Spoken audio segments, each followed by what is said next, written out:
Well, here we are. My own scrapyard located in Southwest Texas. Big ass eyes. I know it ain't much, but consider this your new home, y'all.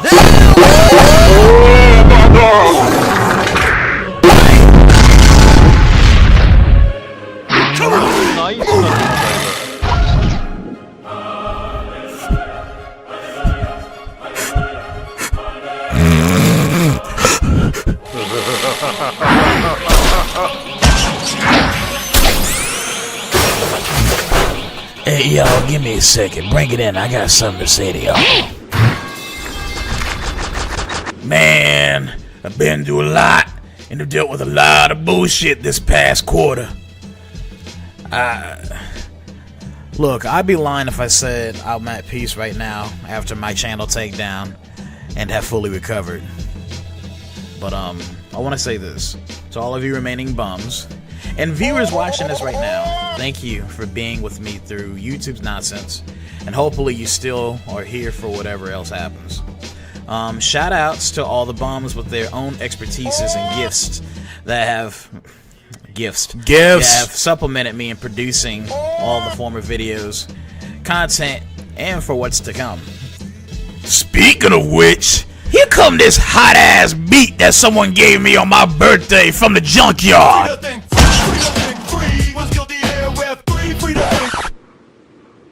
Well, what? You thought you were just gonna sit around and dance around all day and talk about video games? Grab that broom and get to sweeping. If you're gonna live in my junkyard all day, you might as well help me clean it too. Now get to work.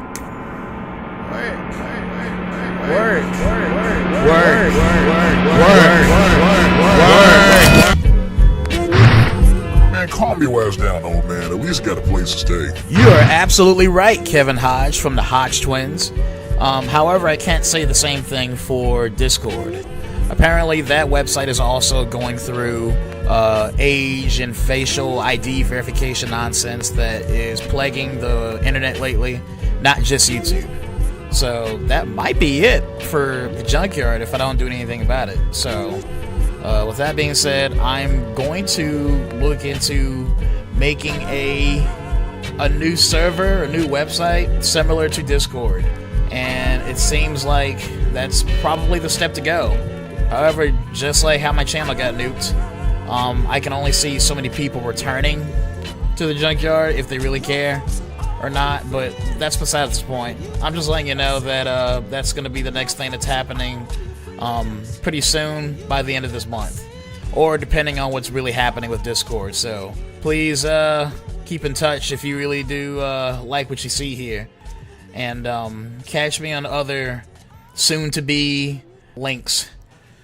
Anyway, that's all I really got, man. What's Rev 3? Right when I sent that last text about how short the stream is gonna be, this exploded and sounded like a genuine gunshot in my studio apartment. And this freaking exploded clean off of this can. That's that power of bum energy drink for you right there, folks. In fact, I'm going to send this to the junkyard. That's the power of bum energy drink. Get you all that energy, get you all that pent-up juice, and you're going to be awake in no time. In fact, you're going to sound like a claymore going off. Beer!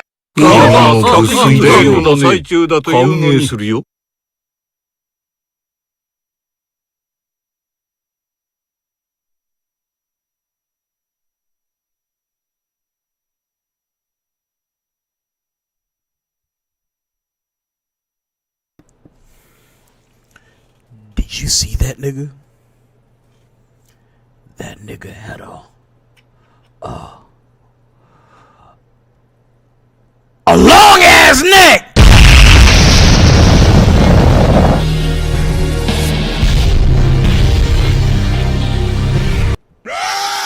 Hey, junkyard! Fuck! Damn!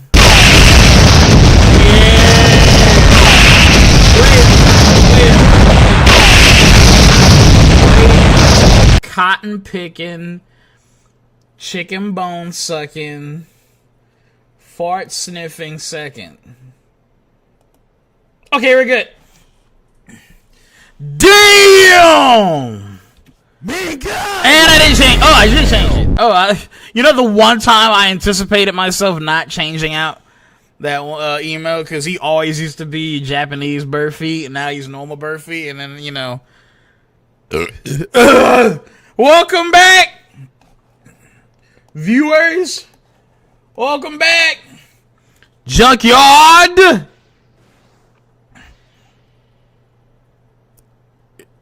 It's free to think free, man. With my best friend and homeless, smelly ass nigga, ogmudbum, coming at you live. Man, it's been quite a year so far. Man, we still ain't got our shit back though. You know, all those good times we had with the viewers, with the Junkyard and the bums, and you know that channel still held ransom. That channel still held ransom. And here we are on our second channel. We doing less than scraping. But shut up, ogmudbum. You pessimistic pissing ass bitch. But I ain't wrong though. You know, we got that going on. We you know, we got these files.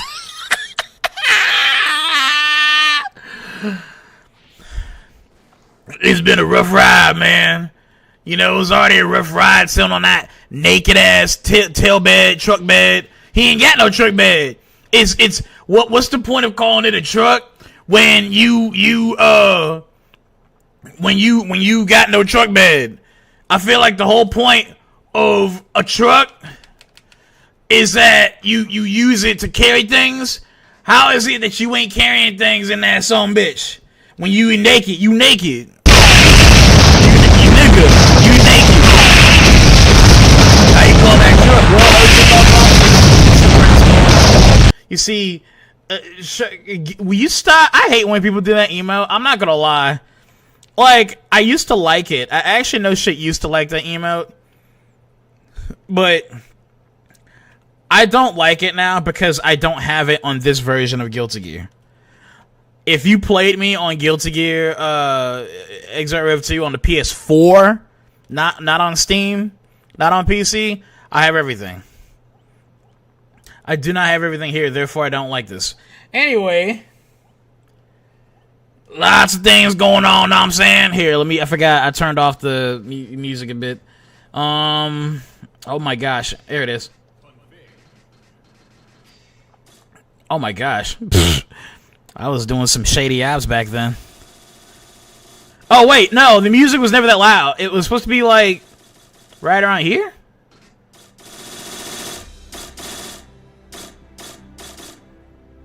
Whatever. You know what I'm gonna do, right? I'm gonna turn that off when we start watching the state of play, by the way. And I have been spoiled, but not enough to know what's actually on there still. As you can see, we got JVO in the room. Hey! Where are my manners? Hey, guys! Happy New Year! Happy New Year!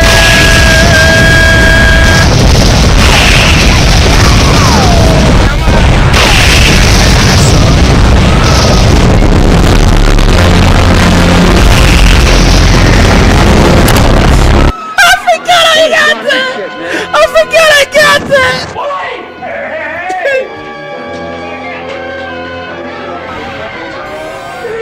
Bro, I forgot I had this.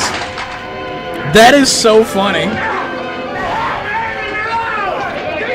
Oh, we got doo-doo in here. Yo, I completely forgot about this. That's a whole ass movie clip. That's a whole ass movie clip.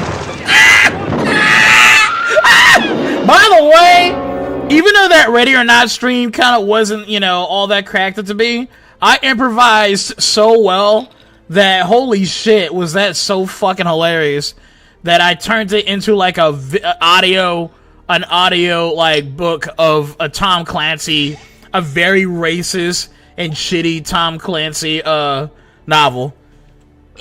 Oh man, guys, it's so good to see some of y'all, man. Hold on, we gotta catch up on this chat here. We really do gotta catch up on this chat, cause I gotta catch up with all you other motherfuckers. I've been like jumping around doing different shit, and I still kind of am, but I gotta get back to my roots here. I gotta get back to my roots. So we got DV's Due to Devour. Y'all keep an eye out for him. He's not normal. We got Ventwell, my nigga Bum Energy. Yeah. Oh man, I forgot. I gotta add my bum. There we go. Get my Bum Energy drink. Get my Bum Energy drink.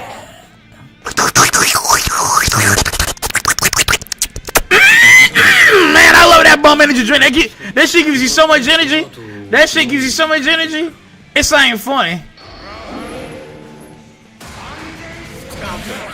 Now you're gonna die. Now you're gonna die, JVM. Now you're gonna die. Now you're gonna. Ah man, I'm on crack. I'm on cocaine. I'm on. Now bust that crip move, show that nigga So all that Oh little shit. little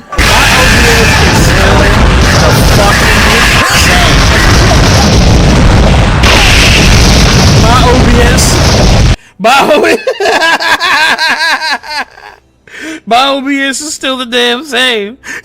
Whoa. Oh man. So yeah, tonight is the night we drinking Bum Energy drink. Bum Energy drink, get your drink on. You know what I'm saying?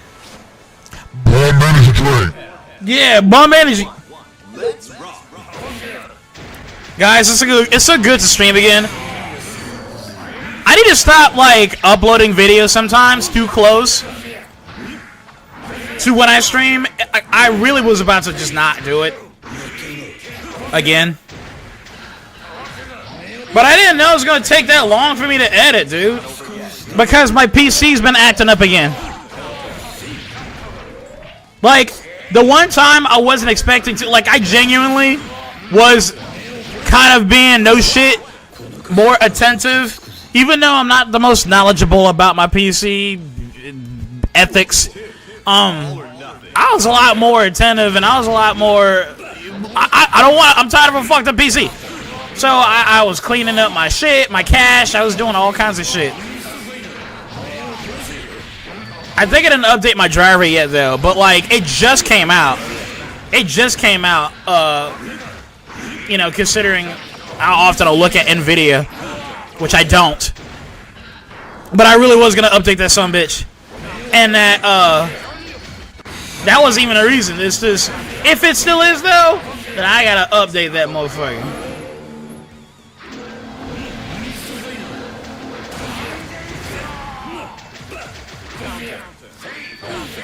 Oh! Damn, he got that low! He hit him with the low! He hit him with the low! Anyway, man, look here. Motherfucking... Yeah, so my PC's been acting up lately, and I'm genuinely trying to, like, not have problems, and when I reset it, after I was, like, dealing with really slow, just, like, lag out the asshole type shit, bro... This fucking PC, like when it starts having less like sludge, when it starts having less like bog, I've never seen such a rebellious PC. Like Adobe Premiere, we immediately just say, you're low on memory, go fuck yourself. But before I fix my PC, before I try to clean it up, like my PC was so slow, it couldn't even like actually have the chance to tell me, hey, your fucking PC, you know, you need to clean that shit up. And I feel like that's the trick. You know what? That's the trick now. That's the thing. Look, Free2ThinkFree gives you a tip. to going against a computer. If you know your PC is a lot more responsive in regards to trying to stop you from doing shit, because it's acting like it can't handle shit due to bad memory or bad CPU, GPU, you name it, just don't ever restart it. Just let it build up all that sludge. Let it build up all that fucking septic, and what you do is you just keep it that way. You really do. By the way, if you receive any tips from me, it's unlicensed. It's his disclosure. The disclosure is that this is some unlicensed information you're knowing here. Ah! I don't even know why I did that. I wasn't trying to do that. But anyway, look. You just gotta not give a shit about your PC, but also give a shit about it. You know what I mean? Oh shit! Is that who I think it is? Bro, I gotta read this chat, JVO. JVO, it's so good to see you, man. This is gonna be a big ass stream, I promise. This is gonna be like the stream. This is the New Year's stream. Even though I've streamed about 3 times before and re-uploaded one of my streams because fuck YouTube. This is the stream. No! Bro, oh shit, is it beyond? Oh man, we got some people to talk to. No!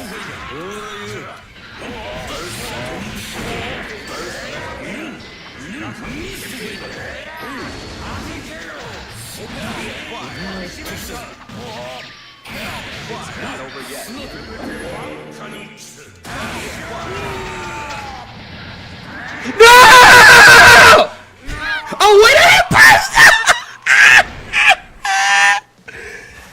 Damn!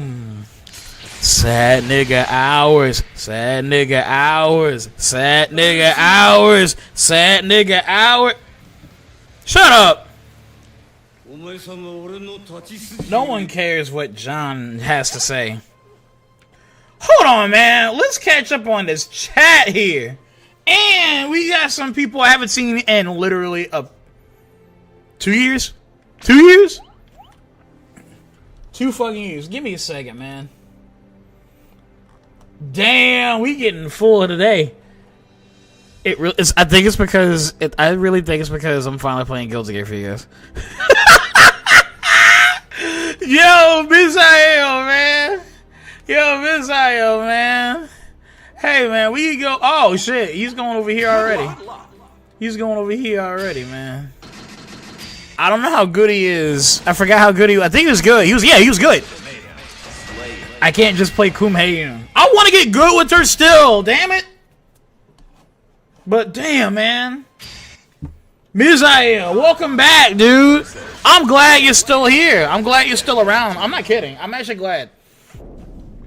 I'm not even trying to be racist or nothing. It's that I know what you guys got going on over there, and I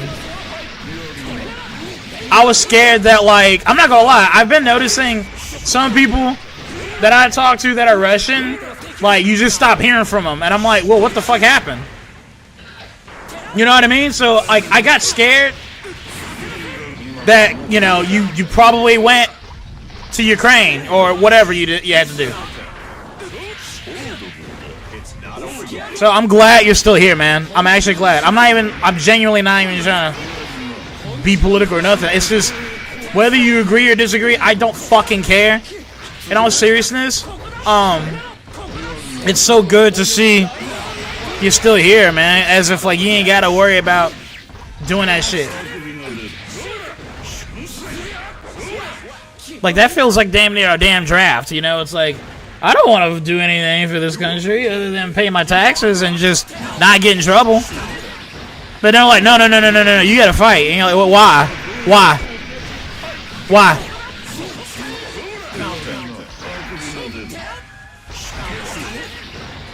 Anyway. Yeah, it's good to see Misael again, man. Whatever. He probably had his reasons for, you know, kind of being off the grid.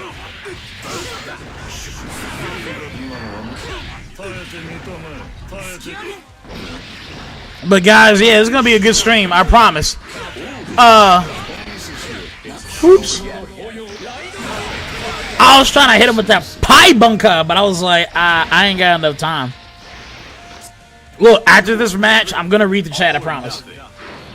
Oh shit!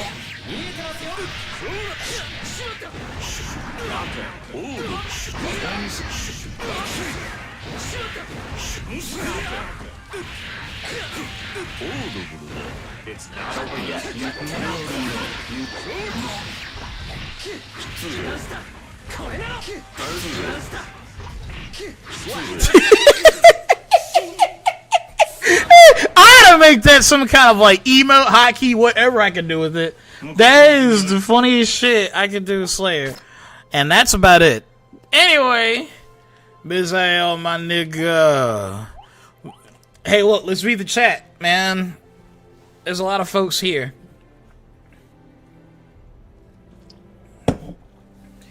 Seriously, you gotta try that bum energy. Look, I got it right in front of me, but I didn't open it yet.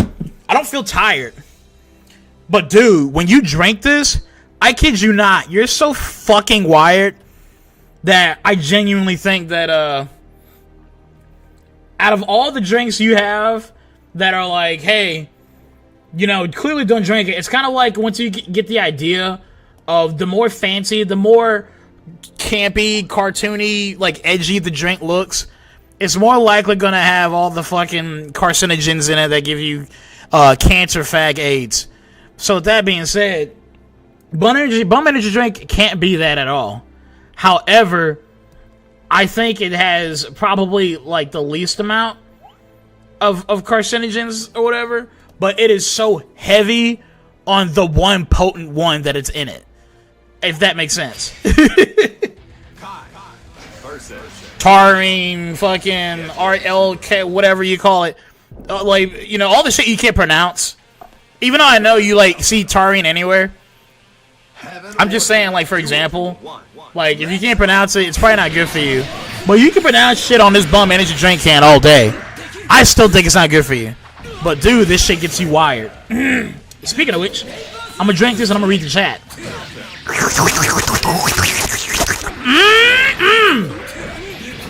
Alright. Scary Shit 24, man. Welcome back. Happy New Year. Ventwell, welcome back. Tonight's the night that shit gets crazy, man. String Bean, yeah, you're already getting them. Glad they revert the whole Discord age bullshit. Oh, they did.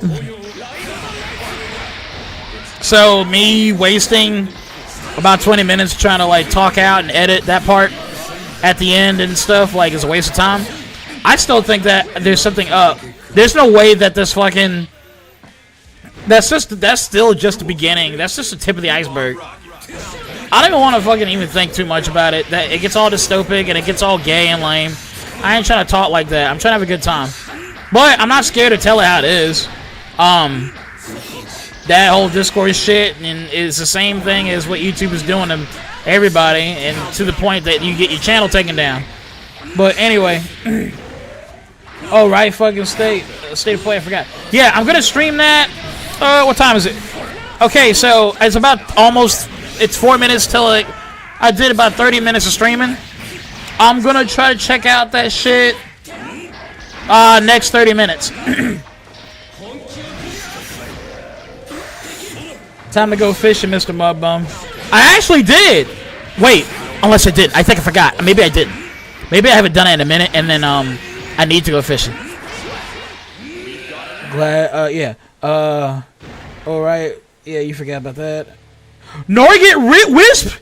Oh, is that Sageless? Bro, that's Sageless. Alright, I guess I'll play him. Yo, that's Sageless. Welcome back, Sageless. Norget Wisp. Slayer. What did I miss for the past few months? My channel got taken down, and here we are. I mean, I don't know how far back we're talking, but I haven't really done much since. Other than, like, you know, what I've been a lot more subversive with, like, my shenanigans. But I am also trying to figure out like what makes YouTube tick. I've made a few fucking YouTube shorts, and those YouTube shorts have got me more views than like literally the countless hours I've had to not only edit but to fight my fucking PC during editing, which just happened for my my current upload. Check it out if you haven't already seen it. I've been fighting that PC for so hard, so long. But yeah, like with that on top of the editing hours itself, I wasted a lot of fucking time, man. But a YouTube short can take you like 30 minutes or an hour at best, and then depending on how you are, I'm very analytical. I'm very anal about my my videos. Like my eyes are too keen on my own work. Like if I see a loose end, I want to cut it, and it'll be like the smallest loose end. But anyway, guys, JVS says they revealed 3 cool things in State of Play, better than the usual 0. Also, don't spoil me. I already spoiled myself. I don't want to hear any more about the State of Play. Let me watch this shit. Here we go, Miziel Tachyon. I don't remember your name looking like that. 4Y4BS. Happy New Year in February. Remember, make a little. Yeah, dude, I can't help it. I took too long doing a bunch of shit on my own, and like I said, the recent videos of me fucking around, trying to do this collab with OG Finger Licker about Canyon Lynch, ended up turning into this big thing where I wanted to make a joke about Jam, and I still do. There's a bunch of other shit I was supposed to do, actually, way before I even knew about the reveal of this fucking bitch and Guilty Gear Strive, right? Like, fuck that game, right? But, like, before you guys get the feeling that I'm only doing this because of Guilty Gear Strive's, like, nearby announcement of her edition, it's not that at all. I've actually wanted to make skits before of Jam in, like, a very subversive way, and that's where I've been the past few months, is fucking around with that. But, dude, life also sucks, you know? I've been going through a lot of shit. And I haven't had the time to just stream like I used to. I also kind of told myself I shouldn't stream that crazy hard and make moments like this feel a lot more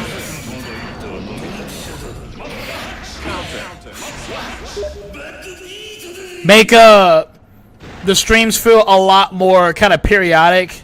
Not to where it's like, oh, I'm holding out on you guys.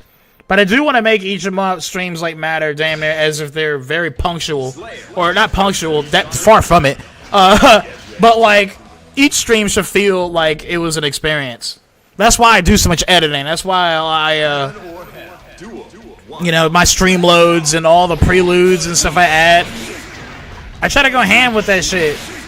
But at the same time, it kills off so much of my time outside of editing and outside of actually editing something I do want to put edit into.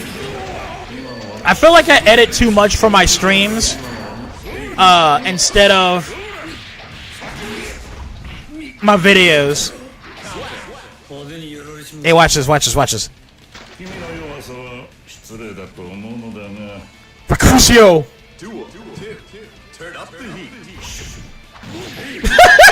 I was trying to teleport. My D-pad fucks me. Anyway, chat says new bums. Well, actually, none of these guys, none of y'all are new. Well, if you have never met Miziel Tachyon, that's the guy in the video I was talking about. He's actually one of the dudes that helped me get my 3D model. Which I should have done that today, maybe. I should have done that, really, to make it matter that much. Oh, look at me, I got my 3D model out. Like, this is a big stream. But, bro, it is... Not only is it so much work to do a 3D, actually, it's just, like, it hurts your fucking eyes, man. Maybe that's just my fucking eyes.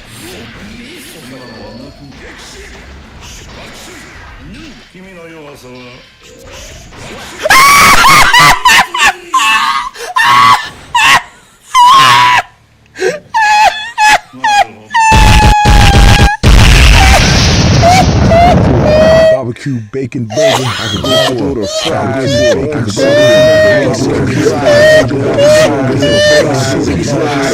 Woo! Boy. Fuck off. Anyway, good games. Yeah, that's the guy though. He was part of making my stream, my 3D model. Oh, I'm not fucking scary shit. Whatever. Anyway, homeless and I can't read that, but I bet that calls me. I bet you call me a goy. You call me a goy at some point. I don't know. Doo-doo devour is being doo-doo devour. Homeless and gay. Alright, yeah. Someone time I'm out. Do 15 frame overhead. Do item routes and I drink a booty juice. Booty juice as in what? Like you getting E. coli? You getting hepatitis? Are you getting strep throat? Or are you getting all the above and then AIDS?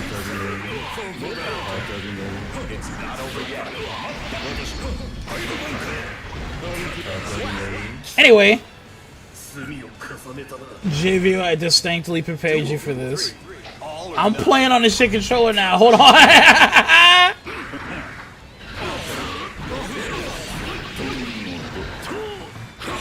I teleported! I fucking hate this character so much.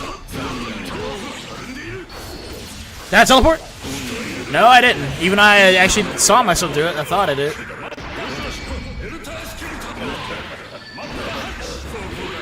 Your internet is not gonna fuck me this time, man.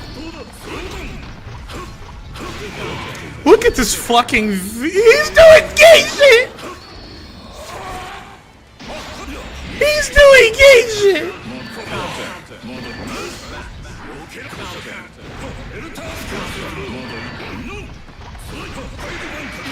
Oh my gosh! Fuck off! You have rollback! Not a real match. You have rollback. I hate, bro. Nothing. I hate rollback so fucking much. Like, it's supposed to be good, but why is it every time it doesn't work for me? Damn near when the lag starts spiking.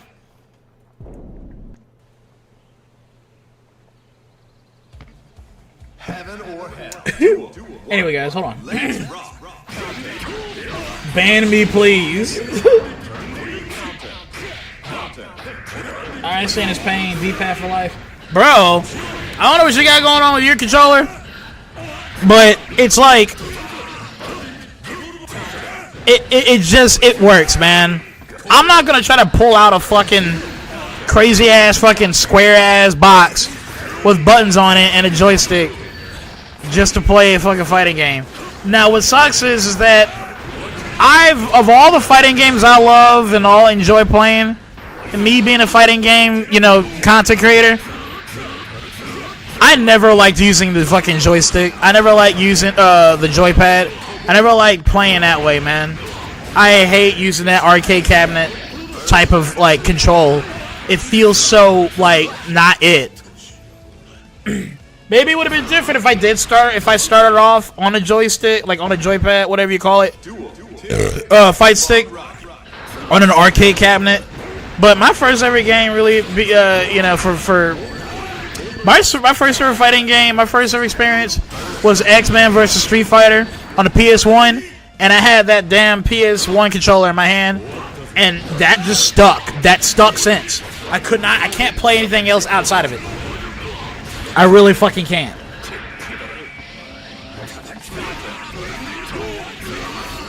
Man, all y'all suck. Doo-doo devours being a fucking elitist again.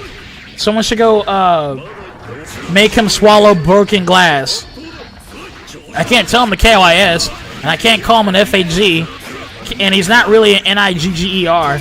But someone tell Doo-doo devour to swallow broken glass and time him out. Don't ban him. We're not that gay. Anyway, Mizzy attack, yeah, man. I think he left. Yeah, he left. But I hope he's doing well, man. I genuinely do. That was a rare sighting, you know what I mean? That was a rare sighting of a damn, like, exotic endangered bird that spoke Russian and also helped make my 3D model.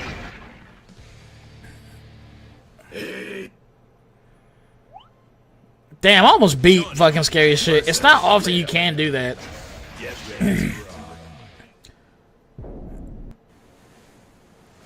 Fighting orange biking player. Uh-oh. That guy has horrible connection. Get out. Biking is a bastard. Holy shit. Wait, is there really a good biking? You know how hard it is to find a good biking? Not that biking must be that hard to use or something. You know? They finally... Oh shit, Danger Time! You know, biking finally being a character that just ain't relying on holding back on the D-pad. You know, they reinvented her a little bit, but like... It really must have done like a toll. It must have taken a toll on the player base. Biken is the most inconsistent character, in my opinion, right next to Axel Low. But even Biken, right? The thing about her is that her design is inconsistent, but so is her gameplay. Finally, the one time you see it be consistent is when you go from Xrd to Strive. And I'm not gonna lie, I don't really like Xrd Biken's design that hard. I really don't. Her tits are too big. Her tits are way too big. And I liked that she kind of had somewhat like a Rurouni Kenshin look to her. That screams, you know, like you can tell she's clearly a feminine. Like her best looking design was like her art style in Accent Core. And the way she played it, of course, you know, everyone loves not having to do shit, but just block and then press buttons. But that was the best Biken's been. But you know, Biken not only has went through multiple design changes and mechanical changes, she's also been through a lot of voice actresses. So you can't even actually sit back and really be like, yeah, man.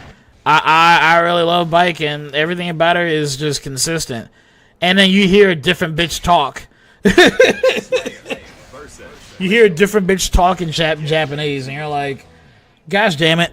So, like, yeah, of course my favorite Biken was, like, Guilty Gear Sharp Reload. That was my first Guilty Gear. This is stupid. I love talking shit.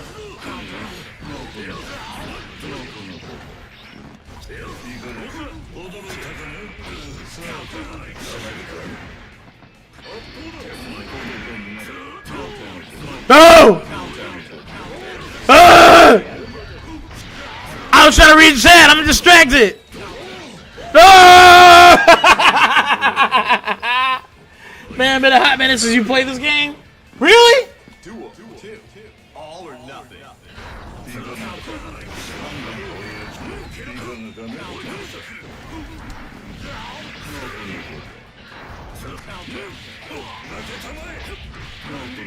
Damn. Sorry, I'm trying not to get distracted here, but fighting scary shit is like a trip.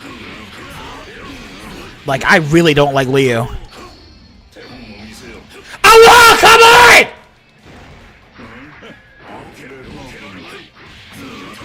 Like, I knew that was happening!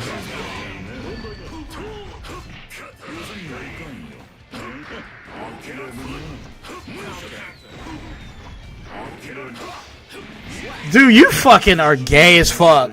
Please pick a different character. Gosh damn! Whatever.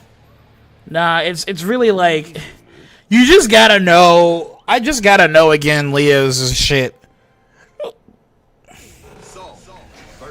I just gotta know his play style again.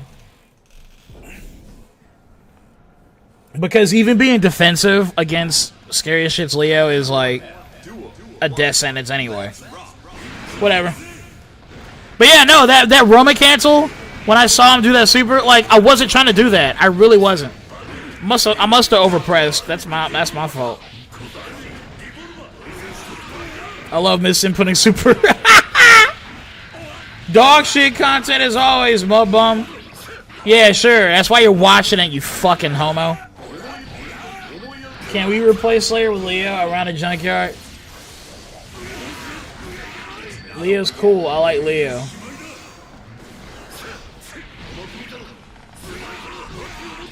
Alright.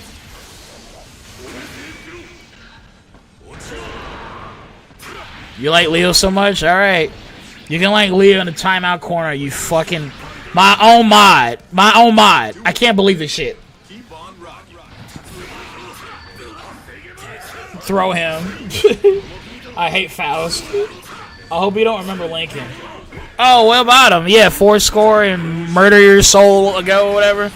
Yeah, I remember that fucking ass. He was playing a soul bad guy and he was being a soul bad guy player. So, like, what can I say?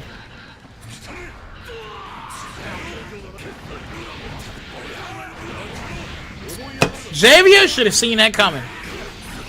He genuinely should have seen that coming, that I'm over here watching him say shit to piss me off, and he gets what he wants.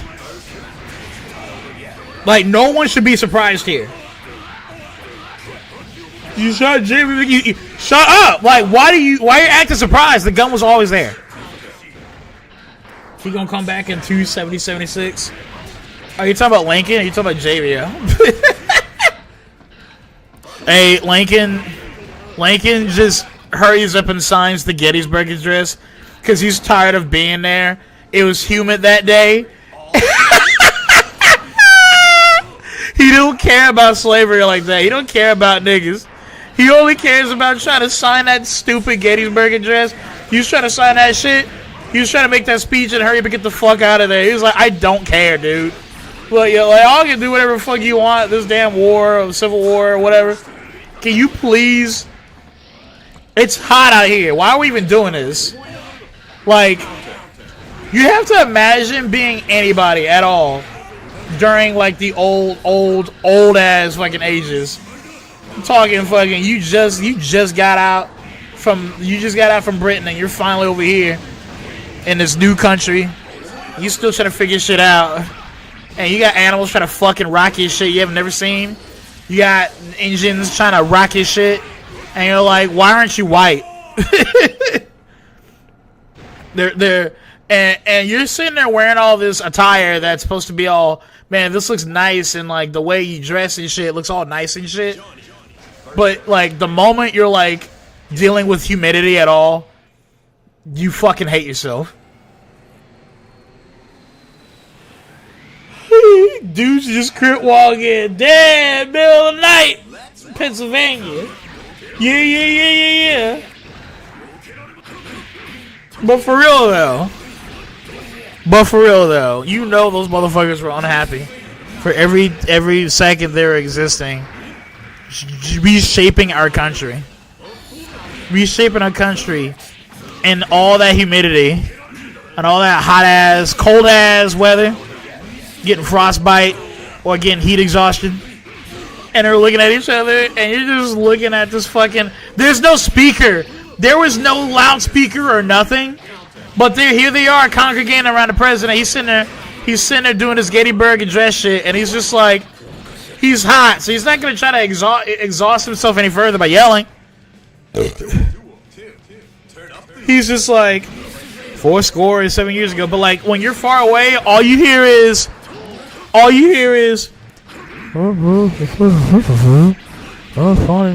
like, what? And then you get slapped by your fucking concubine wife. She's like, be quiet.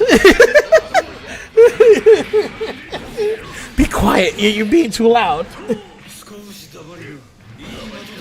You can't win. You can't win. They had mics, bro. Know your history. They had GameCubes.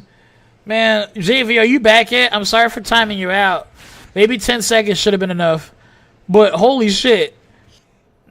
Gosh damn it. Like, get rid of doo-doo. Get him. Get his ass. Oh shit, it's my turn.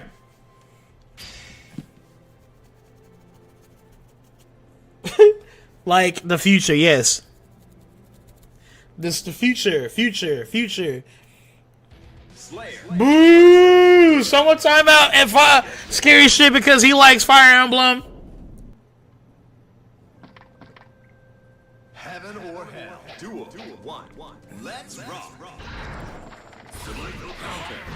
Bro, what the fuck?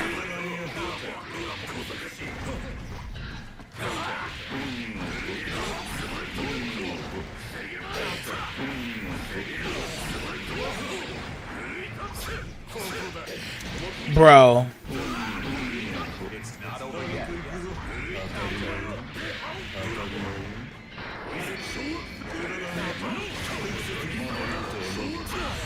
I was trying to do that.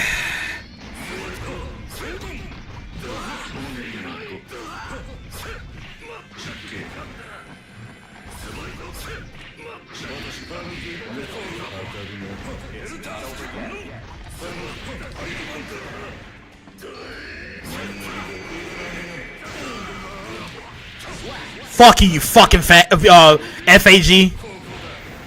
Get out of here. Yeah, Fire Emblem's cool prior to the Switch ones. You say that, and the only Fire Emblem I've ever played was Fire Emblem Warriors. Yeah, I played Fire Emblem Warriors, man.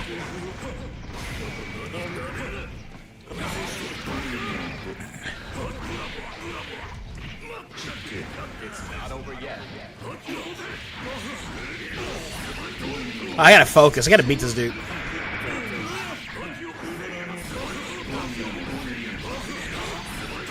Gosh damn, man. Bro, should I do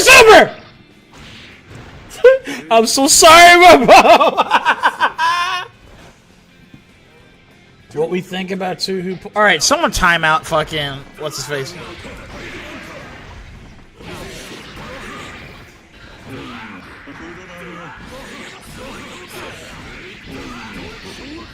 Oh my gosh.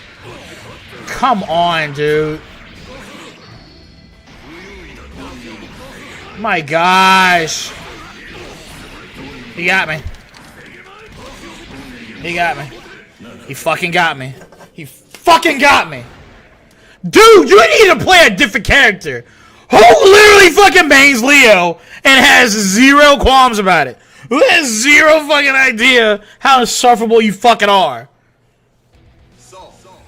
Like, right when I was about to say it too, here's a runner-up fucking character that pisses me off just the same. The starting character that is top tier, damn near top tier. Because Arc System Works don't know how to balance their shit.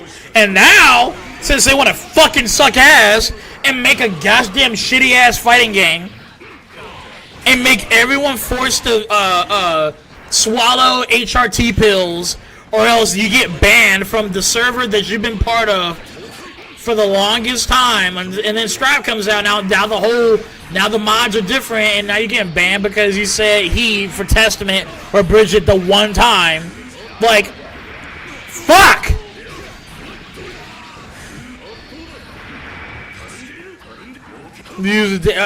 Hey, Dude Devour is a low tier human being.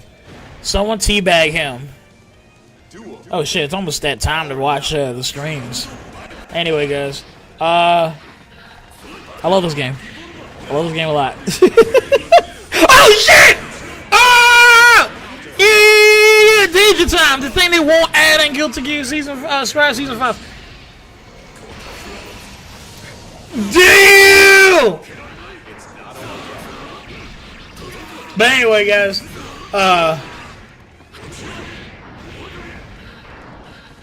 Someone jork my shit.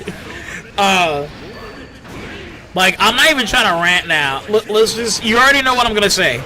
But, in all seriousness, for those that are watching, and this is just like, I'm not gonna say no more about Strive, because I know you're like, oh man, the guy who has a channel that's mostly about shitting on Strive, he's shitting on Strive, I hate it. Can you do something else, please? Look, I don't fucking care. Hear me out. Do you guys think they're gonna actually add instant kills in Season 5? Do you guys think so? Like, this is a talking point. Like, I'm trying to keep the ball rolling in y'all's court, because we're about to watch a bunch of stupid ass games. Apparently, you guys are trying to hype me up, saying that there's some good shit. But I'd rather see it myself. But whatever, I got spoiled. I still want to see something though that like might surprise me. But yeah, what do y'all think? Do you think they're gonna add instant kills in Strive? I don't think so. But there's just this weird like stinging. Someone's talking to me through the game chat. This thing here. That. And he said no. That's pretty awesome. I have this stinging sensation that they might pull a fast one. Like one day they might pull a fast one on those and finally add this shit. And I don't know why I keep having that slight feeling that they will. But that, again, doesn't mean that I'm going to love the game or some shit.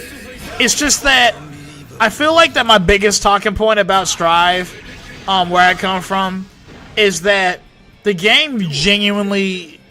It's like these people genuinely don't want to, like, bring back all the things, like, all the novelty mechanics that are fun about, like, Guilty Gear.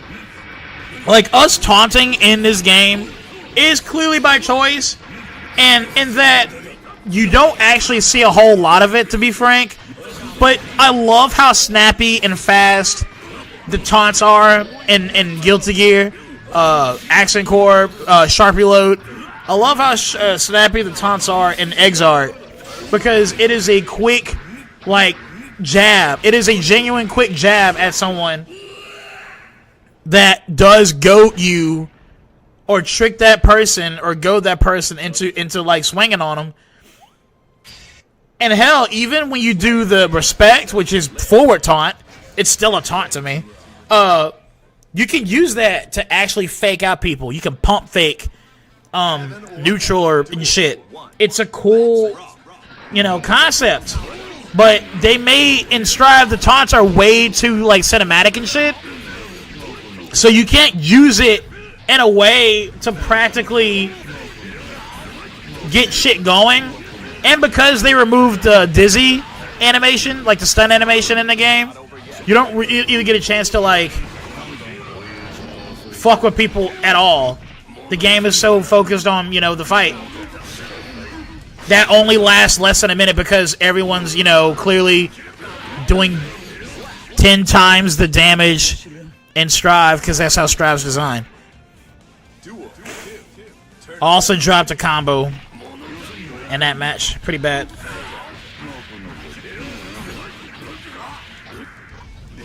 Ah!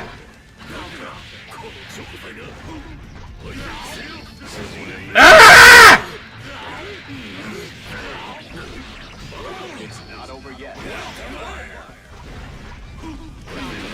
Come on! Bro, you're lagging! You're lagging, dude. You're lagging.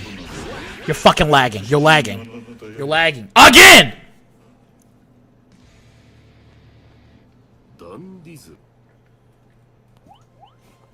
Anyway. But yeah, that's what I'm trying to say, though, is that I feel like if you don't, even if you added instant kills in Strive, it's not you saying we're finally adding novelty mechanics.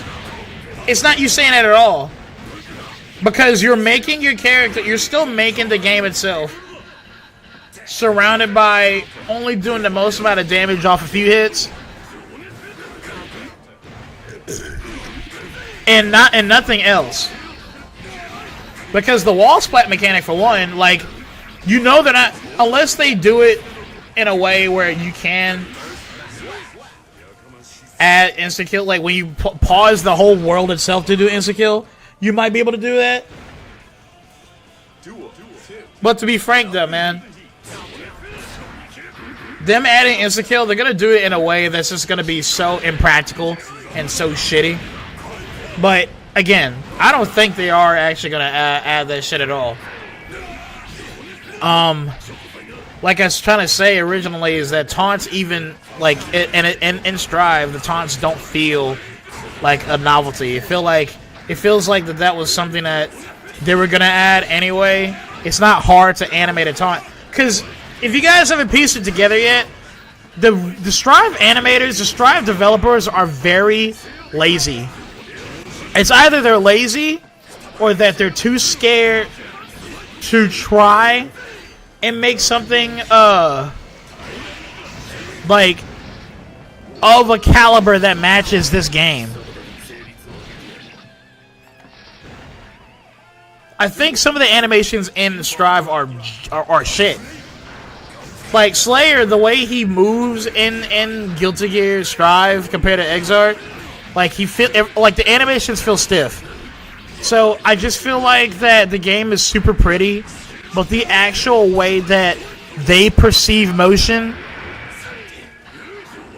I think all that prettiness is to hide that fact. It's to hide the fact that they don't know how motion works, how motions work. In fact, that's going to be something I actually need to write down right now. I'm going to jot that down in my memory. I've been still collecting all my talking points about Strive, and then like still adding this big-ass essay that's still going to be condensed down in a way. I don't want it to seem like it's too rambly, but damn does that game suck.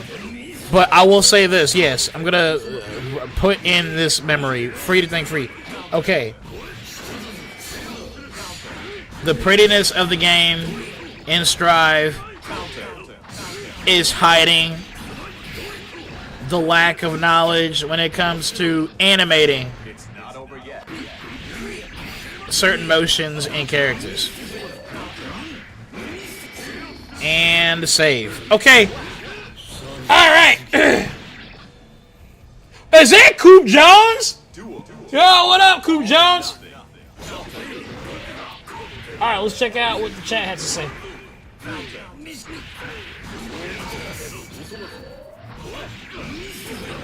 You beating him without reacting to round 3 throw. Two-hoo, he said the fucking two-hoo. He was damn mad. Some of Jordan shit, fuck no, it takes too much to bridge it.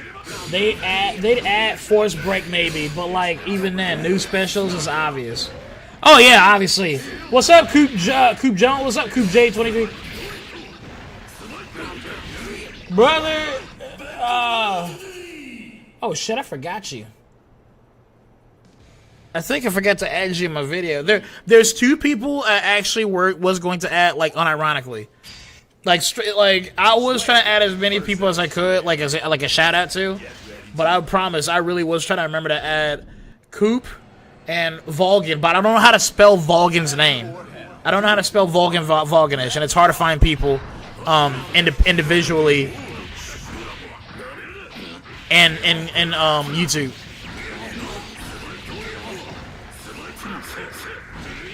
I was trying to stand up.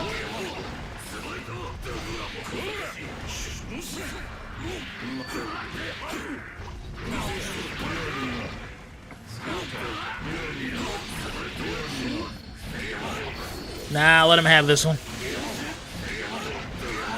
Yeah, let him have it. I could have, do something with my super. Too bad I lagged like crazy. Not lag, but I dropped it. My bad.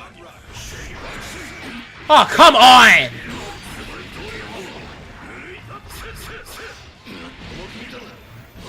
Anyway, guys, alright,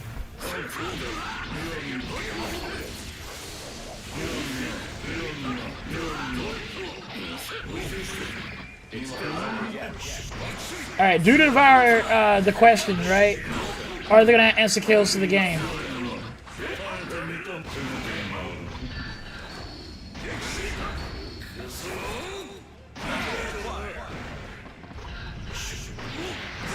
Yeah, I mean, Daisuke moved on to Damon and Baby. We ain't getting no more Guilty Gear style Guilty Gear. Oh, of course we won't. Of course we won't. It's just that, do you think they're gonna still attempt to add insta kills and watch them fumble that too? But yeah, I ultimately think they're not going to. I just hope that they don't. It don't matter if they do or don't. But it is so funny. It would be so funny that once I finally ever get around to doing this damn video that is heavily drafted, overly drafted, without actual, content being put in just yet. I just want to make sure they do not add insta-kills, so it just makes the whole talking point of me saying they still don't even have insta-kills in the game yet.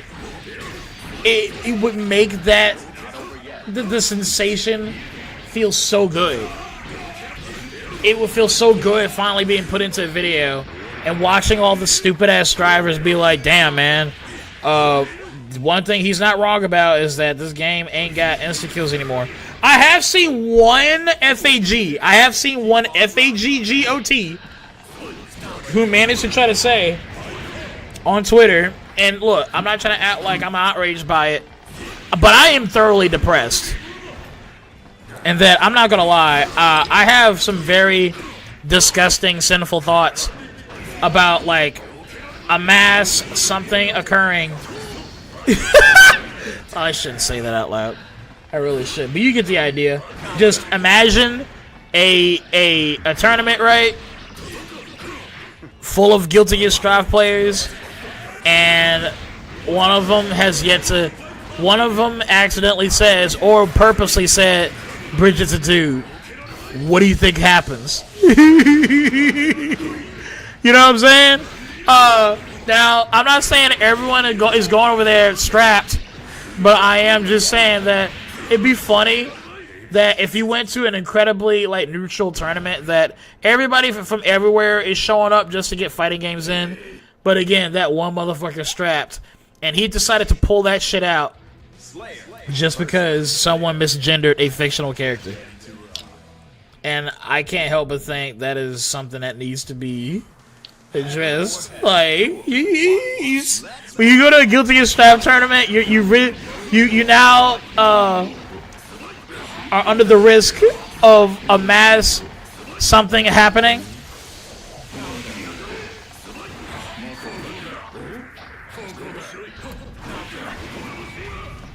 Oh my gosh. Yeah, you go there, you the risk of being part of a mass, a massacre. And it was all because of a fictional character being called he. Anyway.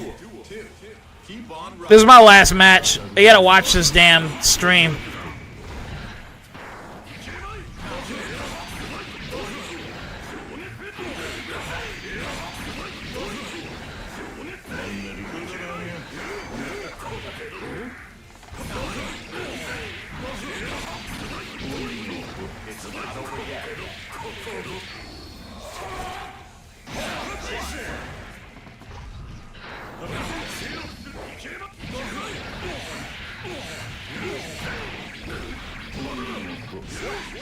I thought he was gonna counter me, and I can't. This is why I hate Leo so fucking much. Let's move on, man. I will say this: we keep this game going. It's not like I'm quitting. I'm gonna keep this game going. I'm gonna spectate. Who else is in here? I'm gonna spectate this, right? And I'm gonna crop down this screen here of Guilty Gear Strive. Oh my fucking God. Lord, please forgive me for saying that. Guilty Gear Xrd. I've been talking about Strive so damn much. Now I'm end up accidentally calling the greatest game ever something that is akin to literal fecal matter. Okay, but hear me out, guys. Seriously. Hold on, let me try something here.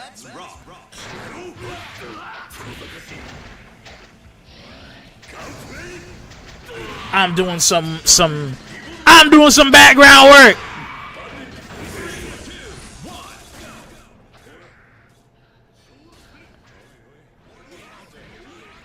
There we go. Anyway, I forgot what I was saying. I mean, not really. I forgot what I was saying, but I want to continue, just kind of finish up saying that they just can't do anything right. And, oh, that's what I was talking about. I was talking about that I wanted to make sure that they never added insta-kills, so it would just make that that long-going talking point that I feel like everyone purposely ducks and dodges. Both sides, really. Like, I'm with some folks that actually, you know, talk about Strive sucking and why and how, right? And I feel like that's just the one thing that they don't ever talk about. Like, are you not going to bring up the one thing I believe ultimately just should... It's not ultimately, but it is like if you... It's like if you made a really... It's like if you made Mortal Kombat, right? You make Mortal Kombat and you forgot to add fatalities. That alone should be just enough of a talking point. Like, all right, we're done. We're done here. We're done here. We're done trying to make any argument whatsoever. There is none. It's a guaranteed fact. This shit is missing. Damn it. It's missing fucking the one thing that the game was... Now, here's the thing. I know Guilty Gear wasn't ultimately known for fatalities, but it was still something that they added that made the fucking series stand out in a way. You know what I mean? So with that being said, shouldn't anybody feel genuinely insulted by the lack of the one thing that came with the first game day one, just out of nowhere? I've never, like, guys, help me out here. I feel like I've never seen a game have something within it, and then they remove it, and the game was still good. Like, help me out here. I feel like that usually games that have good sequels that get better for each sequel, to an extent, they always do add stuff. They may, like, make the game feel more efficient, or, you know, they might fix something about it that makes it feel like it may be less of a mechanic or a feature. But most games always keep it. Like, yeah, in Guilty Gear 1 Missing Link, the insta-kill was like, you had to do some button QuickTime event shit. Right? That was one of the things that got fixed in Guilty Gear X and Guilty Gear XX. You activate it like a switch instead of having to do a QuickTime event out of nowhere. It made it less broken. But now Strive completely removed insta kills. So, like, if you try to play Mortal Kombat and then there is just no fatalities, what are you playing the game for then? What are you playing that game for? There is no way that you enjoy playing Mortal Kombat for the sake of the way the game feels. I've never seen such a shitty looking fucking game. Like, animation-wise.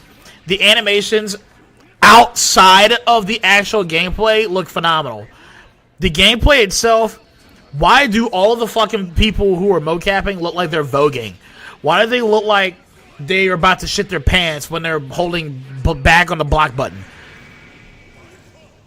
Anyway, I'll shut up. I'll shut up. We're supposed to watch this State of Play, guys, and I'm promising that. But again, before I do this, just let that sink in. Again, I really hope they don't add insta-kills just so I can keep that talking point going. It's just funny now more than it is like I'm passionate about it. It is the funniest thing ever to me. Oh, wait. I still got this email. I forgot. Hold on. Okay, here we go. Alright, time to watch this shit-ass. Alright, I will admit, this is a little bit loud on my part. I'm sorry, guys. I was trying to keep it not loud. or just loud enough, but I might have to actually, like, lower the... Okay. Alright, enough wasting your time, folks. State of play. In 3, 2, 1. Oh, yeah, also, when I do pause this, again, to talk about shit, which I'm known for that, I'm gonna read your chat.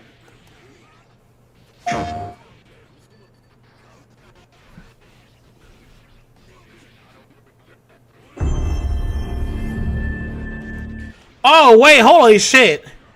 I'm sorry. Give me a second. My stream, me trying to watch the state of play, is ruining the gameplay. Hey, scary shit, are you there? Hey, can you personally DM me on Steam or something and just let me know that if I am bogging down the net code here? Because when I started watching the state of play, it immediately started like slowing down the gameplay here for Guilty Gear, and I don't want to do that to y'all. Like, does it affect you? Okay, guys.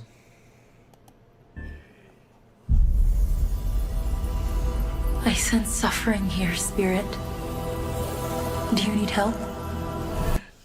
You know, I'm just gonna pause it right here. This is already a fucking gay-ass... I can already tell it's a gay-ass game.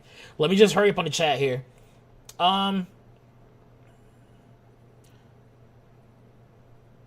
Maybe I'm weird. I don't care about extra fluff being added to Strive to me. I just think the core gameplay sucks. Oh, of course, it does.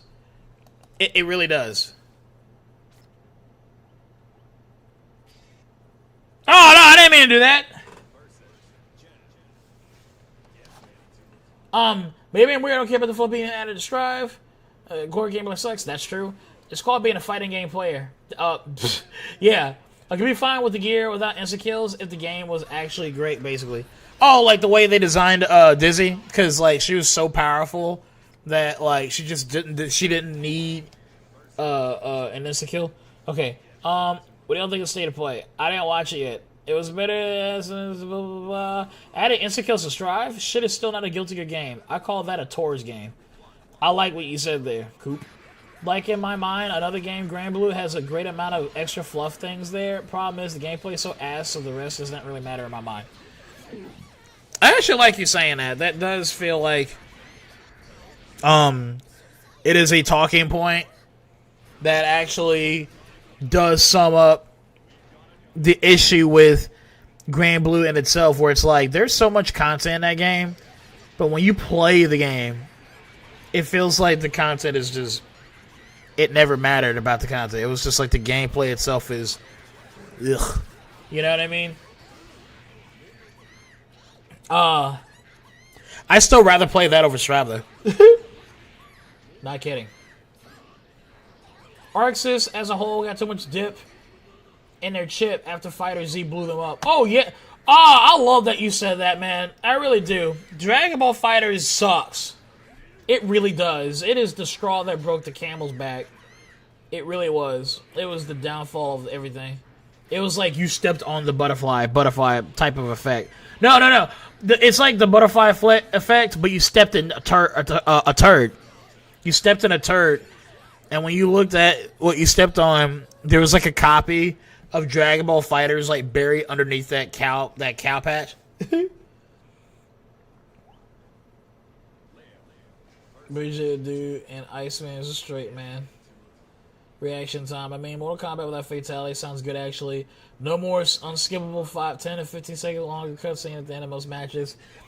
It's the reason why the thing is, Mortal Kombat, that's like its core, like, mechanic. I hate to say it like it's a mechanic, like it's a sport, like, competitive, like, there's a meta behind a fatality. No, there isn't. But you just can't look at Mortal Kombat anymore. Oops.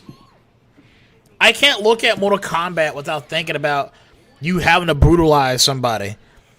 If you can't do that, it just feels like that is missing something, because that's what they started off with. Killer Instinct without fucking ultra combos. Street Fighter without fucking special moves.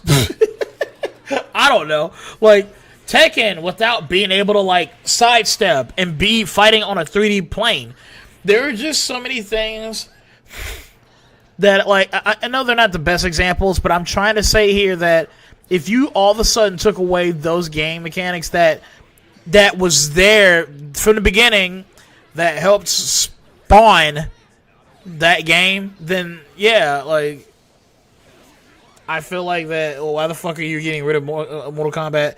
The one thing it was really good at and what it was known for being brutal and bloody and gory. Not that I love that shit, it's just that that's just what Mortal Kombat's about. And if you get rid of it, then why am I playing that shit? Okay, guys, I'm sorry. It's just that I don't know why I just felt mad looking at this damn this trailer already thinking it's gonna be lame as fuck. But I don't know. Alright.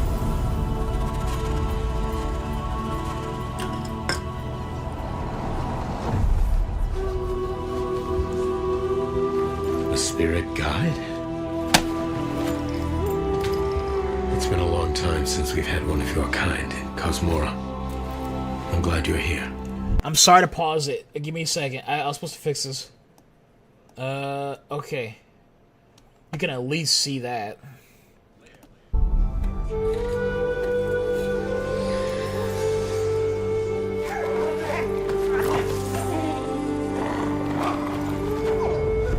That temple has been sealed as long as I can remember. Dangerous corruption was locked inside.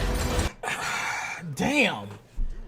I know you guys have already seen it, but I want to make my stream look pretty. I really do. At least not stutter like this, man. You know what? I'm just gonna fucking at least keep the room open. Sorry that I'm not gonna have any kind of gameplay, though, for you to look at. But I want to see if I can make this at least not stutter. Okay. Along with the secrets of a forgotten practice.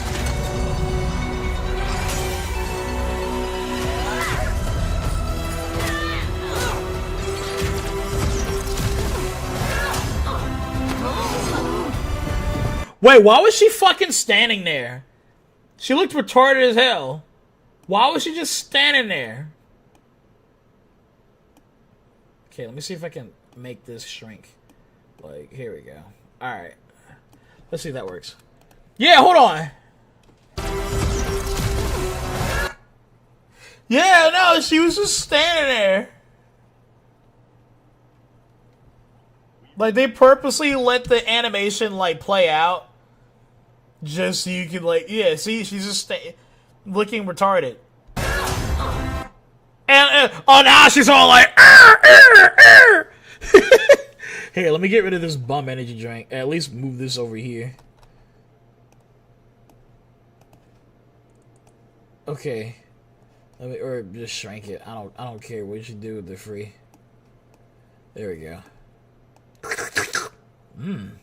Grape. I'm black.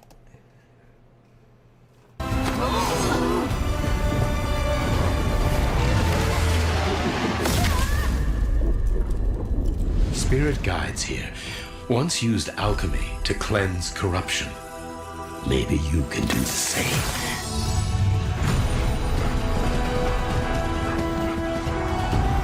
You have no choice but to be a pretty game. So this does look... this game... It does look pretty. I'm sorry that my frame rate is bad on the stream. Yeah, you have no choice but to look like a pretty game. And if you fuck this up... Which must always pass. Then there's no reason to play it. Regret will bind you. Longing for the past. Gameplay looks okay, but stiff.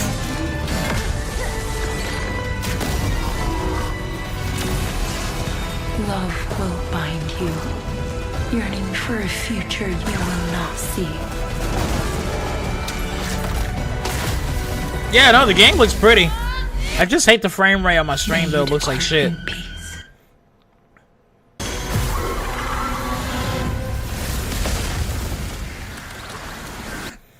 Yeah, like, this looks okay, but you know how I am, guys.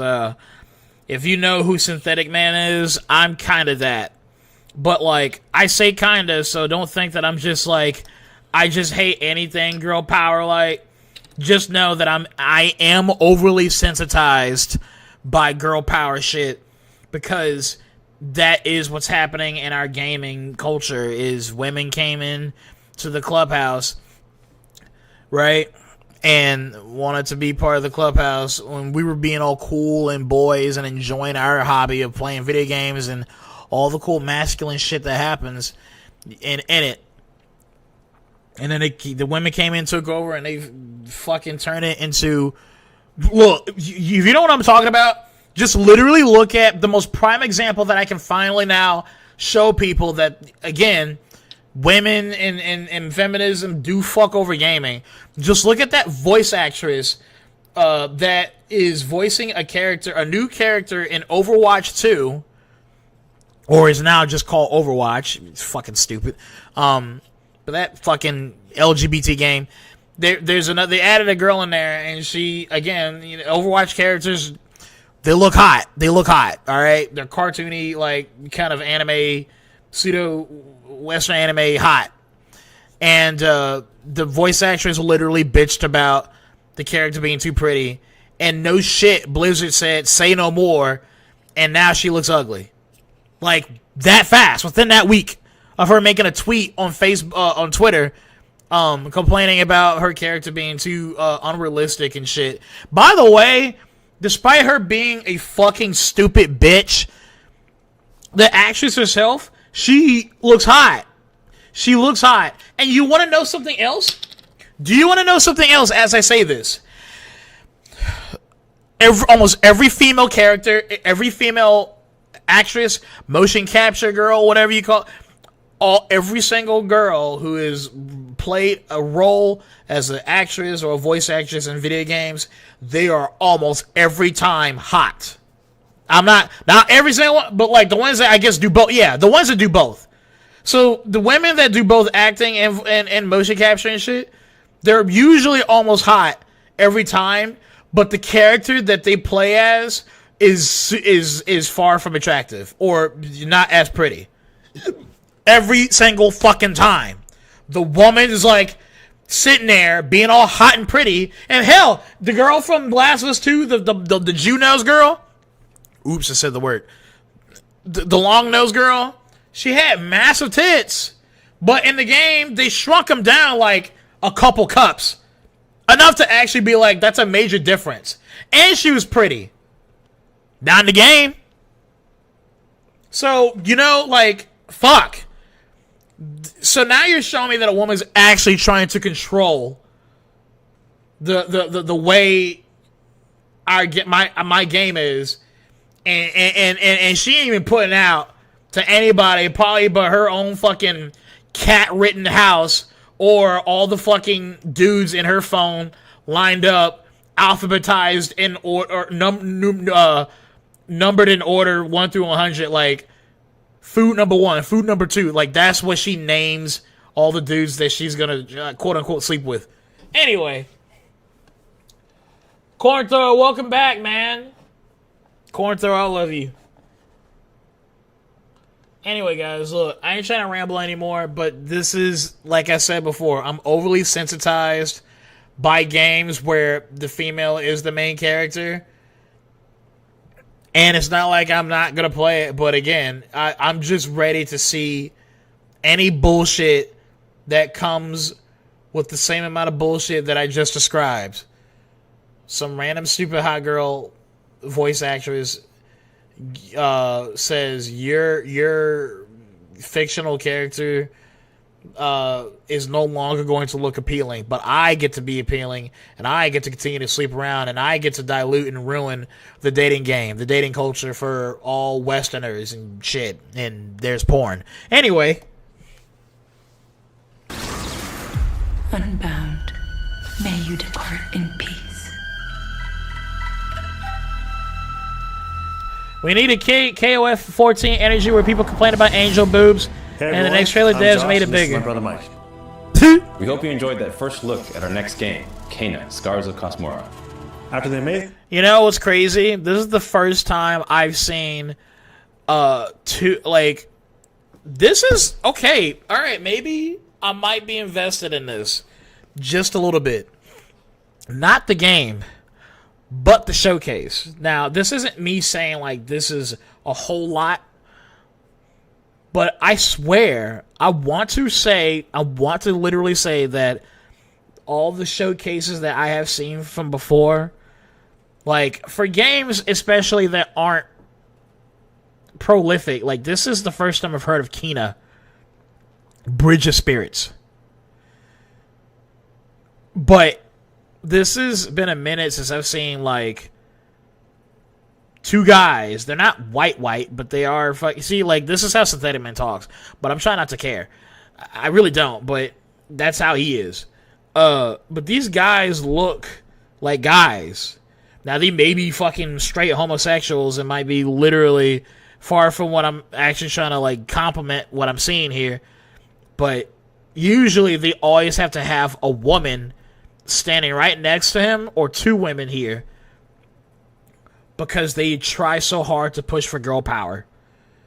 Which, by the way, Sony is, I think, the worst out of all of the studios or all the big companies that, you know, run these games and these consoles.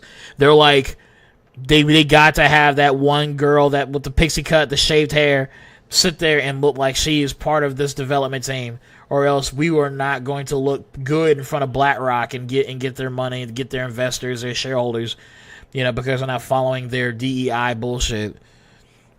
So this is rare to see two guys sit here and represent a game with a cute little girl you get to play as in the game, whatever.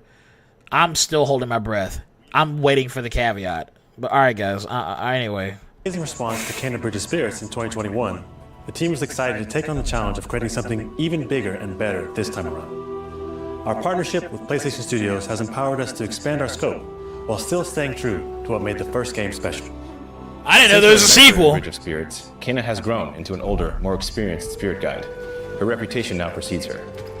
She comes to a new land called Cosmora, home to multiple distinct communities. On this adventure, Kena discovers a spirit guide's role in helping. Like this game better look like just like what I'm seeing here. Like this is just a cinematic. With PlayStation Studios. No, that cinematic should be the gameplay. Loved about the first game. It looks like a Disney Pixar, Sony Animation Studio, DreamWorks game movie. And of course, and it should maintain exactly every bit of this. Releases on PlayStation 5 and PC. If you compromise the graphics at all compared to what we saw in this trailer for State of Play February 12, 2026, then again, gaming is fucking dead. Go ahead, compromise even the slightest bit of the way the gameplay looks. Just do it. You really can't afford any more empty promises and surprise, we lie. Like, you can't lie anymore. PS5 is one of the worst received consoles. Even if you're talking to me if you're talking to me in the chat right now, and I'm as I speak, you can have a PS5 all day and try to tell me, actually, yeah, that's called anecdotal evidence. All right, just because you own one doesn't mean that the fucking PS5 is right next door in someone else's home. That's not true. That's actually not true. By the way, I do not have a PS5. I do not have an Xbox One. I do not have an Xbox Series X. I have a Nintendo Switch that is actually about, 3 years old of not being turned on. I promise. I might have turned it on for like an edit. I think it was like the teabagging video I was trying to do. Yes, if you true niggas of the junkyard know, I did a teabagging video. You probably seen it. But that's the last time, I promise you, I turned on that shit. And that video had to have been over 2 years old. So that I haven't turned on this Switch in 2 years.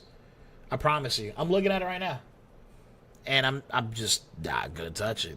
I gotta go check to see if I stopped paying for that membership though. My dumbass. Anyway. I've turned on my PS4, my PS3. I've turned on my PS3 more than I've turned on my PS4 and my Switch combined.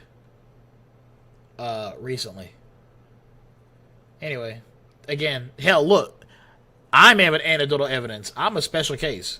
But I'm just trying to tell you right now that I'm far from trying to obtain any of these current gen consoles for many reasons. But I'm not. Anyway, I'm done talking. Enjoy the rest of the show. Left one looks like Mexican Obama. Canaan, Scars of Cosmo. Epic Boss. Made the first game. He does look like Mexican Obama! But fellow Americans, we're gonna make a game on the PS5. Yes, we can. Anyway, guys, you get it.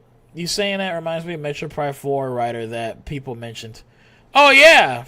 Bro, it's bad. There's just, your games aren't safe from, like, leftist identity politics, like, propaganda anymore.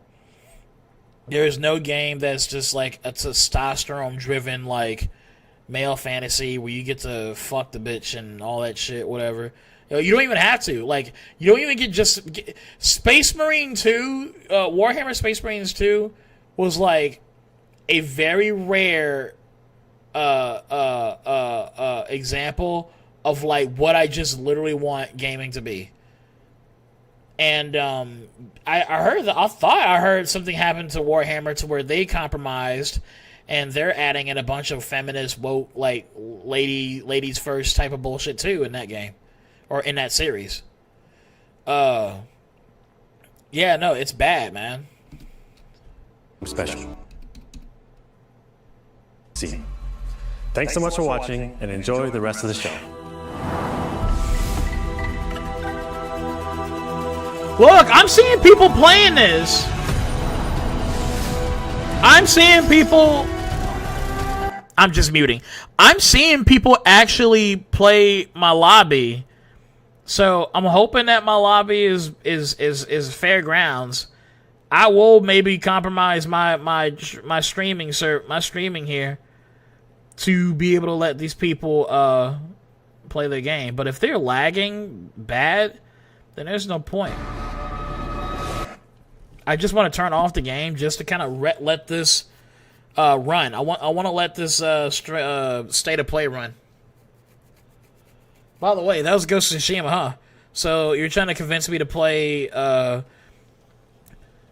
really bad received sequel. It's Ghost of Tsushima. Ghost of Yote is literally fucking Last of Us Part 2. Despite how it looks, you still have a good chunk of gamers, again, smell the nonsense before it really hit the shelves. I'm glad someone leaked that game. I'm glad, they sucker punch, not sucker punch, but like the lady voice acting the bitch wanted to run her mouth and ruin the reputation of that game.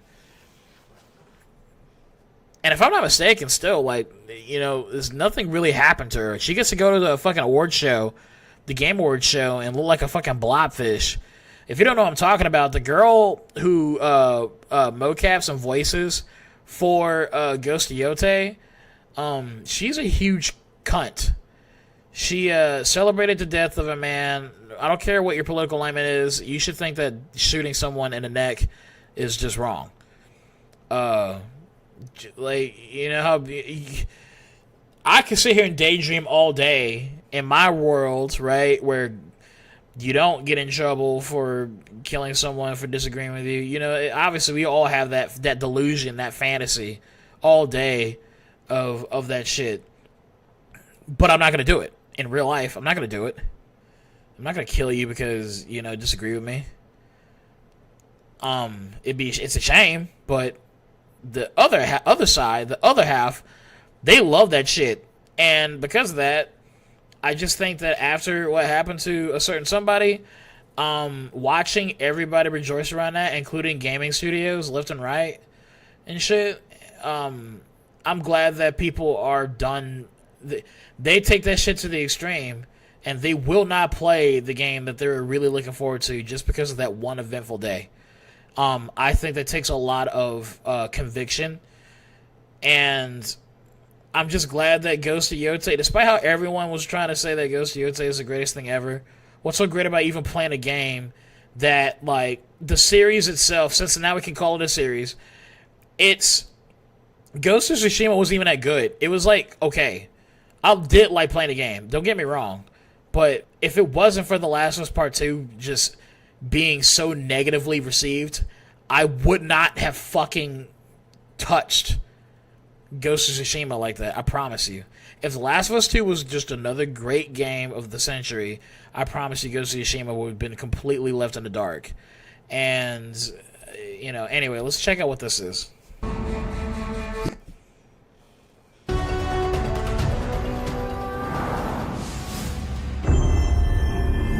Samus is quiet, but the guy's a yapper. Oh yeah, Metroid Prime? Yeah, that sucks. In the wilds of Eso, demons terrorized the land and subjugated its people. They were known as the Spider, the Oni, the Kitsune, and the Snake. Many fought back. Many were cut down.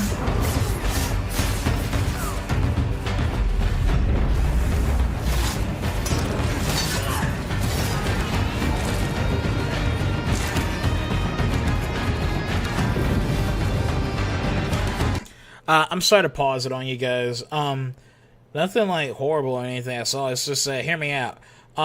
Again, I didn't mind Ghost of Tsushima the first game, but again, Ghost of Tsushima was just only, again, it was like the one game that we had during the time period to fill the void after being betrayed by what happened in The Last of Us Part 2, right? So anyway, what I'm trying to say is when the multiplayer came out, after I already got my fill-in on Ghost of Tsushima, I promise you, I only touched the multiplayer for that game once when it came out. I only touched it once.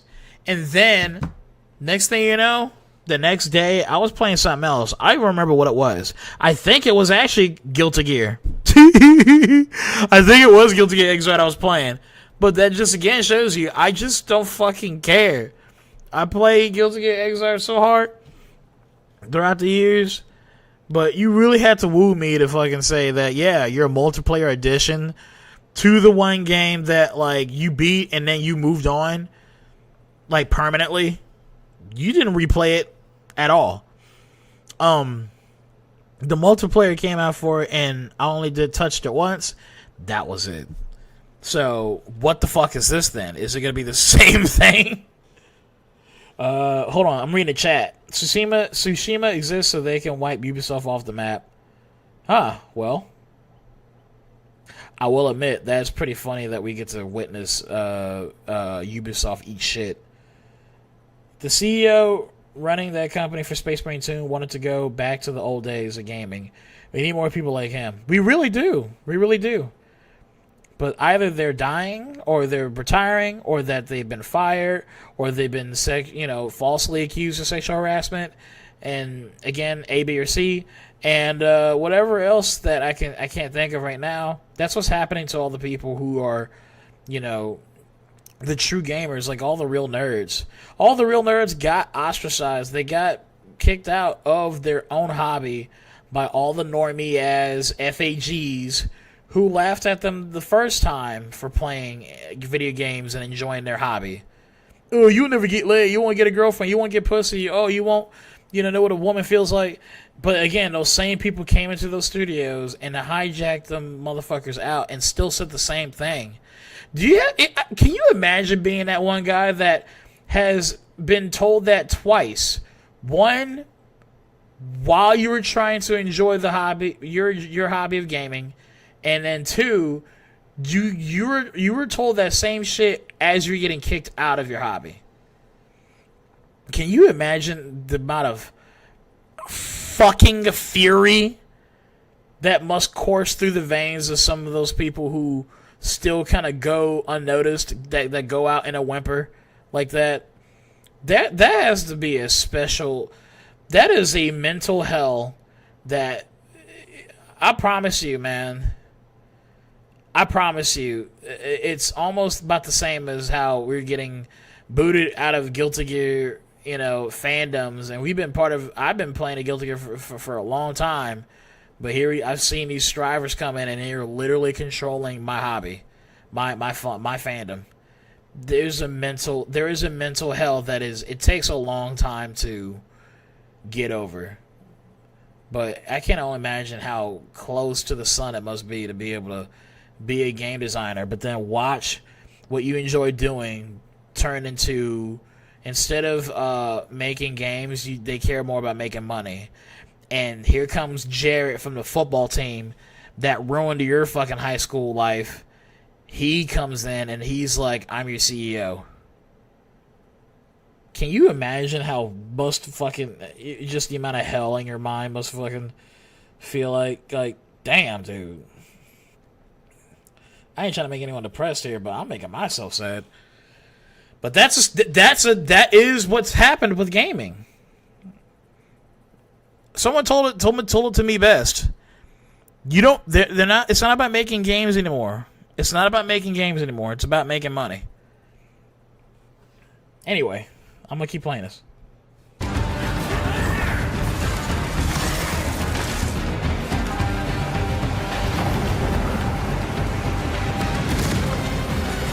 Nothing can stop a true warrior from vengeance, not even death. Yeah, so it's literally just a multiplayer. March 10th. Are you ready to play the game you don't want to play ever? You know? Who do you think will come out on top, Sam? You? Or me? I can't wait to find out. Oh, hey, it's the game I haven't touched. I'm not gonna lie, I did not touch at all. I played the first game. I bet the soundtrack is good. Because, look, I played the first game, and it was an experience, yes.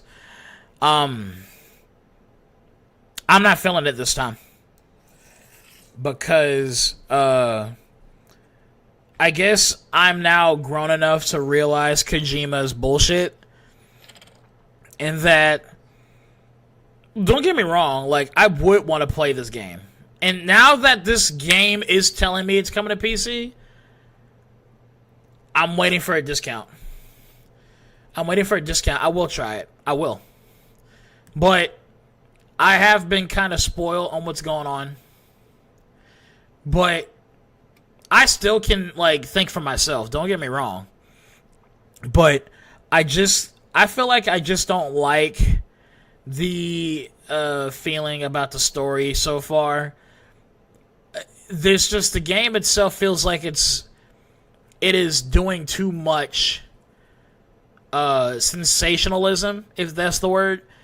From my spoil of the game is that there's been a lot of sensationalist tactics being pushed in this game, and I know that's always been kind of something does that really divert the story? It shouldn't. But once I kind of heard some of the story, it's just bro, this game. I'm not trying to spoil too much, but let's just say that it's kind of the same thing that happened to God of War, where Kratos has, honestly, with the way they tried to portray him so much in Ragnarok, and how he really he shouldn't give a fuck about what happens. If Ragnarok happens, it happens. That's how Kratos is, right? Realistically, if he wasn't such a fucking cuck to Norse mythology and to his son, whatever, I want to say that Kratos, the only reason that would make him want to go out and fight the way he did in Ragnarok was because, holy shit, you kidnapped my son. Holy shit, you fucking gave my son AIDS or something. I'm going to raise hell. And all of you Norse panthology, pagan, whatever bullshit, I forgot the word, all of you Norse gods, right? you're going to fucking pay if you don't fix my son right now. Like, that type of shit. So, back to Death Stranding. It just feels like watching the main character be forced into something that his own...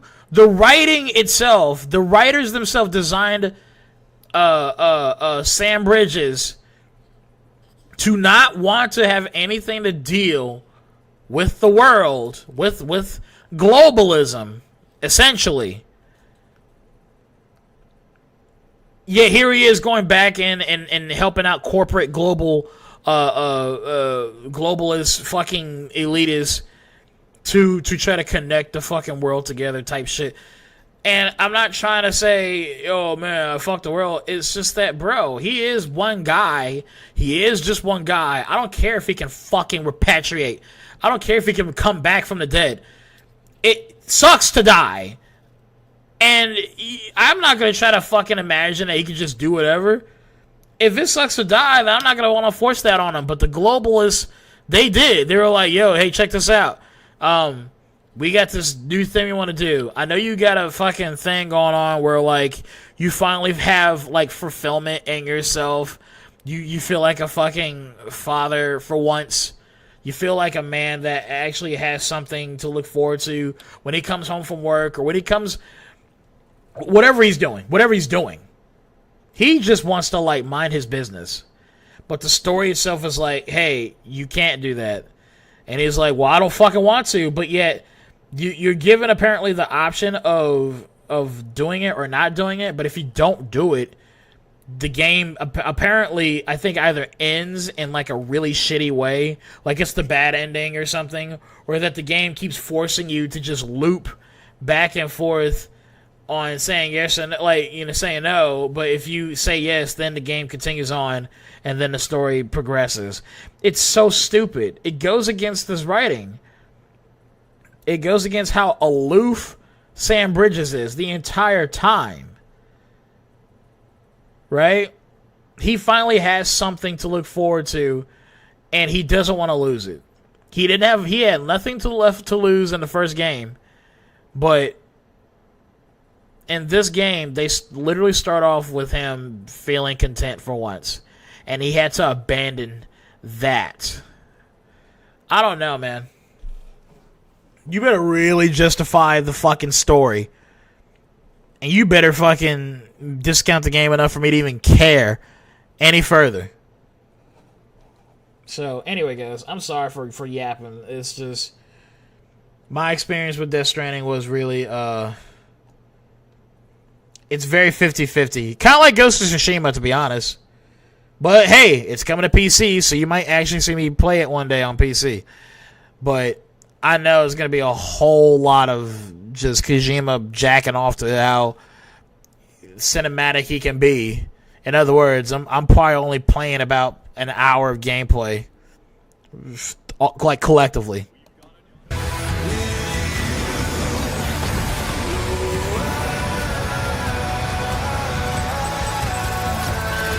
By the way, I'm not gonna lie. I don't like looking at what you're showing me because I already know about the BTs and all that stuff. But you are showing me stuff like gadgets and stuff that I feel like, because this game is incredibly lore sensitive.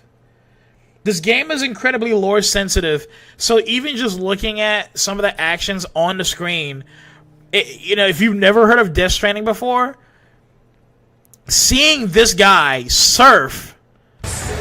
Hold on. Like, that part right there didn't bother me. It's like, who are these red people? This game, when you're so... when you're so, like, unaware of what's going on in the game, that's what made Death Stranding so appealing. Because none of the trailers at all, even the actual, like, gameplay footage that they were going to show, it still had way too many questions unanswered because Kojima's weird, right? And I liked that feeling. So when I played Death Stranding, I actually did enjoy the game because of how, like, not spoiled I was, and how everything that was shown to me was brand new, and I was trying so hard to wrap my mind around it. So this gameplay trailer of you showing me this game is coming to Switch, oh my gosh, that this game is coming to Steam, look, stop showing me this. Stop showing me that. Now, to a person who's never heard of Death Stranding period before, yeah, this don't seem like much. But after seeing that black sludge enough, I actually am like, oh shit, it's the BTs. Seeing the black sludge the way it is, I actually am like sensitized to the lore that if you fuck around and you get dragged right into this black sludge, or that you get ate by the black anything, it creates a spoiler alert, right? For 3 seconds. 3, 2, 1, go. It creates a fucking crater. Right? It does something so significant, and yet they perfectly barely explained that phenomenon that happens in the game. And that you wouldn't just see black sludge like that. You just wouldn't. So showing me a mechanic or a gadget in the game that fucks with my sensory, my senses to this story, this writing. Like, I'm assuming right now that he's just literally writing a fucking corpse. He's writing a corpse. Because when you die, or when there's any type of death, your body starts to do some shit. If I remember, it starts to like, give me a second. Oh, come on, Free2ThinkFree. You remember, right? You,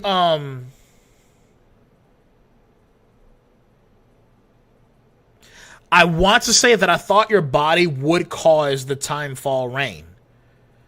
Right? Or that, you know, it's just, you can't just be a corpse. People have to dispose of you in a way that doesn't cause the phenomenon of, you know what, right? The crater to happen. So now you're trying to tell me that he's just... that's my assumption right now. That's my assumption. I haven't played it. Don't spoil it. Right? But I just feel like showing me this on screen right now, all this action-packed shit, like, just stop. It's not, the game is not actually action-packed. You're literally a FedEx fucking delivery driver. But again, they made the game that way, and it was cleverly done. Showing me all this action-packed shit is, one, you're lying to me, and two, you're showing me too much of the game. So I don't like that they're trying so hard to, again, brag about this game coming to Steam, and you're showing me all this shit that, again, this game is very story-rich. Seeing any glimpse of some of the stuff that, again, to a guy looking forward to a sequel, or is willing to give the sequel a chance, you're spoiling the game already, like, the shit that's happening. And I don't like that. They've always done the trailers that it was always cryptic, but now you're showing me literally the highlight, the most, turning point, the climax of the story. Like, you're showing me all the cutscenes of those moments in this trailer. See you on Steam. Man, fuck you. Bro, is that ass fucker? Yeah, I'm alive, baby. Yo!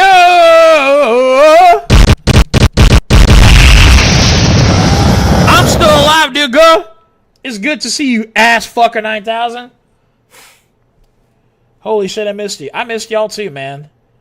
Boss Theory. Boss Theory! Yo, we got Boss Theory. It kept you waiting, huh? I'm gonna watch a Free2ThinkFree stream. Yeah, I'm gonna go ahead and watch the stream here. And, Boss Theory says, If it's not feminist or gay, I'll play. Hey, look, that's what I'm saying. Like, this game coming to Steam, I was thinking about it. I'm like, you know, I would like to finish up what the fuck they're trying to say here, but after seeing some of the stuff already, because, like, you know, the internet sucks and you get spoiled, I'm like scared to really. I don't even want to play the game anymore, just because, like, I'm scared that the game, you know, the propaganda that they low key were pushing in this game, the globalism and stuff. I'm scared that it's gonna, like, still sneak into my bloodstream, and now I'm a big old gay FAG that loves Bridget being a girl type shit. You know what I mean? The boss theory says, I'm busy. I'm dead serious when I say I never learned what happens when they get you. I was too cautious and figured out how to avoid it. I felt like many people did because it felt easy. I almost let them take me once just to see. You know, I want to be a voice actor one day. You know, voice acting is actually hard because there is kind of like voice acting is the people who actually train themselves to sound like a different person and like 5 other different people, whatever. That actually takes talent. If it's something that you're just trying to be like, let me see if I can actually force myself to sound like Snake, you can still hear your own, like, quips. You can still you can still hear your own quirks about your voice. You can't get rid of, like, if you just don't practice enough, if you don't train your voice enough, no matter how you try to voice act, I can always still hear myself, Free2ThinkFree, like, slip out. So when I go back and I watch this VOD of me trying to voice like Snake, Otacon, I'm trying to sneak past the guards, but my ass cheeks keep clapping too loud. I don't know what to do. What do I do? You're gonna play PC, the PC version of Death Stranding 2? Give me a break. Come on. You have these people playing Guilty Gear Xrd in the background, and you might be lagging their gameplay because you're trying to watch the showcase here. What can I say? You need to be more attentive to what you're trying to do here. What do I do? Snake, this is Colonel. Damn it.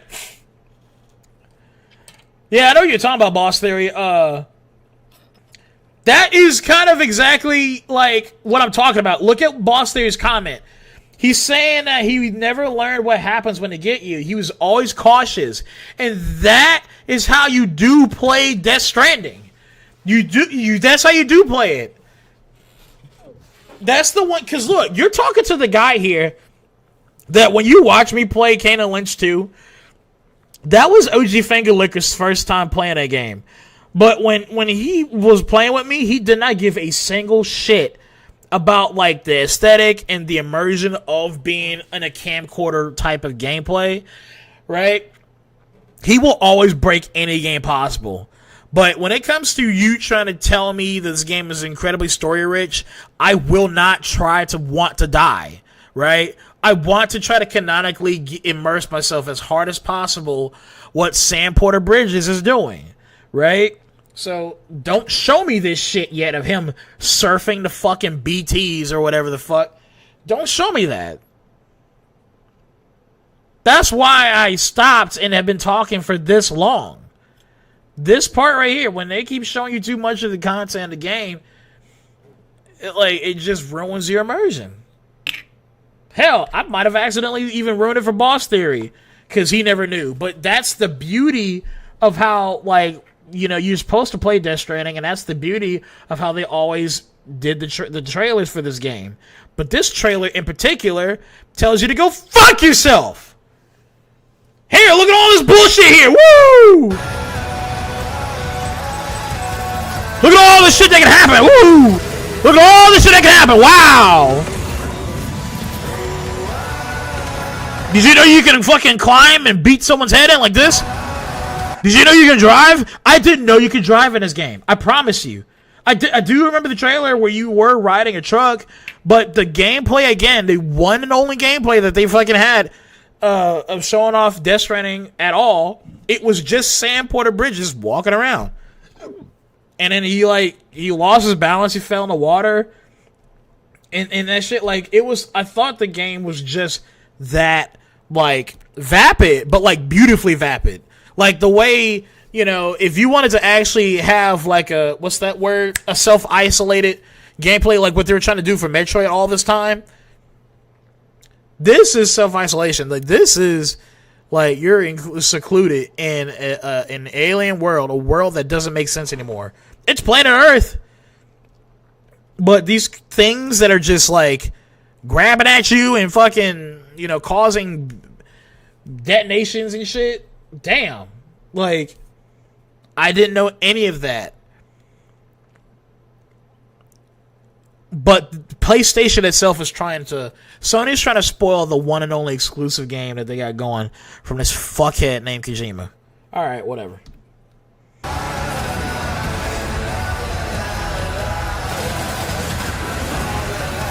Yeah, see, like, don't show me that, bro. I can't stop pausing it. The game makes me this trailer makes me mad. It's showing me too fucking much. Who is that behind them? Who's that right there chasing you on a bike? What is that? Higgs? You shouldn't know who Higgs is yet. You should not know who fucking Higgs is yet.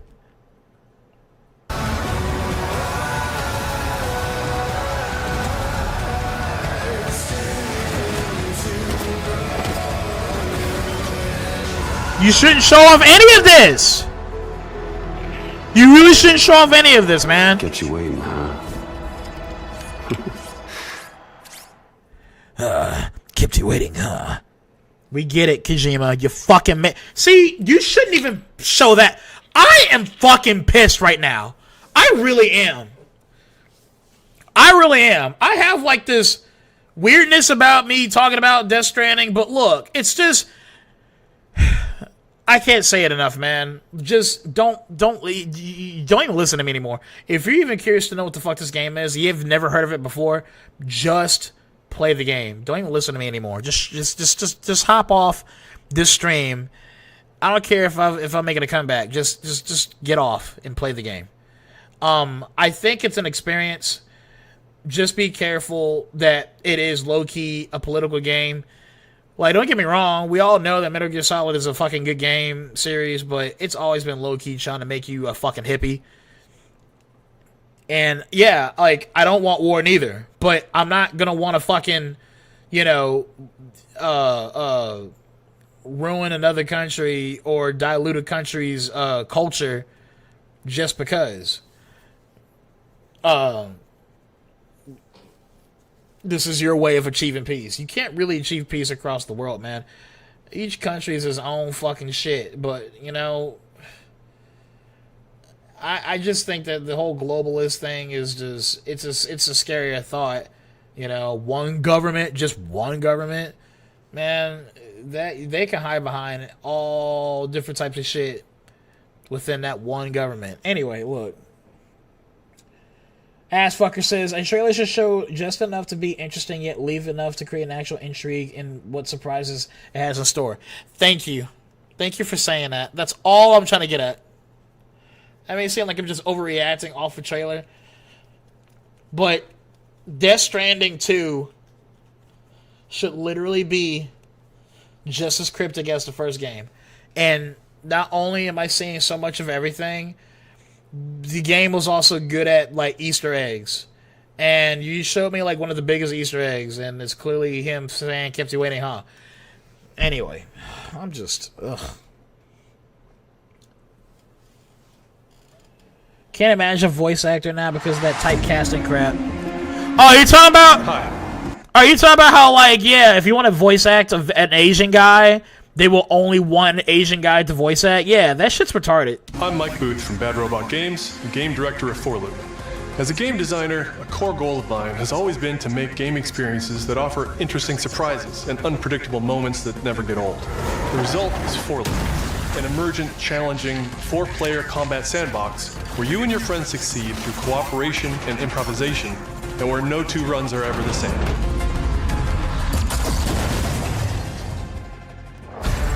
At the heart of For Loop is a probability map, which combines... Oh, this is the game that they revealed at the Game Awards show. This is the game that is supposed to be heavily, you know, from the creators of Left 4 Dead. Meanwhile, Back 4 Blood came out and it fucking sucked. Gameplay for it sucked. The zombie types are unfair. And, none of the characters... You literally get to pick from 8 characters, not 4. You get to pick 8 characters or some shit, and none of them feel like they have the same kind of appeal to them like all the fucking 4 characters per Left 4 Dead game. Everybody likes Bill. Everybody likes Francis. Everybody likes Lewis. Hell, there are people who like Zoe. And then Left 4 Dead 2 came out? My nigga. I could go for a barbecue bacon burger. I could go for order fries.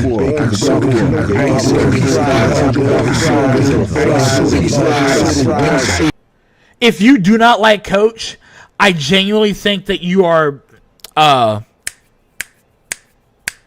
think you're a psychopath or a sociopath, whatever the word is. I genuinely think that you are disconnected from reality and not understand the reason why Coach is amazing. Anyway. Oops, I didn't mean to jump in like that. I was trying to actually give you guys gameplay, like off of somebody else. I was trying to spectate. Okay, here, let me... there we go. Man, stream is hard. Yeah, so Back 4 Blood sucked. What is this game? Alien technology and human ingenuity to plot your best path forward to defeat the invaders. Each node represents a different mission with its own risks, rewards, and surprises. Everyone votes to choose the next mission. Once you've chosen a node on the probability map, your team will teleport into the mission.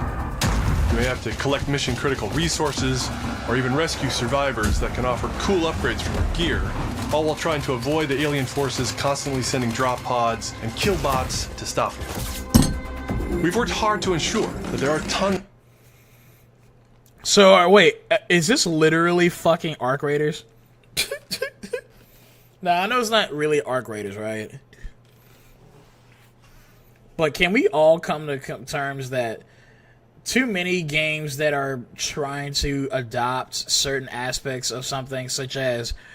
have you noticed, guys, how many games are copying Overwatch, Apex Legends, League of Legends, and shit? Like, instead of having a class, you play as a hero, right? They even did this shit in Battlefield 2042, and that was the worst received Battlefield in all of human history, and not even just because of how lackluster and empty... Like, they completely unchecked every single box that a Battlefield game it was supposed to have. Like, they didn't even have a scoreboard. You couldn't even use voice chat in 2042. Anyway, sorry, I'm getting carried away. I'm trying to say that, have you noticed that there's, like, hero shooters out the asshole? There's so many clones, so many of these damn games coming out doing the same exact shit. Now, what do we got going on? Wow, look at all these games that are copying Escape from Tarkov. Arc Raiders, right? I didn't even actually get him. Ever since I stopped streaming with Boss Theory, you can check it out, by the way. There's a stream of us playing Arc Raiders for the first time together. And there wasn't much going on, but, that's the closest I would say that, yeah, I've played one of these type of games. What's it called? Extraction shooter. So that's what it feels like I'm looking at here. It's a third, and Arc Raiders is also a third-person fucking extraction shooter. Marathon's coming out, and Marathon, which is supposed to be the same from the folks who made Halo, Bungie. By the way, Marathon is the worst received game right now. So they made a Marathon back in like the 90s. That was their first game. Bungie made the first game Marathon. Now this Marathon reboot is like this weird, just jank fuck-ass extraction shooter, first-person shooter, whatever. But nothing about the gameplay looks appealing. At all. But whatever. Yeah, but this whole, like, making a game based off of the genre that's dominating the market right now. I'm tired of it. And all of that I'm seeing here is arc raiders, but, you know, less fluid animations. There's just a lot more janky, like, snappy, spotty, whatever, man. Gaming sucks. Tons of items to choose from, and a lot of strange creatures and mysterious things to encounter. For example, this weird alien plant is called a blink root, where you can collect a blink berry, which will teleport anyone who touches it to a random, distant location. All the various enemies, weapons, items, and mission objectives are all designed to interact with each other in dynamic ways that create emergent gameplay and endless, replayable chaos.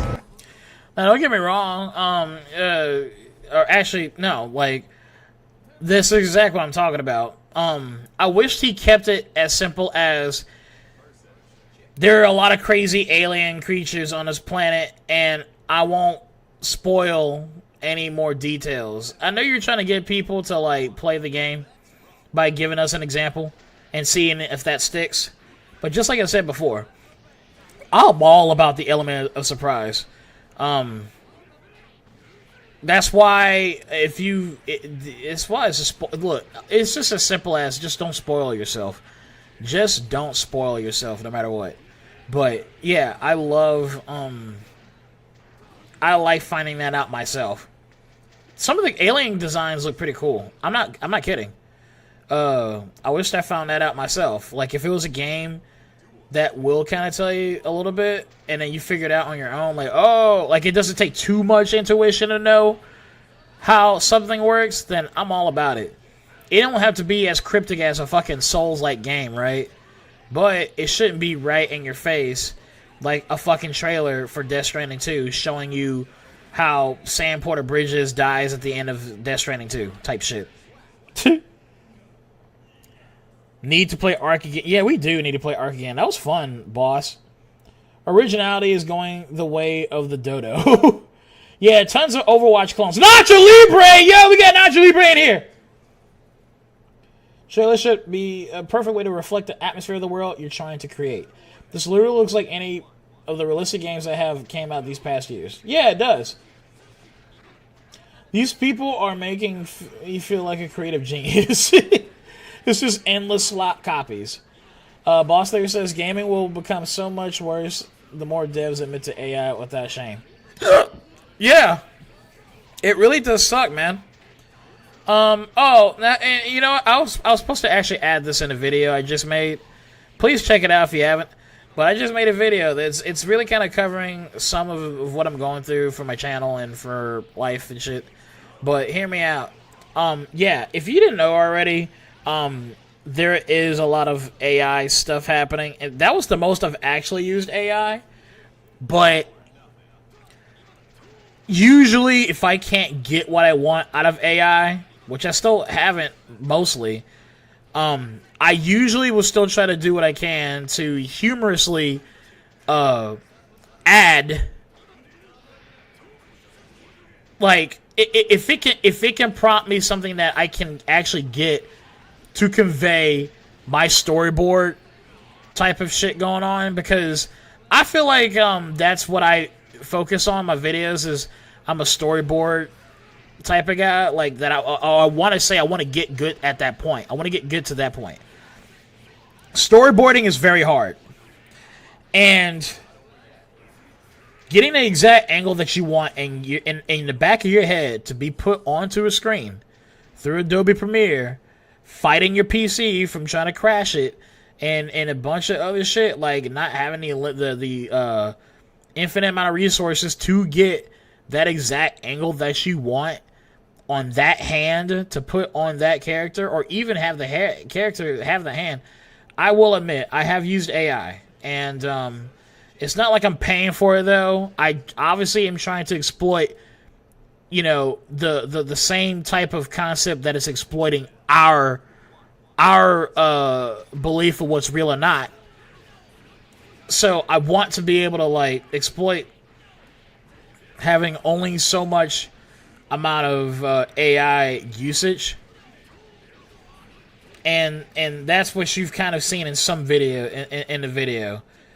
But it is still my own creative, ability here of wanting to portray certain shit as much as possible without having to use it.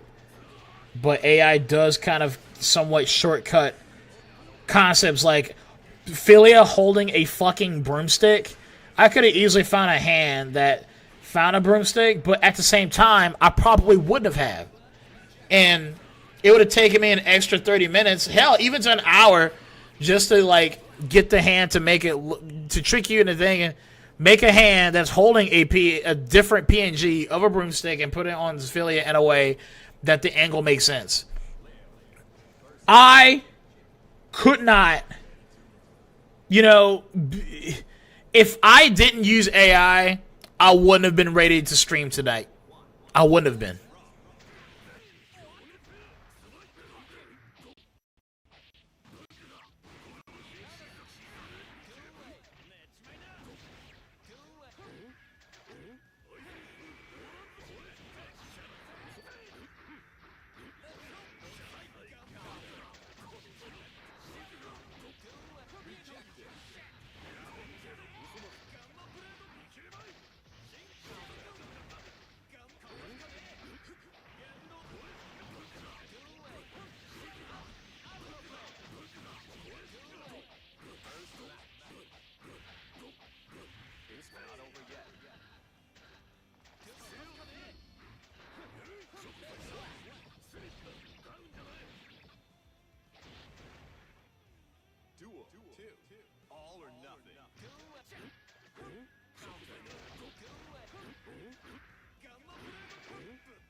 Dizzy versus Faust. Get ready to rock.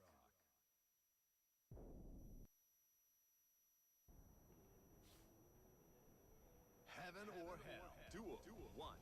Let's rock.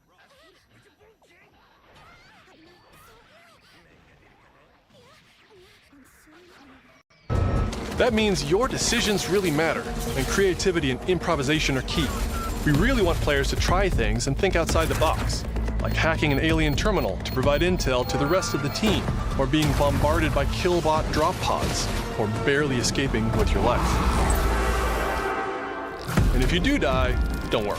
So long as one of you makes it back to home base, you'll be reprinted and ready to try again. The home base is a place for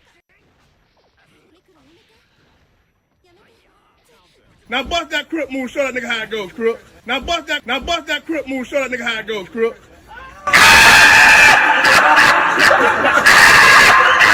Now bust that crip move. Show that nigga. Now bust that crip move. Show that. Now bust that crip move. Show that nigga how it goes, crip.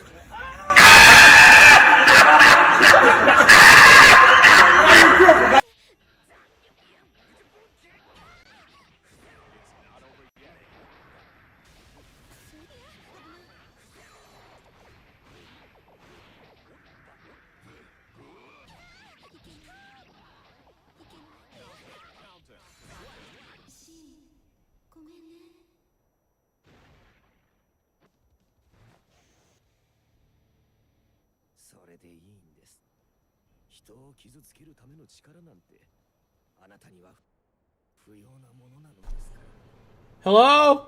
Alright, there we go. Hey, what was the last thing that you guys heard me say? Here, let me type this in so none of y'all are freaking out. Now bust that crip move. Show that nigga how it goes, crip.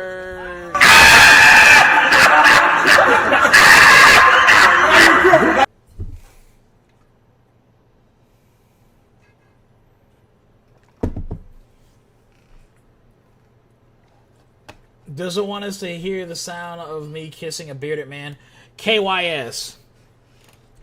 Hey, what was the last thing you heard me say? Please tell me. I just gotta know. What was the last thing you heard me say? I was talking about AI and how I have used it, but I still rather not have AI to the extent that we have it now. I'm glad you guys are still watching me, man. This is a very active stream. Yo, we got Nugget King! Hell yeah! Bro, I'm glad that a lot of you guys are coming through, man. One thing I told myself is that I literally said this today. I said, I don't want 2,400 something subscribers back. I just want the Junkyard back. This is what I mean. I'm not kidding. This is what I mean. You see how y'all know each other?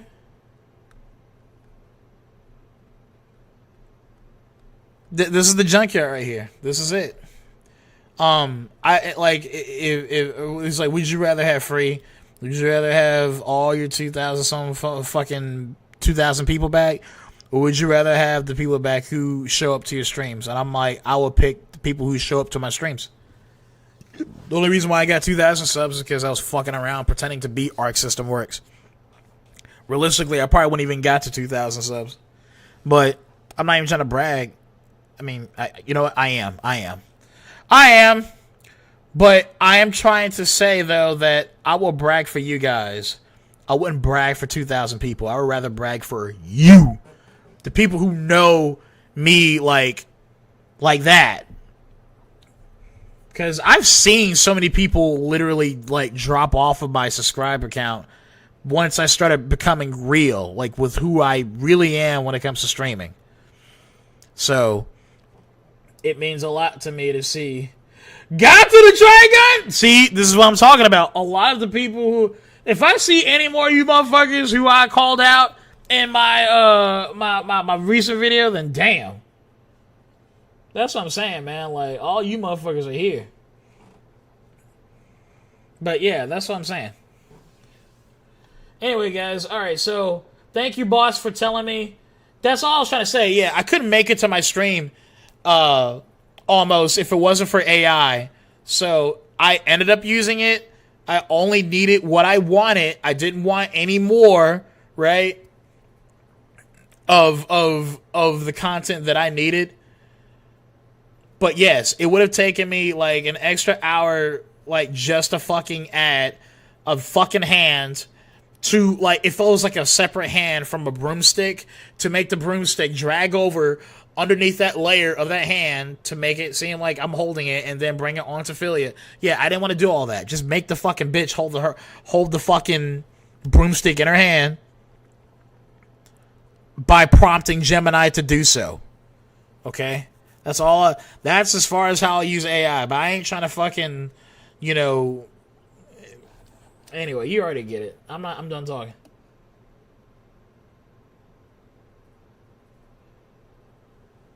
Don't go out of this road, dude. Your channel is just shadow banned because the because of the shit you say. I'm gonna go silent, but I'm here. I get what you're saying, but yo, we got to the Trigun, man. How you doing? Minga, why do you look sad? Why do you look sad? Yeah, I gotta keep playing this stream.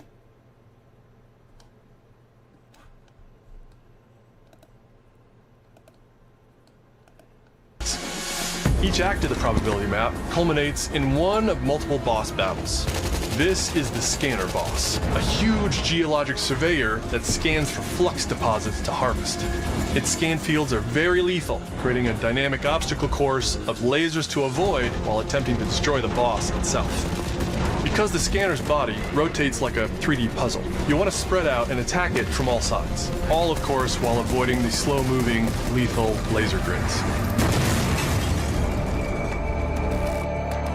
Our goal here is to create some... I do kind of like boss fights that are genuinely like spooky, or at least just ominous, despite the simplicity of the design. Like, basically, like if you remember that crystal thing from Evangelion that will like scream and then it'll shoot a fucking big ass laser, like there is no crazy detailed like art to, you know, that angel or whatever that came down and was wrecking havoc in Evangelion. It was just like, it came down and it was like a diamond. It was like a little prism. No craziness to it. And it had a circular, if I remember, it was like a energy source from the middle. But that's all it was. But they made the simple like shape itself the most ominous thing that you would ever see in Evangelion, because it made so much noise that couldn't be comprehensible to the human ear until you heard it scream and it shot a big ass fucking beam that was like a nuclear bomb. So like that's the type of design I think I would like to see more of, until too many games do it, and then it loses its purpose of being that unique in the first place. So when I say I want to see more of it, I actually don't want to see more of it.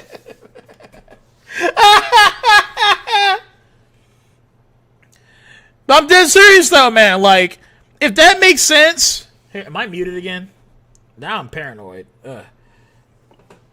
Yeah. Okay, anyway, look. If that makes sense, then that's where I'm like, that's why like you have to be always down that middle. It's like fucking I want I want this to happen. Okay, what's happening? All right, good. That's great. Now everyone's doing it. Okay, stop. Just stop.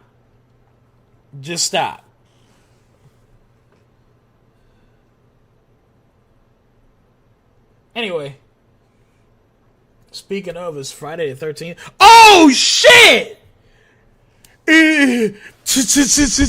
Ha ha ha ha ha ha! Ha ha ha ha ha!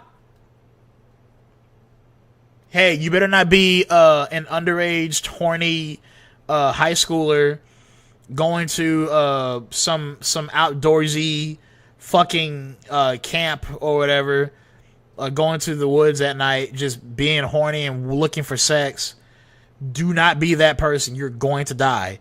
Instead, be the nerd or the ugly girl that gets made fun of, or the nerd that they can't get sex. You will guarantee you will live to see it another day. Do not be horny, hot, attractive high schooler. Do not be hot, horny, attractive. It's that time of it's that every blue moon. Every blue moon. Motherfucker with a hockey mask just comes out and he's just fucking, all he can say is that translates to where are these horny ass teenagers? They need to stop having premarital sex. I'll make sure of that.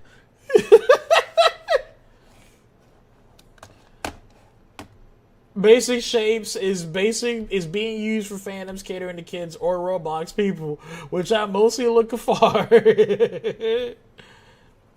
The people want, Boss 36, people want more Popeye edits.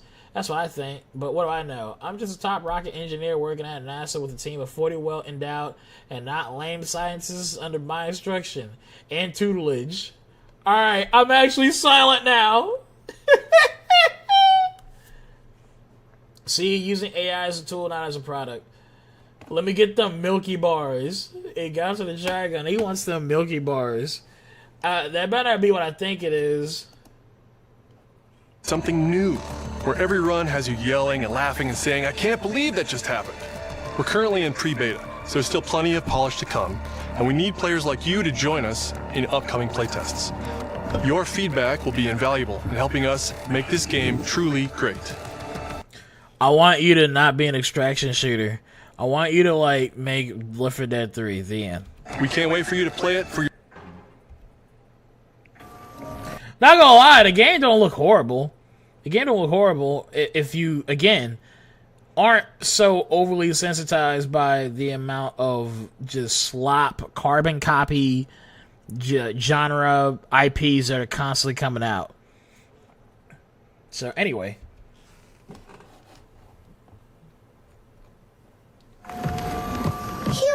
By the way, which Xrd server am I in? The one that only has 2 people in it. And it's open. Do you really not see my fucking, my room? It has my name and everything. Oh, it's that one game. Look! What's this?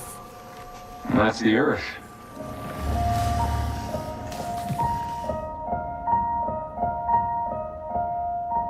You really can make everything with lunar filament, huh? Looks a bit like New York. Is that a place on Earth? Can't believe we haven't found any survivors. I haven't seen anyone besides you since leaving the vault. All alone, huh? I know the feeling. Hey, Hugh. What were you like as a kid? When I was young, I was in an orphanage. I was a lot like you. I had a few bumps along the way. But I had someone looking out for me. And now it's your turn.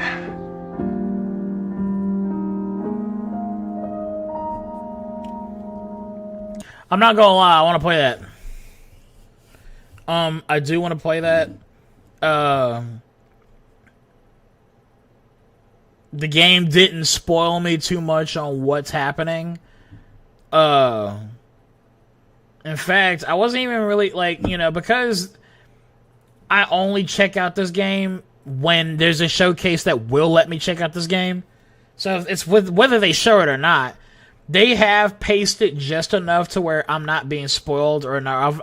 I'm intuitive, but I'm not intuitive enough to know what the fuck is going on. Other than that, there's a fatherly daughter bind that is, it is a rare sight to see, and it is a very, for the people who are fathers out there, I would like for you to be able to have a game that makes you feel like a father, even in game, as in, like, it makes you reflect on how great, how God is good, and the grace He has given upon you to be able to have a child that you are looking after, and to watch that bond, you know, grow. The last game that actually did such a good job at that was Last of Us Part 1. I have to say Part 1 because I don't want you to think Part 2. Last of Us Part 2 is not canon. Last of Us Part 2 should not exist. Last of Us was such a fantastic game, through and through, and has shown such a beautiful story through the most I wouldn't say a beautiful story, but it is the most, what's the word? Visceral. It's the most visceral story because of how real shit can get. Of course, fucking zombies aren't, real and shit. I mean, granted, I've heard about cordyceps and how they can affect, like, cows and shit, but they can't survive outside of Africa. But hear me out. Besides the point. Raiders, right? A lack of government. Dudes running around, like, just raping and raiding and stealing, and that's how they live day to day, right? That game does have moments where Joel and Ellie grow with each other and have, spats with each other. Genuinely, he gets to a point where he literally starts calling, Ellie like his child, his baby. He really does. And I'm sorry to spoil it for those who haven't played it, but The Last of Us is such a fantastic game. Hell, that wasn't even really a spoiler. It's just that if you already kind of know what game you're getting into, where you see a young teenage girl, survive in a zombie apocalypse with the old man, like, you can clearly tell what kind of story it should be. And I just think that concept alone, it's not done enough, and it shouldn't be fetishized. They fetishized, am I saying that word right? Fetishized. Fetish. They turned it into a fetish in Last of Us Part 2, where you find out your daughter is a fucking lesbian, and if you play the DLC and you think the wrong way about it, you end up becoming a fucking degenerate and thinking that, yeah, this turned out just fine, and then next thing you know, you're whacked in the fucking head with the golf club without really getting the proper, like, pacing of it to even make it happen, or it's just the shittiest way to kill off the most integral main character to such an invigorating story such as The Last of Us.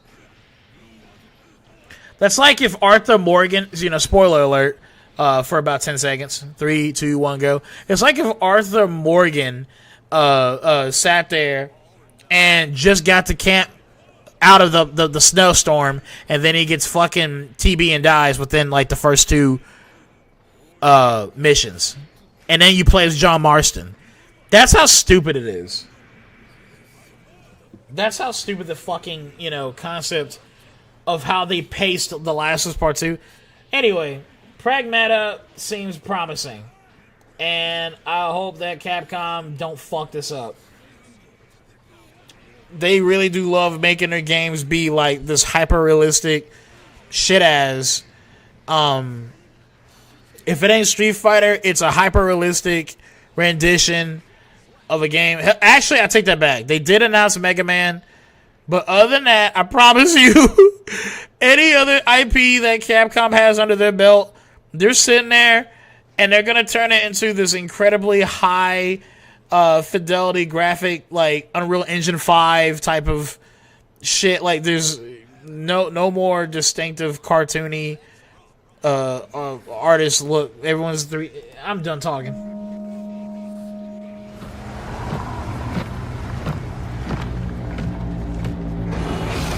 Removal time exceeding estimates. Deploying reinforcements.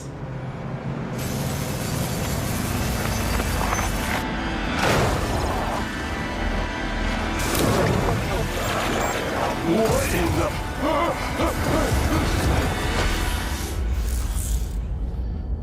Look, man, don't show me anymore. Just show me a happy-ass fucking, girl and a grown-ass guy, and there's a daughter bond.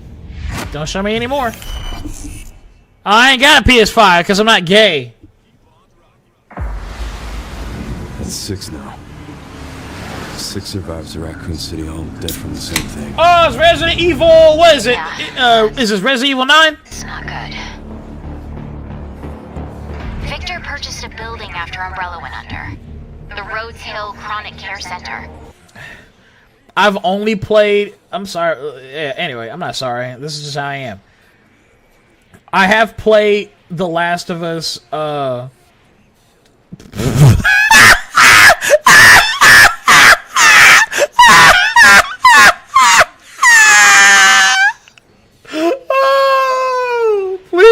forgive me. Alright, what I meant to say was, I have played Resident Evil 4 when I was a kid. I shouldn't have, because it was bloody and gory and nasty. The only spooky part about that game was the regenerators. That was the only spooky part about that game. But Resident Evil 4, right, was a good Resident Evil game. I wish they didn't bring back Leon Kennedy to look like this. You know what don't make sense? How is it that you're an old man, but all of a sudden you're buffer than you ever were when you were in your 20s? Your 20s and 30s, you're in your prime, dude. You can bust the fattest fucking loads, ropes, and you have the most amount of testosterone in your body then. But you're trying to show me that in his 50s or 40s, whatever the fuck, you're trying to convince me that this dude is just overpowering. I just don't... Look, I will admit, I don't believe in old man strength. Like, I do and I don't. I just think that, like, the moment you really are actually old and you start having back problems and you're like, shit, you know, like, you like old string bean neck. I don't believe you can fucking lift the way you used to, motherfucker. You're only about, like, maybe a quarter, like, you know, weaker. But dude, I'm just saying, like, look, watching Leon Kennedy trying to, he's all fucking ripped and jacked the fuck up. He's like one-shotting zombies through like all those I know you guys have seen it. He's like executing people with like one-shot fucking like moves after you shoot him once, which the game looks like it's gonna be saturated with that shit. They're gonna like take a mechanic that is meant to be like cool, and they oversaturate it, just like it's like the equivalent to when you're playing Doom, and when Doom Eternal came out, they oversaturated. Hell, it was the Doom 2016, 2017 remake. The glory kills were cool, but damn, is that really all there is to it? Just glory kills? You shoot someone once, and you're immediately running up to them just to do a glory kill. Like, damn, that gets tired really quick. Especially when there's only so many animations. So, when you watch all the animations of all the kills, the finishers and shit, in Resident Evil 4, or, sorry, Resident Evil 9, the remake,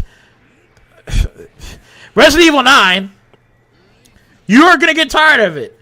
You're going to then de-immerse yourself. You're going to, like, lose the immersion of playing a game because they don't know how to, like, make moments like that feel paced properly.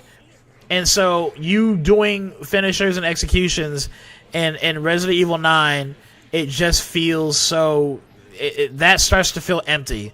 So I'm worried that that's what's going to happen for this game. And again, Leon Kennedy is trying to do all this shit, and he's got that same ass fucking Hot Topic haircut. It is the dumbest shit I've seen.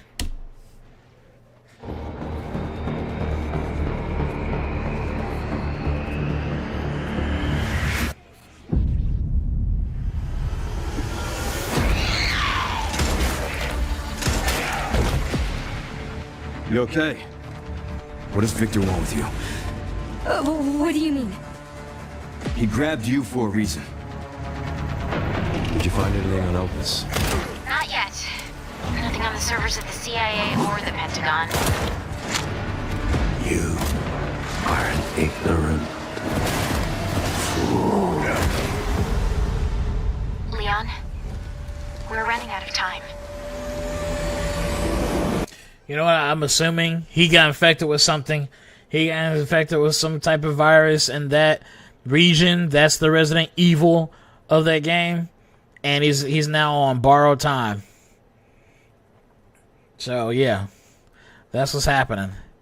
Again, if he's actually like 50, why is he still rocking that? Please get rid of that. Just make like here, I'm trying to reimagine it. I'm taking my hand and I'm trying to like take the bangs and like either just trim the ends up to where like his forehead is, or to like just make him grow the other side out at least. I don't know. Just the face itself, despite how hyper realistic everything is, I can feel the idea that that's Leon Kennedy. Because you're not gonna make me play another fucking nobody ass dad who ain't got no clue what's going on, and he's just riding the waves of Resident Evil 7 and 8. But that hairstyle, man, is bothering the shit out of me because he's old. Yo, spooky, scary skeleton. Friday the 13th skeleton. Oh boy, don't tell me they're gonna make a game where you have to take down the protagonist of a previous game. Oh no! You do play as the girl in the game. Ain't that crazy? And guess what? Guess who's old and ain't got much else to live for? Any fucking way. Like, he don't have a family? You're telling me Leon Kennedy ain't got a family yet? He didn't tell me? You telling me that he didn't fuck the fucking president's daughter and have a family at all or whatever? Why me? Or is that the president's daughter right there? The team has settled on a person of interest. A former T-virus researcher. Or is that the president's granddaughter? Because my master made you who you are. Raccoon City was where it all began for me. I'm coming with you. We can talk. What do you want to know? I don't want any more regrets. Whatever it takes, count me in.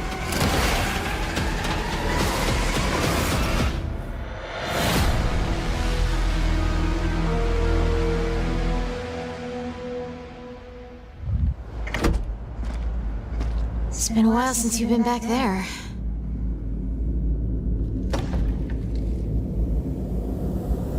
Yeah.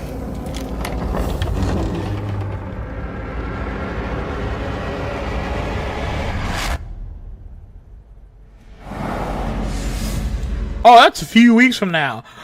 See, here we go. See what I'm talking about from before? Here's a grown-ass man. He looks like he's in charge, but you gotta have a girl next to you.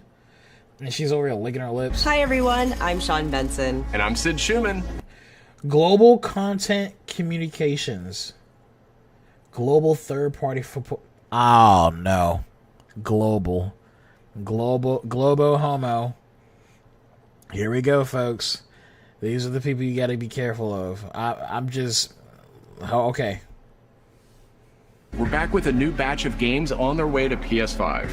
But before we begin, we wanted to highlight the upcoming release dates for both Pragmata and Resident Evil Requiem from Capcom. Both are coming soon to PS5 with support for PS5 I'll play Pragmata if it's on Steam. Pro. Now, let's return to the dark world of Nosgoth with an announcement for fans of Not sure you fucking...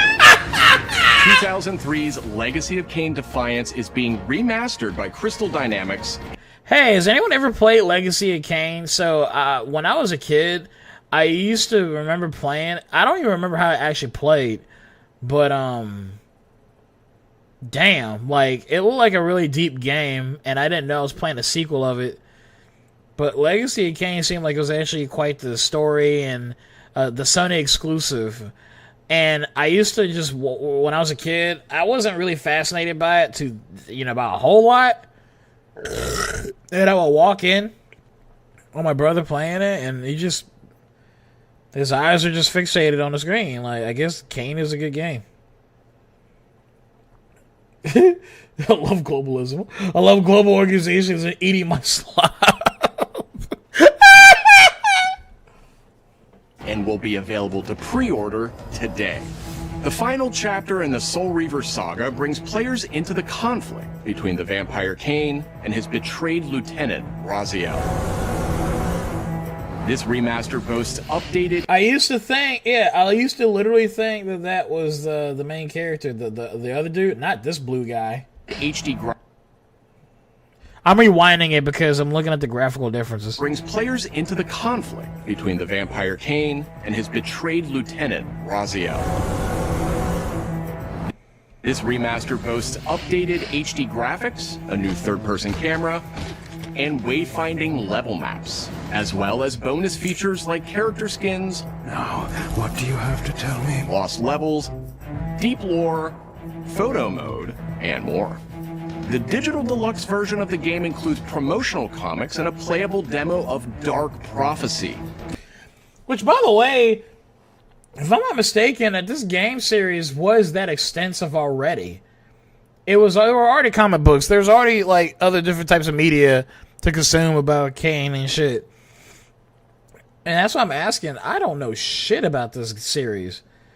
And it's like damn near too late for me now to fucking really, I guess, get into it, since I think they spoiled like the most crucial part of the betrayal. You heard that? But whatever.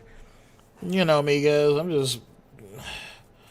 I'm too busy trying to feel like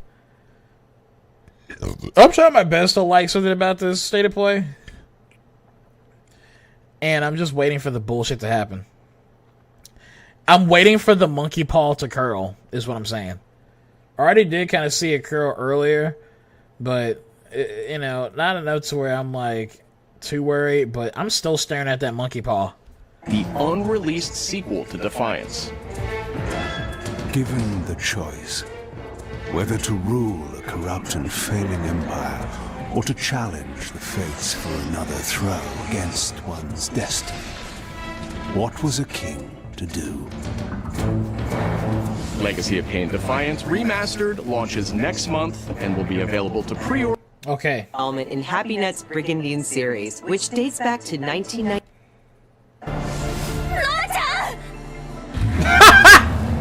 I was like, wait, what did I just walk into? Let me see the first bit of it if I can. And that's all I saw.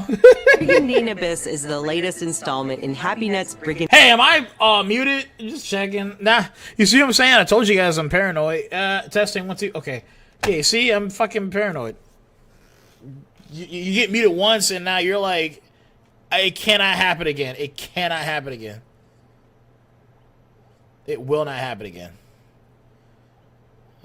Well, I was supposed to also play some Accent Core. You know what? I'm gonna do that. Let's play this shit out. Let's just play it out and see what it's about. But I'm gonna move over to Accent Core and I guess spectate people there. I'm tired of having both my Guilty Gear games up whenever I promote it through the thumbnail, and then I don't play at least one of them. I don't play both of them. I'm trying to show how various I am. Indian series, which dates back to 1998 on the original PlayStation. Oh, it's This another fantasy remaster or war whatever? strategy RPG tells the story of 6 heroes who rise against an empire invading with overwhelming power. Okay, well, if it's a remaster, then fuck it. Oh, man, he looks fucked up. But he's an anime character, so, like, he looks a lot more hideous if he was real life. Like, if he was a real life human being, yeah, that would look hideous as fuck. But he's an anime character. There is no such thing as an ugly character. There really isn't. Enjoy Okay, anyway. story launch For an update on the Dead or Alive series. Oh, shit. So this is what I was spoiled on. Apparently there's like a Dead or Alive update. Or even a sequel. I actually don't know. Okay, so, like, at least I know that there's Dead or Alive, but I don't know to the extent. I actually was thinking about Virtua Fighter instead. I'm still trying to figure out what makes that game appealing. Look, for those that actually enjoy Virtua Fighter, whatever, then wait, what the fuck? Your local blah blah blah conflicts with the stored Steam cloud, whatever. Okay, well, I'm just gonna see. I did something recently to make my PC run better, since it was giving me bullshit today, and I might be fucking myself right now because I might have moved a bunch of shit that was originally on the drive that was actually being overtaken with space when it comes to space. And right now I'm looking at the efforts of my actions. I don't fucking care. Just pick whatever, man. It's accent core. Unless I care that deep about the fucking art style that you unlock from MOM mode and all the other shit that happens, then yeah. Now, don't get me wrong. I do care about unlocking the EX modes and all the other modes, but I think I should be good, man. There's just no way that shit's getting lost. Oh my gosh. Okay, anyway. Hexagon tile turn-based game. Sorry, that's on me. Anyway. Shout out to Corn Thrower for getting me to look at Dong Dong Never Die. That is still a fucking game that goes hard. And also that game Knockout, the stick figure fighting game. That shit goes hard. Oh shit, I just skipped the most badass niggas in Guilty Gear. Slayer and Jam.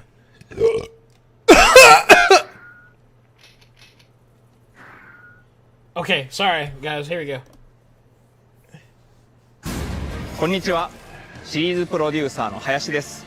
本日はデッドアライブシリーズが新たなアップデートとともに復活することを I'm not speaking your filthy white language. 無限転身の名にかけて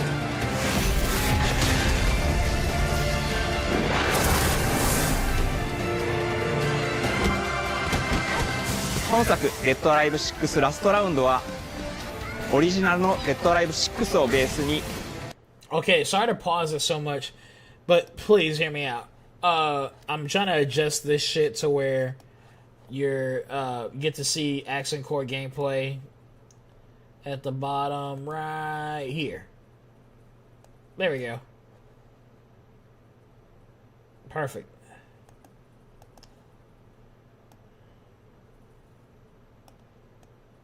There we go. Okay. I want to talk about Dead or Alive.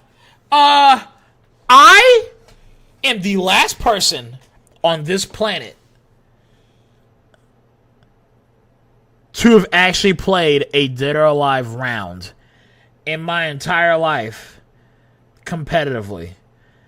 In fact, I can't even recall the last time I've played Dead or Alive, like, to that extent. Dead or Alive is,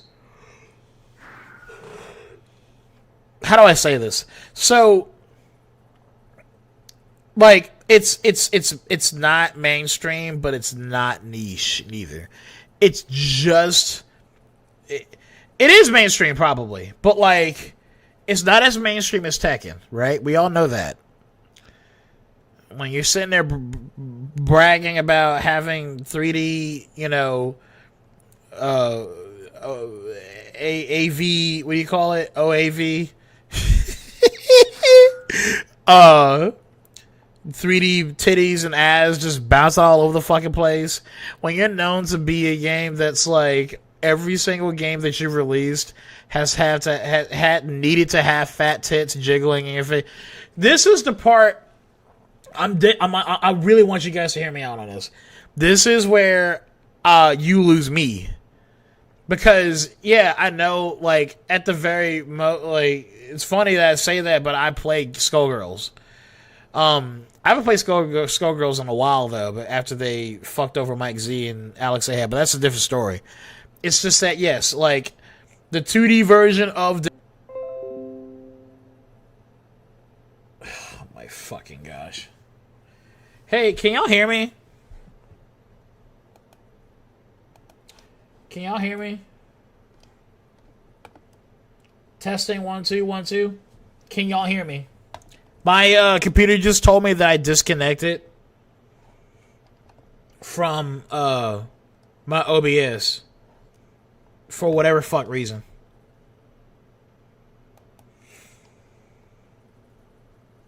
Yeah, it just told me that. It was trying to do that bullshit. When I hear that and I look at the bottom right, I'm like crossing my fingers.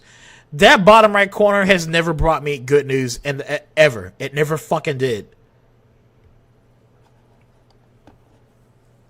How long was I out for though? Like, anyway, I was just trying to explain this. I was just trying to simply say that Dead or Alive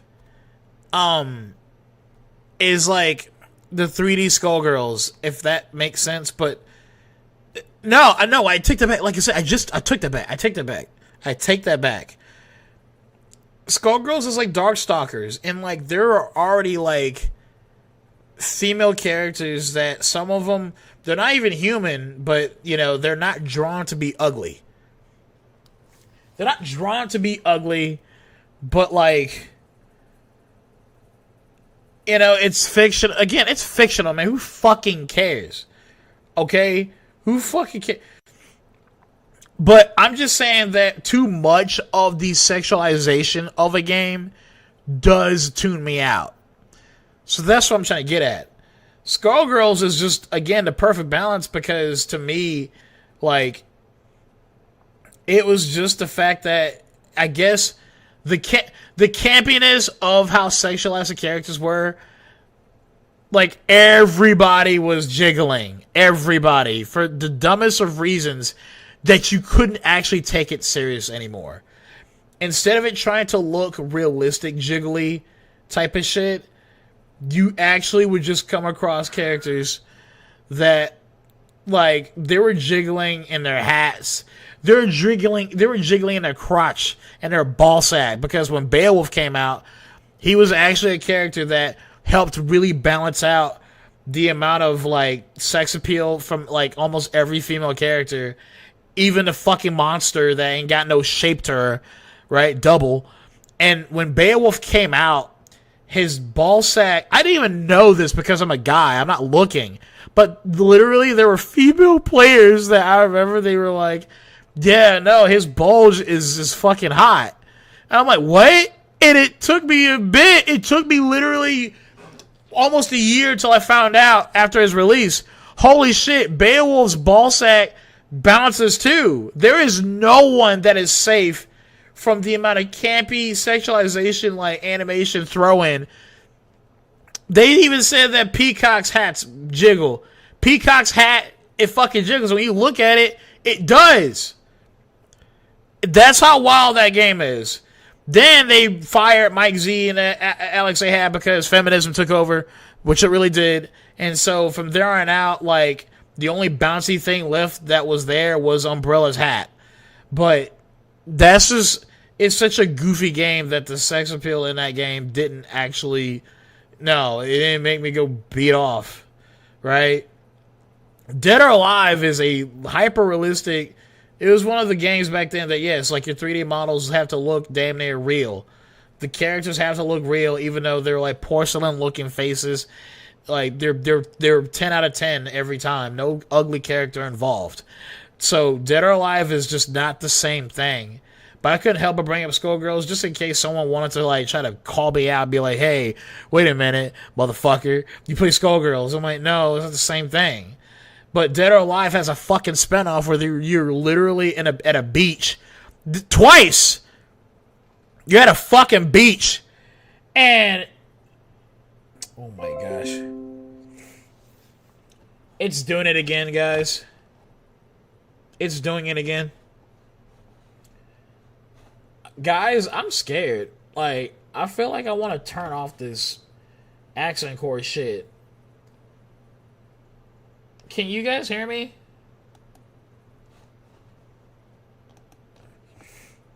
This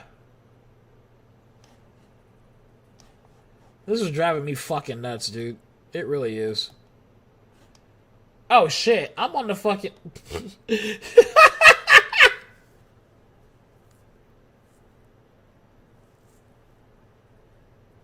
Mentions a beach and disconnects. Free2's his own Death Stranding. Yo, is that fucking Abby Strong? I just now realized you're back. I realized you're back. I'm sorry, dude. Anyway, guys, look, let me get this out of the way. I think this game might be purposely turning me off. Like, not get it? It's turning me off. This Dead or Alive is turning me off. I'm gay. No, I'm talking about accent core. I think me being in this room for some reason is making my OBS active. I don't know, dude. It's that time to actually do a big diagnostic. I thought I finally fixed this damn fucking shit when I was trying to edit my damn video. It's been really bugging me, man. Okay, look. Guys, you're still here, right? So what I was trying to say again is that, yes,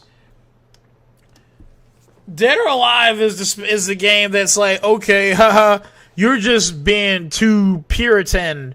You can't handle the sex appeal that this game has. It's perfect. It's just right there down the middle. I'm like, oh, down the middle, huh? Team Ninja made a fucking spinoff where you're fucking on a beach. If you were fucking on the beach, you could. But you were literally on a beach, and all your female characters are the only fucking playable people twice, by the way, on this beach. And you literally play nothing but the most obscene games, well, mini games, where like you just see tits jiggle and they stand completely still. Like the only thing that's making their tits move is probably the will of Team Ninja and their amount of gooner shit that they were trying to put in back in the day, or the fucking wind that the ocean was throwing at Team Ninja. So it's just, you know, Skullgirls did their thing, but it was perfect. But here comes, again, Dead or Alive. I could never take this game seriously. This is a very long-winded version of me talking about my experiences with Dead or Alive, and all it was I don't even remember the fucking one game that I actually played before Dead or Alive 6 that made me think any highly of this game. It never did. Even though the wall mechanics or like the environmental damage you could cause, it still did not. I don't care. But for some fucking reason, all I cared about was just the fact that, is this game even good? I mean, look, you get this minigame series, and just boobies, woo. Never touched a game before. I'm just not gonna lie. Dead or Alive just doesn't seem that appealing of a game. So they had to force the amount of tits and ass in your face throughout the years. And it's just, I just must have really luckily dodged and eluded all of that was happening on screen. Dead serious. I think, like, my boner only popped for fucking Vice. You know what I mean? Like, when I saw her in Capcom SNK 2, my boner only popped for her, and then my boner only, like, popped for, again, like, finally a 3D character, Taki, from, like, Soul Calibur 4. So, was it 4 or 3? 3. So not even, like, no, it was 4. The one with the fucking nigga with the scythe. That was, like, the only time I was, like, realizing that women can be hot, even in the CG world. And even then, it was just because you purposely had to make her nipples poke through her fucking suit. You see what I'm saying? Like, back then, Japan was really trying, man. They just were. Okay, let's finally check out what makes this so, you know, reinvigorating. This shit. ダウンロードコンテンツとして追加配信したキャラクターをセットにし、プレイステーション5用の最適化、新規コスチュームの追加、新たなフォトモードの Damn, he get to play as a nigga? But look how he got whacked by a tiny girl with fat tits. 追加を行ったタイトルです。Hey, I'm going to tell you right now, I'm sorry for pausing so much, but look, this is the most important thing to talk about right now. This right here is, to me, an example of novelty mechanic that actually pays off. Like, it is a feature that you didn't really need to add in the game, yet you chose to, and it makes the game feel a lot more just like it's for everyone. You know what I mean? Not for everyone, but for everyone at your pace. taking over 10 years to add a photo mode that you can move character around, basically a digital figure mode during a fight. That's not even necessarily that exclusive fact that I'm talking about, but when you add stuff like this, like Easter eggs or new stuff after years of waiting to see anything about Dead or Alive, that is if you're that guy waiting for Dead or Alive 6 updates. I'm just saying that when you add stuff like this, I wish you added it sooner. Stuff like this is what I'm talking about when it comes to video games. You just got to be able to squeeze in the amount of fun that you can also have, like, what's the word? Miscellaneous. Miscellaneously? Is that a word? Is that an adjective? Or an adverb? You can miscellaneously enjoy games when you start to add novelty mechanics. Hell, you want to know an example? I played Power Instinct, right? I played Power Instinct. And there was so much shit, obviously, in the game that I still don't know about. But when I played Power Instinct, 4 or 5 on the emulator back in the day, or before my channel got taken down, there was like a unique mechanic where you can, like, I guess, taunt or do something. And it was just like for that short moment, like it was just the game giving you a fun mini game of having fun instead of just fighting each other. And just you taking the referee that would wear like the black cloak and it would hide his face and he had the flag in each hand. You could throw him around. You could literally pick him up and throw him around or kick him around and hurt the other opponent using him. This is the type of stuff that I think more fighting games should have instead of trying to be so heavily meta, because you can always have that separately. More games should just simply just fucking be like Smash Brothers. You know what? I'm just going to say it right now. Smash Brothers is still not a fighting game to me. It's still not. It's just Smash Brothers. Is it one of the greatest games ever? I still will not call it a fighting game. It's just that different to me. But one thing that it does that, quote unquote, fighting games, let's just go ahead and act like it is a fighting game. Smash Brothers does the one thing that has been consistent in all of its media and all of each iteration of the game. It has such enough fun, literal fun. When you turn off items, guess what? You just completely did away the miscellaneous fun that you can have. The photo mode, right? Like if like when you pause the game and everyone's like too serious and sweaty and they're like, "Oh, that's a disqual. Yeah, you can't pause the game. You know, you should know better than to pause the game." You know, when you have these sweats that are taking over hijacked Smash Brothers for what it used to be, you had items. You had the home run mini game you get to have. You have, you know, all these different modes that happened all throughout of the Smash Brothers history. And back to like what I was actually before I took it away, I wanted to say that guess what?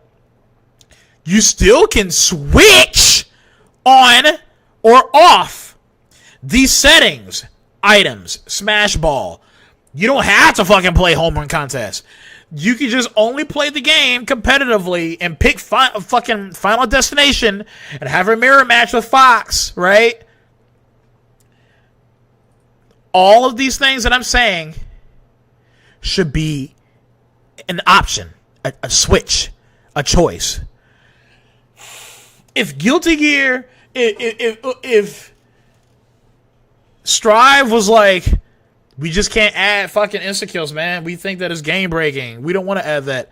Let's just say that's the reason that they didn't want to add insta-kills. Let's just go ahead and hypothetically say, what if they just never added insta-kills because they think it's that game-breaking, so they wanted to keep it as milquetoast as possible? Well, there you go. There's your fucking problem.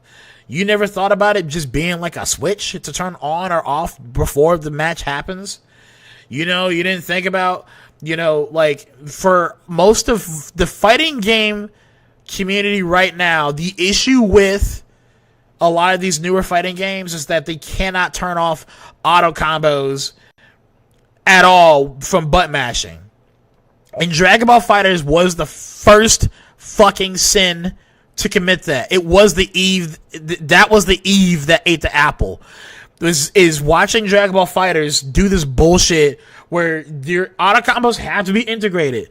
They literally couldn't just make that a fucking switch. Are you kidding me? So with that being said, again, there's just zero excuse to have any kind of fun in your fighting game when you were thinking about it, but then your colleague was like, nah, man, this game has to be sweaty. It needs to be meta. It only needs to be just a meta, competitive, only just palm sweaty ass fighting game. All I'm saying is just that. If I can finally just, because this stream is making me happy. As I talk about this, like, I only make some of the things in my mind, like, I could just, like, put this, all of what I'm saying, into a blender, and now it's more condensed. It's more condensed. Hell, you know what? Yeah, because this is what I'm about to do right now. I got another thing to jot down in my head. That was off the cuff. It was off the cuff. That's what I'm saying.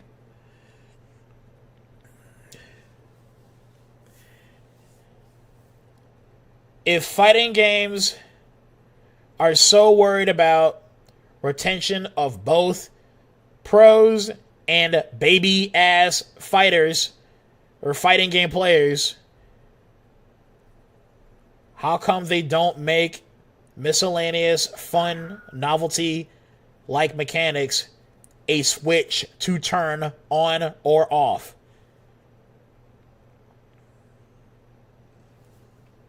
Hold on.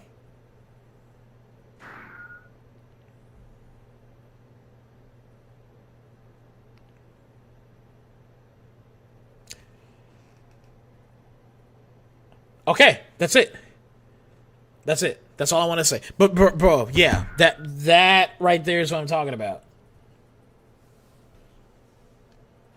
I think you just gotta literally just make your game a fucking debug, like have like a debug like mode at this point. Am I saying that right? Have your dip switches. That's all I'm saying. Yeah. Like Street Fighter 3. Hold on, damn it. Damn. I needed this stream. Niggas. I needed this fucking stream. That's all I needed to say. Damn. That's all I needed to say. Where's my... Oh my gosh. That's all I was trying to say. Basically, just make dip switches a thing again for fighters. If you have the intention of making the game fun. Hell, hold on. Hell, just make the dip switches and unlockable.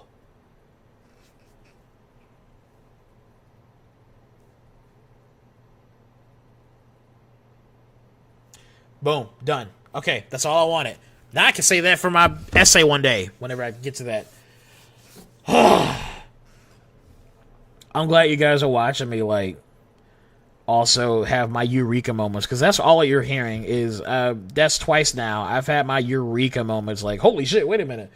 That's the best I've ever mentioned or talked about fighting games, and why they suck, or how could they be better, and that was just the sound of me, Free to Think Free, jotting down another talking point that one day will be used. Hopefully it will be used before Grand Theft Auto 6 releases. Then everybody stops caring. Power Instinct was the one with the grandma. Yes, it was. It was. Don't diss Dead or Alive beach volleyball fans. They will throw a hand, and you know those hands have been. Oh.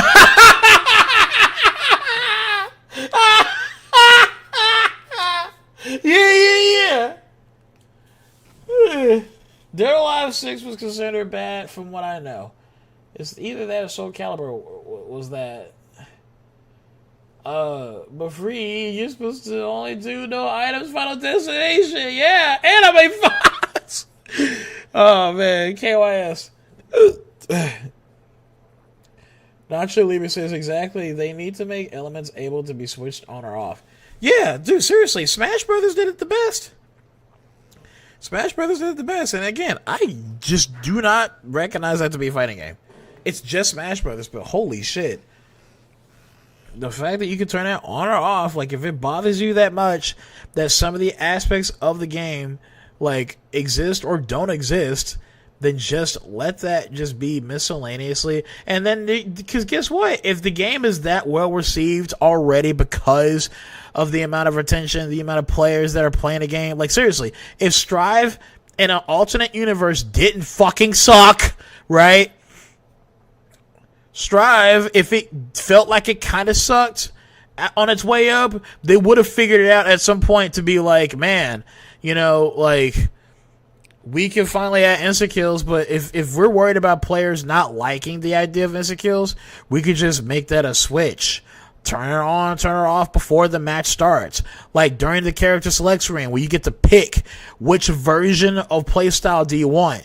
Do you want to play technically where you actually have to use all different, you know, parts of the controller, all the orifices on the controller to do the special move, or do you want one of the fucking buttons on your PS4 controller to do the shuriken off the rip? How do you want to play? You know? They give you that choice.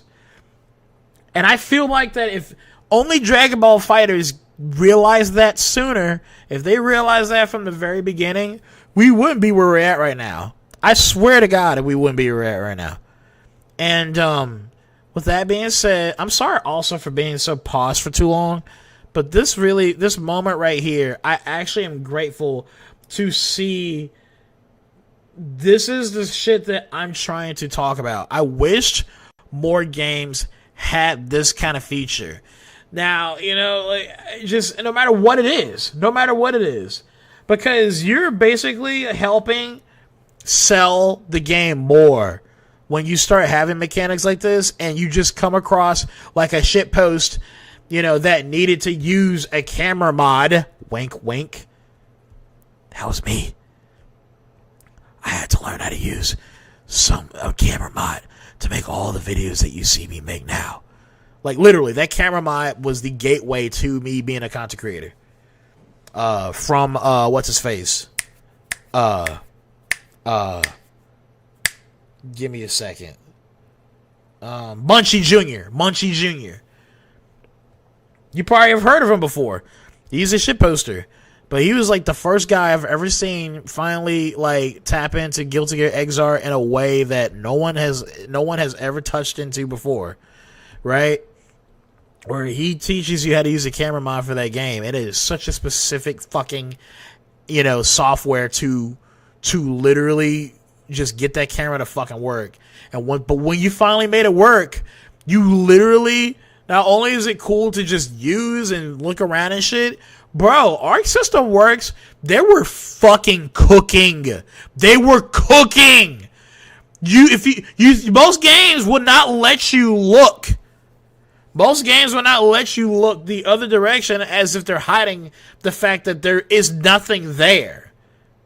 But when you use a camera mod and you look the other direction for some of the stages in Xrd, holy shit, they actually were like, they no shit developed a whole atmosphere for you, as if one day you stumbled upon a camera mod, you would look the other direction and you can see that there is like shrubbery, there's it's not just a green screen, it's not just an empty canvas. They actually made a world. So anyway, I'm sorry for getting sidetracked. It's just that this camera thing here, I think I just wish more games did that. 今後も新キャラクターや新コスチュームの配信など継続的なアップデートを予定しています。You know, fuck it. I'm pinning that Nacho Libre. That's why you the top nigga when it comes to. Look, you, Sarah Abby Strong, y'all be saying the greatest shit. You've always been saying the best shit. By the way, that ranking, like, that wasn't a ranking. It's just that I was trying to collect in that video of giving all of you guys a shout out. I was just trying to just literally collect everybody I could. But I will admit, yes, the one and only person that I did put on top, because he's always been here, guaranteed, was Nacho Libre. But again, not really in that order from there on out. I just didn't think, because it was actually hard to find Senator Abby Strong. Because Abby Strong, it was much easier to find people through Discord. But Abby Strong, he was in Discord for a little bit, and then he left. Then he ended up, like, just, you know, I haven't seen him as much, but I was like, wait, where's that one guy? There's always one guy besides Nacho that tears up my chat. And he's hilarious. And then it was like, oh, I remember now. And then I added you, but it was just like too late. I already added so many other people that I know I usually see in my chat. But you're like number 2.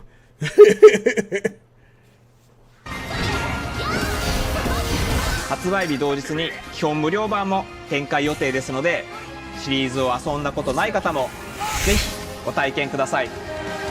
あなたに私は倒せない。 Got busy. Oh, no, I understand. Like, bro, I try to assume that for everybody else, man.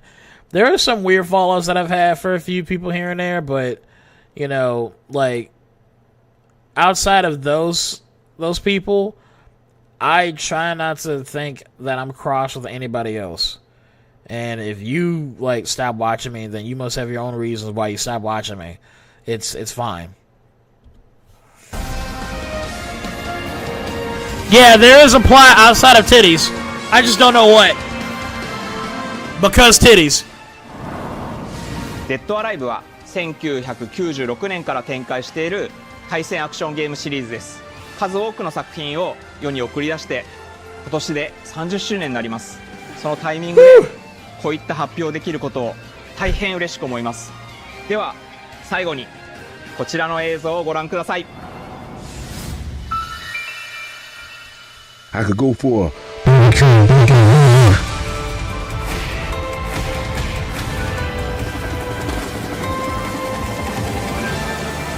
What is this, Dead or Alive 7?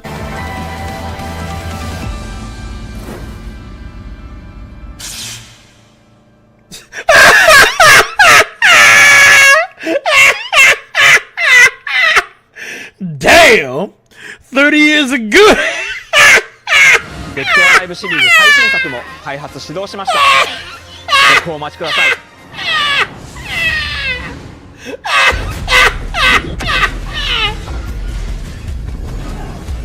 I changed out the pin comment. Oh wait, it's that fucking control game.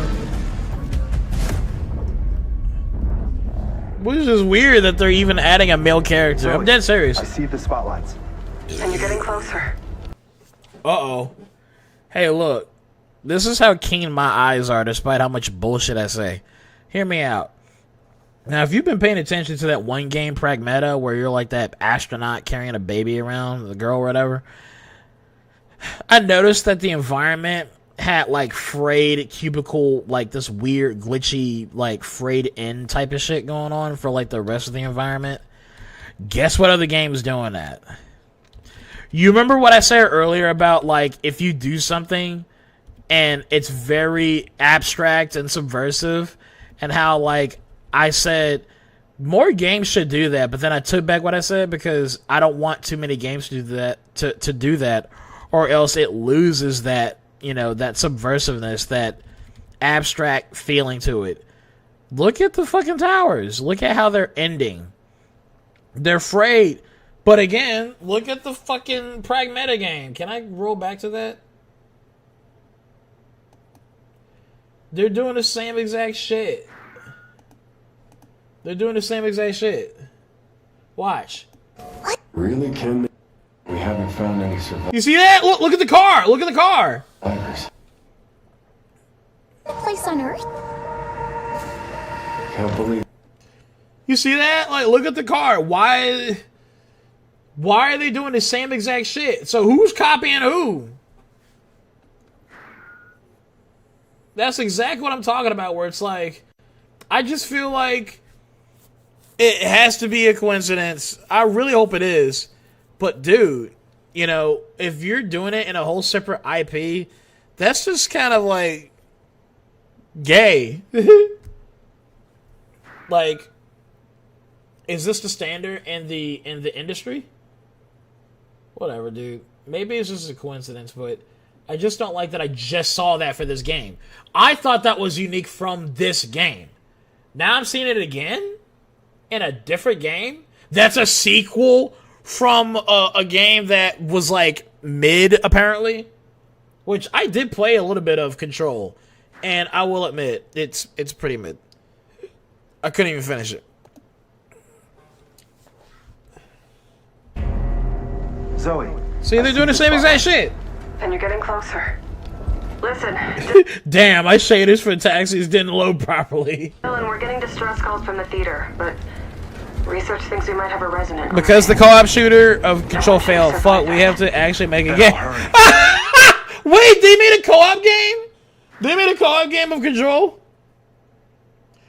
Wasn't I talking about the monkey paw earlier? Yeah, that's what I'm saying. Like, maybe that's what that is. Maybe the paw is just kind of curling just a little bit more, like a few centimeters. It's still going, and like I said, I'm still waiting to see where it all falls apart. Maybe that's what you're talking about. Hello everyone.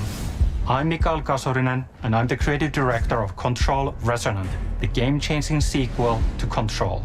What you are seeing here is an early mission captured from our in-development build. We play as Dylan Faden, our supernaturally gifted hero, in a version of Manhattan like you haven't seen Wait, what before. the fuck? Our supernaturally gifted hero in a version of Manhattan like you haven't seen before. So wait, he just spawns a hammer out of nowhere? Like, that didn't make sense. That did not make sense. Not that it's like you gotta make sense. What do you mean, Free? Like, you mean like you can't make sense of that the reality is already warped, so it can't happen that way? No, what I'm saying is that if he's gonna make a hammer, right? Which that's what I'm looking at. I'm trying to see him collect it. Like, I'm assuming that he's able to fabricate this hammer out of whatever the fuck he's doing out of, and that it makes sense. Like, it's supposed to be an unusual anomaly, like SCP type of game, yet you can see how what doesn't make sense makes sense. If that makes sense. Get it? But you see what I'm saying, from right? Like, where did that hammer come from? Can you make it, like, do some SCP shit to make it fabricate into a hammer? That, again, it's just palpable. But he just, boom, out of nowhere, and he's got a hammer, and he's, like, paused in midair. Version of Manhattan. And drops the shit. And I'm like, okay. I just kind of think that's lazily done. Like you are seeing here is an early mission. It was called the FBC Firebreak. Oh shit, you're talking about the game? The co-op game? A version of Manhattan like you've never seen before. Shows Manhattan on any given Tuesday. Captured from our it was like a Left 4 Dead game sending Control video. I didn't know that Control had a co-op game. We play as Dylan Faden, our supernaturally gifted hero, in a version of Manhattan like you haven't seen before. Our supernaturally gifted hero in a version of Manhattan. Like, the way the hammer formed didn't make sense. Like, I didn't see him collect it out of the environment, nothing. And that didn't look like an anomaly type of thing to happen. It's just, ugh. Like you haven't seen before. Because I'm all about this shit. I'm all about, like, this crazy, you know, SCP anomaly, like Cthulhu type of shit, like this blend. And adapt to the world around him. I'm all about seeing that, but I'm just not compelled yet to think Here that this we is are the game. showcasing a set of different forms of Dylan's main weapon, the Aberrant can take, and his supernatural abilities. There are a lot of different ones you can discover to suit your playstyle.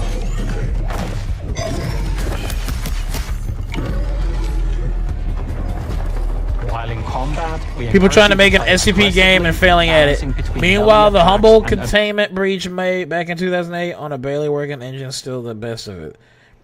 I have no clue what you're talking about. Oh, wait. Are you talking about the game? Oh, the SCP game. The SCP game. Okay, I see what you're talking about now. I've heard of containment breach. Yeah. Abilities.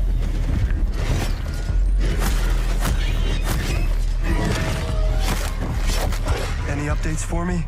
Kind of. You'll know it when you hear it. Just try to stay alive out there, okay? And of course, you know, like this. Now, this is another part that is going to be a big talking point. The dialogue. A lot of games cannot stop to seem.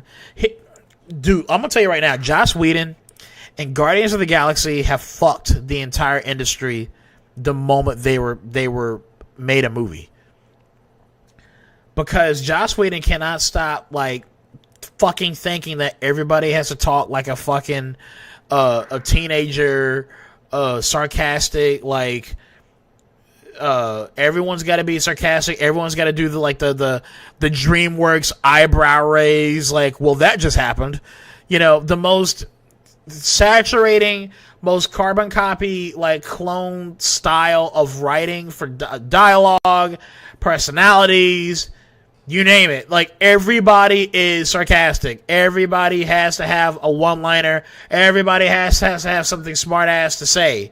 And you know exactly what I'm talking about. We can all comfortably now come to fruition, come together and say, hold hands, sing Kumbaya, Kumbaya. Joss Whedon, Guardians of the Galaxy, please fucking stop existing. Not everybody has to fucking say, well, that just happened. No one, not everybody has to say that. Not everybody has to have a one-liner. Not everything has to be that, dude. They did that in God of War. You know, like, if you, the best example of how, like, it went from night and day, as in, like, day as in shit, when it went into night and shit, God of War 3, when you fight, before you fight Hermes, you know, the god who's like, he's the messenger of Zeus, he runs fast, he's a god of running, whatever. And he shows up and Kratos says, Hermes, I do not have time to chase the fly of Zeus's ass. The way that dialogue compared to anything that is said in God of War Ragnarok, where the fucking severed head says, well, that just happened. There's a difference. Because in God of War 3, they try to simulate, like, capture as close as possible to how formal and how, like, regal. Like, everybody talks with, like, this regal, like, formal, biblical kind of talk. I have no time. I have not the time to chase the fly that circulates around the ass of Zeus. Like, they talk in a way that isn't normal. If Joss Whedon made God of War 3, he would have said, Don't you love Zeus's ass since you fly around it all day? Like, there's a lot of the language difference. I used a lot of phrases and clauses within that sentence that seem modern. But God of War 3 back then, like, Kratos tried. He never cussed. That was the closest he's ever cussed, was say ass. So anyway, that's what I'm trying to say is not every character in God of War 3 fell into that I have to say something smart ass. even the way Hermes, the way he spoke, it was just like it's like you're listening. It's like you're listening to a Macbeth, like a Shakespeare. It's like the dialogue of God of War 1, 2, 3, Ascension, and whatever, Chains of Olympus, all of that. Every bit of it felt like you were listening to a Shakespeare dialogue that was a little bit modernized, but it didn't give way to modernization. Then here comes God of War 4 and Ragnarok. Which, by the way, I like God of War 4. I still do. I think that was the last good God of War. Then they fucked it all up, and that's a whole different story. But they actually removed some features that I actually liked about 4 and Ragnarok. But yeah, everybody now has to talk like a fucking, teenager trying to be smart on Reddit. So, you get my point. Alright, let's keep watching.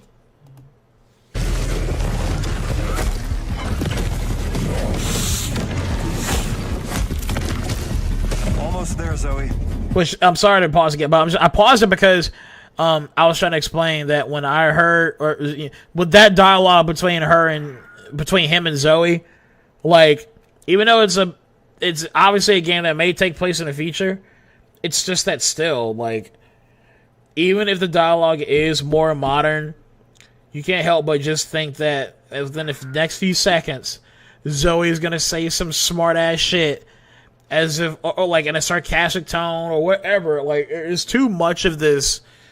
Like, I gotta leave a fucking impression of you.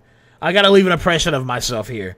Like, instead of just having some, like, objective conversation. Where do I go? Go west here. Now it's, where do I go? You had this thing called, like, a map, right? And, like, have you ever thought about the letter W on that thing? Yeah, that means west. Like, it's the direction, like, you're going left usually. Crazy, right? Well, anyway, that's where you gotta go. Now, if you need any more assistance on knowing how directions work, you know where to find me. Which, in other words, I'd rather you not find me. Thank you very much. Okay, Zoe out.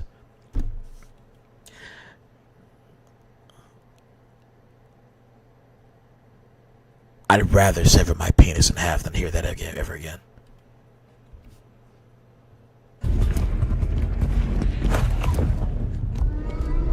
What the hell is that thing?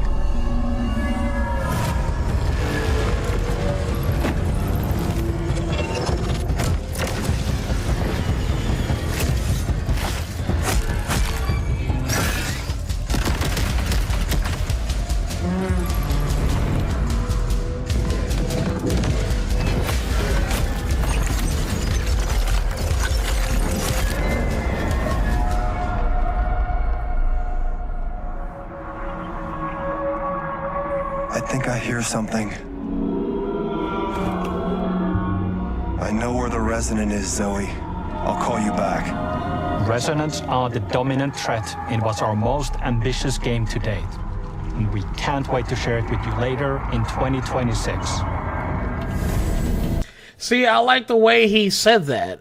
Instead of trying to tell me what it is, like in that fucking Left 4 Dead for loop, whatever fuck game is, and showing off too much of like what's in Death Stranding 2, he was like, I just can't wait to show you what's coming soon in 2026 for that specific enemy or boss, whatever. I really, I want to actually go back and play Control. I just love the concept of, again, like this eerie, like alien-like form or whatever it is that is beyond not just human comprehension, but like literal physical comprehension. And if done correctly, that boss fight that looked like that don't take long to do, and that the creature itself didn't even seem like much, which it wasn't. I want there to be like you fight a fucking, I don't know, a building. Like the building, like, it does all this just morphing into just unruly shit, and you have to figure out how to destroy all of that building to kill it. You know what I mean? Like, I want you to take make everything an anomaly.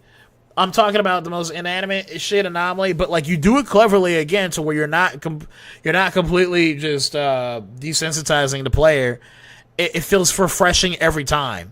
Like I did hear that there was like a boss fight where you literally fight a fucking refrigerator in the first control game, except that it didn't seem as, it wasn't actually as cool. It wasn't actually as like the way it would sound like on in an SCP piece of paper, on an SCP document. The actual fight itself did not match that, that theme. So this is your moment to make this shit, eerie, if that's the word, eerie. So anyway, that's all I want.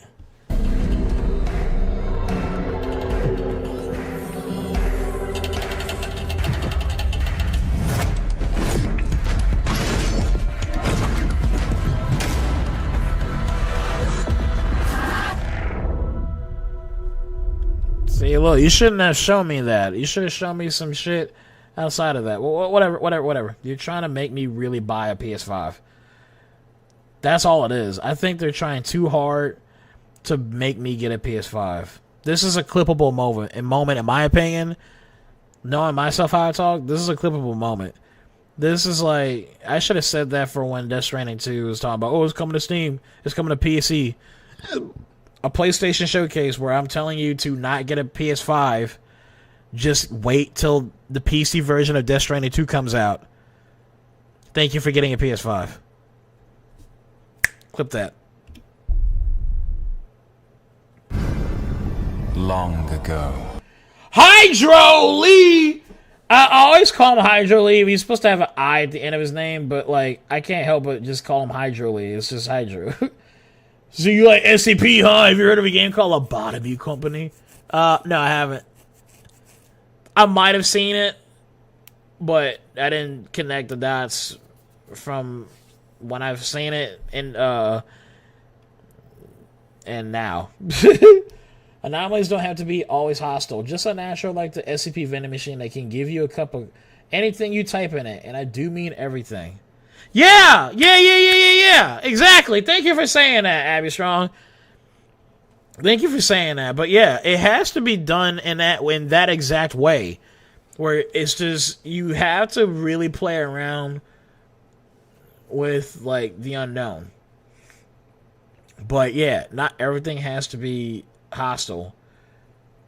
Thank you for saying that, because yeah, I don't really actually look into that much or that hard of the SCP shit. I've only seen a few stories, and with my patience of tell me where it gets good, you know what I mean? Like, I'm instantly looking for something fucked up to read. But that's the beauty of SCP. That's exactly like what makes SCP almost the same as God of War, again, is that you keep the dialogue matching the atmosphere of the setting, of the time, of the place that God of War takes place. You know? They speak very formally and shit, as if like they're just like reading scripture or whatever. But like you have the most bloodiest, most brutal fights that can occur.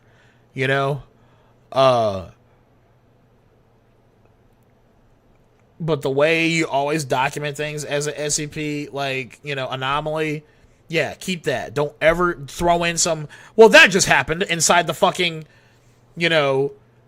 document unless you were actually phrasing what a subject was saying after watching the fucking SCP, whatever, snap someone's neck, which, by the way, he shouldn't be able to see that.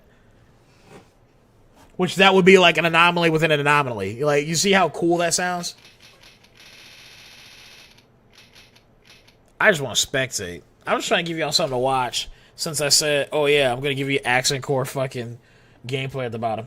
Alright, what's this? You were made for this night. To save the age of man. Half human, half angel.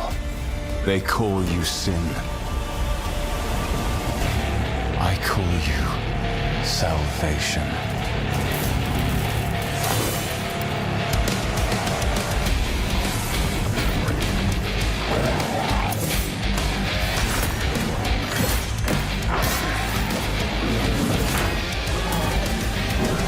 Okay. Not gonna lie, it is still, you know, I'm pretty burnt out from Souls-like games. But when you give me finishers that do some like wrestling move, like physical, I love my fists. If you give me a sword and shield, cool. When do I get to use my fists? I love games that do that shit.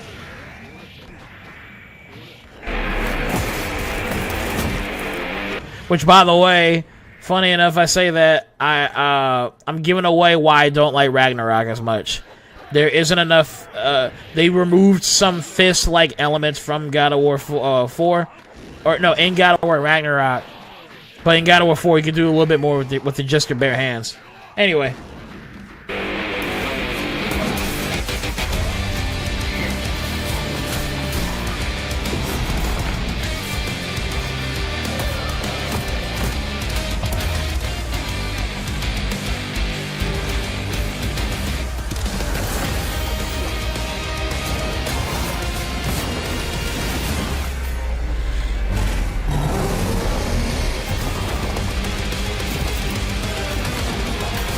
Oh, damn!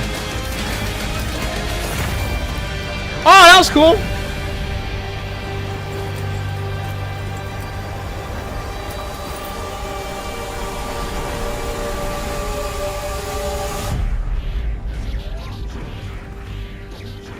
The game looks a little bit too cartoony, but I'm not trying to say it's bad. It's alright. I'm not a big fan of Souls-like games or games with the whole Knights, Dungeon Dragon, medieval shit. I heavily respect it though. I used to really not give a shit about it when I was a kid, but I now kind of like the aesthetic more of you know, knights and shining armor, or hell, like more like knight and dull armor, rocking, you know, shit that's already past the point of recovery. You know what I mean? Like you're in a desolate world, it's already ruined by whatever the fuck. But here you are being a knight, just like, well, I'm gonna kill it, you know, because someone's got to do it.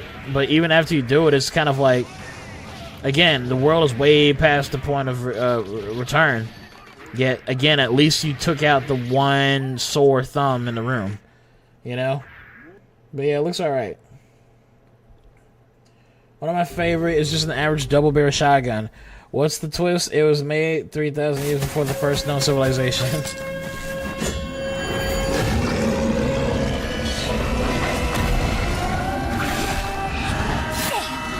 Oh, wait, it's that damn game that, what is it that Pokemon is making? Like, Pokemon is making a fucking game outside of Pokemon? Am I hearing that right?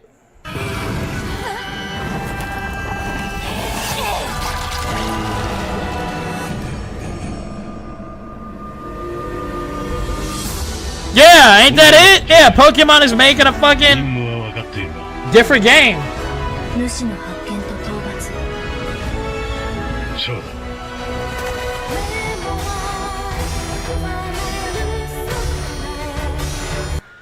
I'm sorry, guys, but this is the feminist part that, like, again, when I see it, hell, even if it was a guy, I would be just, like, annoyed seeing how that looks. That looks stupid. But I know that it just, with how games wanting to make you play as a woman so much, because, you know, girl power, I just hate seeing that. We're talking like, that's a whole lot of fucking tree that you're just ting, ting, ting, ting. Like, it feels like I'm taking a fucking random kitchen knife, and that, like, oh, I'm able to parry off of a fucking, I don't know, flying I-beam. A flying I-beam, construction beam, like, flying towards me. Like, that's supposed to save my ass. Are you kidding me? That just looked bad. Watch. Watch. Like, that will make your ass fly across the fucking room. Each swing. Even if it's just the tip of it. Like, the tip of his nails hitting her blade should make her, like, fall on her ass. You know what I mean? Like, I know I play Sekiro and that I tried to block the fucking gorilla's attacks, but even that looks more believable. Despite being the same kind of thing happening, at least that fucking that posture meter was fucking going. It was ready to call it. It was already ready to fucking call it. Whenever you try to block any of his attacks before he uses his sword. But yeah, the fucking ape, when he would throw his hands at you, your posture was already fucking calling it. But this fucking perfect timing for this shit, dude, fuck you. Your ass is getting, like, thrown across. Y'all need to, yeah, just stick to making Pokemon games, man. And pissing off that fan base anyway with your new shit.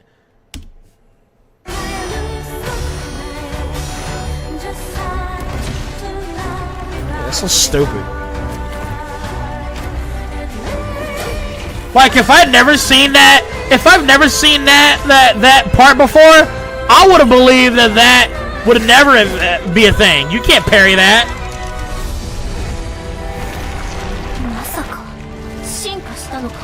That's exactly what I'm saying. Like, yeah, you would never thought you could parry that.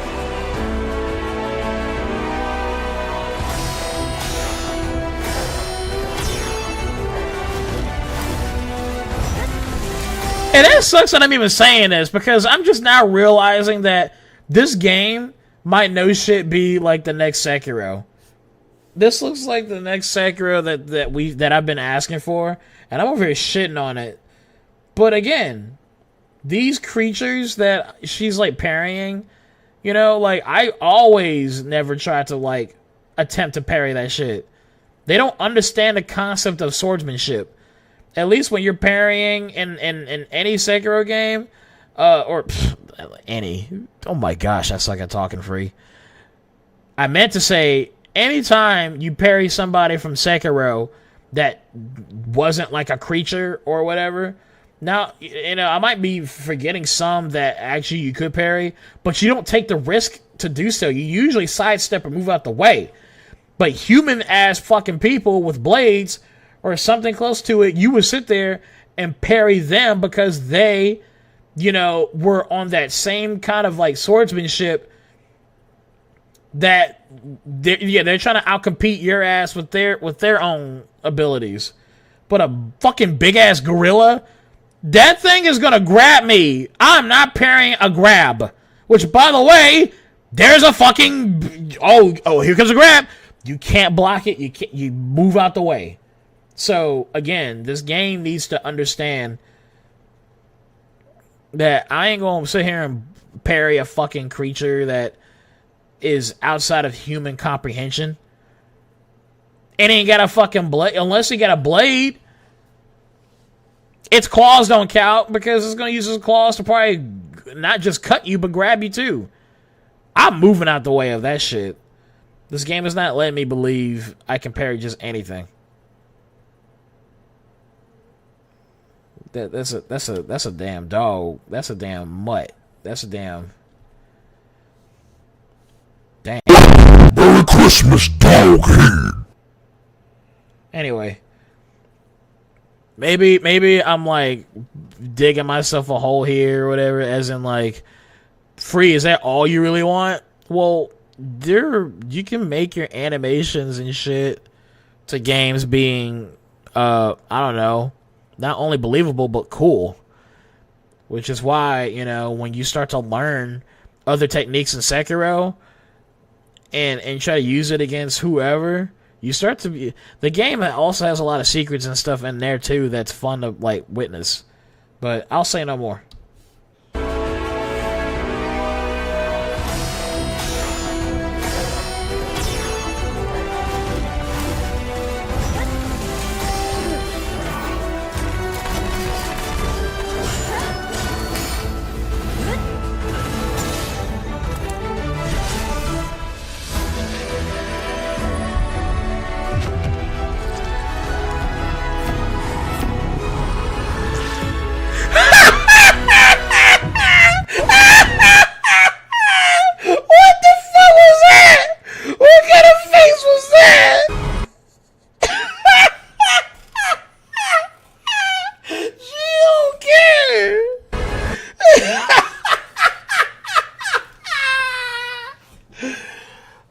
my gosh, man. Japan stay losing when it comes to animating any kind of female face that ain't like absolutely 2D anime.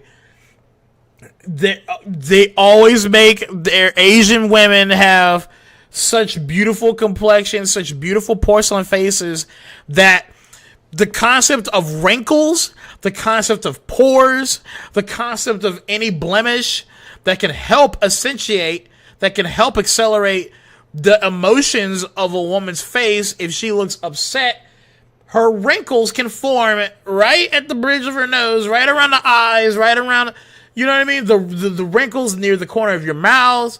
You know, they can never understand that Asians hate wrinkles. Asians fucking hate wrinkles. So, I promise you this is the most that she's gonna look upset or look like any kind of way. Her ass ain't fucking got no wrinkles because they don't believe in that shit. So therefore, her looking mad is the same as her looking not mad. I'm dead serious. You don't believe me? Do you not believe me? Okay, guys. All right. Look at all the characters for Tekken. Look at all the female characters for Tekken.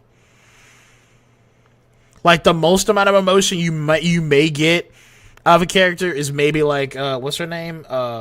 Asuka. But the whole point is that not only, you know, I'm also showing that their faces in Tekken look always the damn same. But just watch how they can never understand the concept of your skin can like mold into wrinkles and corners of all around your parts of the face, and it helps give an idea of emotion. Nothing in Japan. No, not Nihon. No, not Asian. What is the word? I don't know. Whatever. Anyway. See, look. She got, what, hit? And that's her face. That's her face. She just closed her eyes. Her eyebrows may have fucking moved. But there is zero wrinkles being formed. Right where the beginning of the nose bridge starts, like right between her eyebrows is usually where wrinkles start whenever you're like, oh shit. But dude, zero wrinkles, zero facial, what they call imperfections. You mean the way the faces can fucking look in different angles and anyway, guys.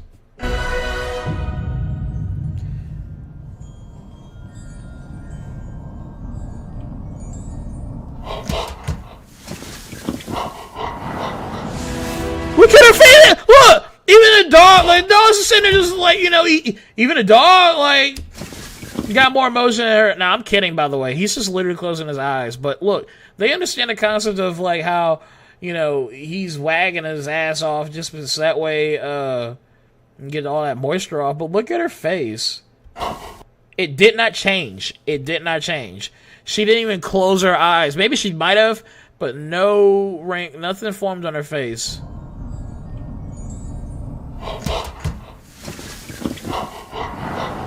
This is 2026, by the way, folks.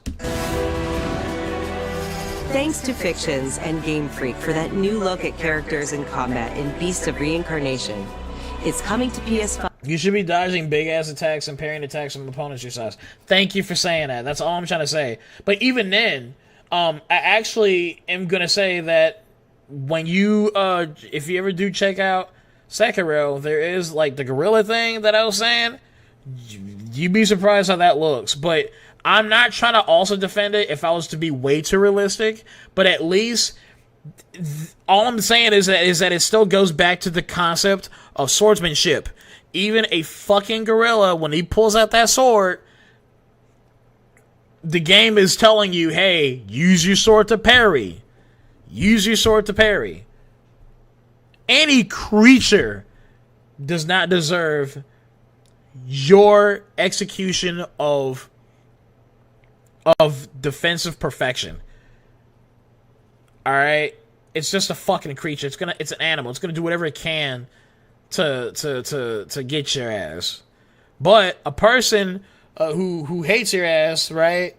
But yet he's elegant and has a sword, and he's like, you know, I have my principles, you have your principles. There's a lot of, like, you know, a bunch of shit that goes into play that says, I'm gonna kill you, but I'm gonna kill you under this doctrine, under these principles.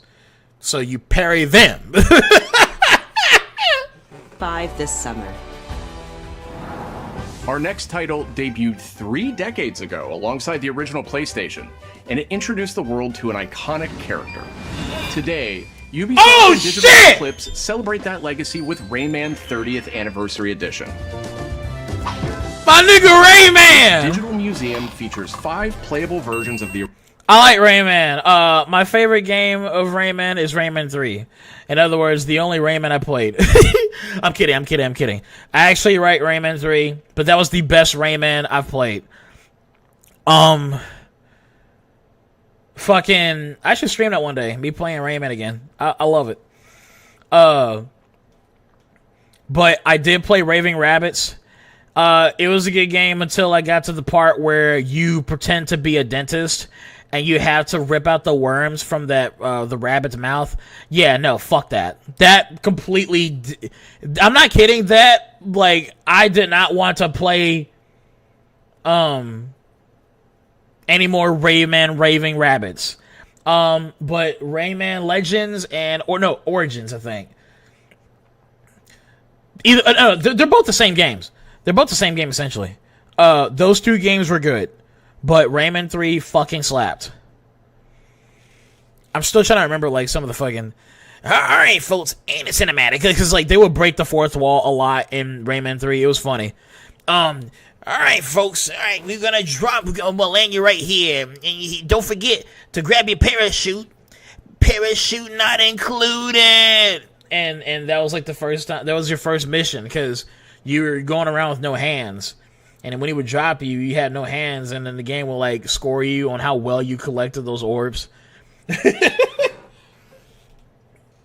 Bro, I really hated that fucking minigame with a burning passion. You genuinely don't understand how much I was actually, like, scared.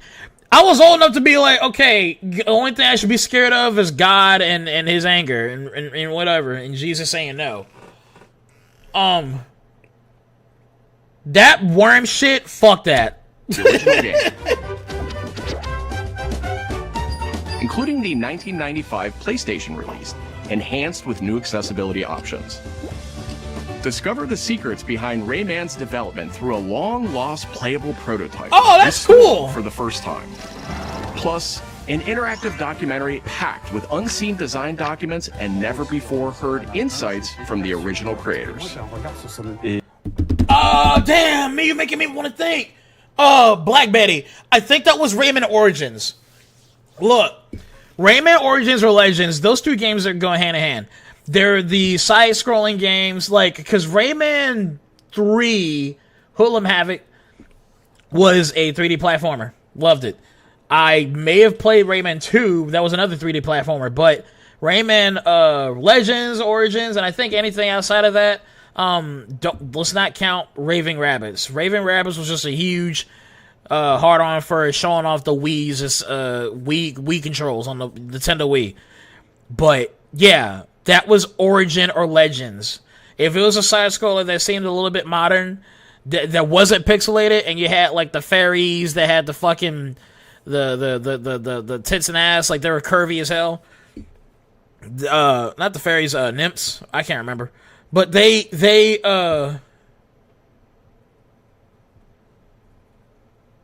I think that was the game you're thinking of. Yo, Rayman's the shit. I think Rayman is like one of those...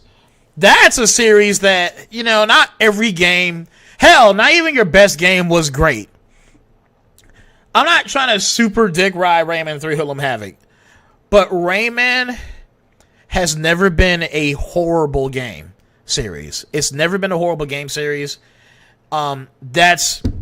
Honestly, I'm glad that Ubisoft is dying because I'm scared that they would have ruined Rayman at all. Hell, I'll even count the rabbits as part of the Rayman series. Hell, I recently played the Mario Party like version of the rabbits because they did make a it was like you could play on the PS4, and their mini game, their party game version of the rabbits was also pretty fun. It was fun. And I was trying to have low expectations. I was like, all right, look, you know, it's, you know, I'm surrounded by these kids. Might as well just fucking, you know, play what they play, right? I actually have fun playing that game. I forgot what it was called, but it's a rabbit game on the PS4, and it's a party game. You should check it out. Yeah, no, but no, don't get me wrong. The rabbits sucked. Like, I just don't like their design, and I see what they were trying to do, but Rayman as a series still is, it's usually been consistently not bad. So I'm glad this isn't an announcement towards a Rayman game that's new. They would easily fuck it up. Et à un moment, c'est Sony qui arrive en disant, bah voilà notre console, on va révolutionner le jeu vidéo.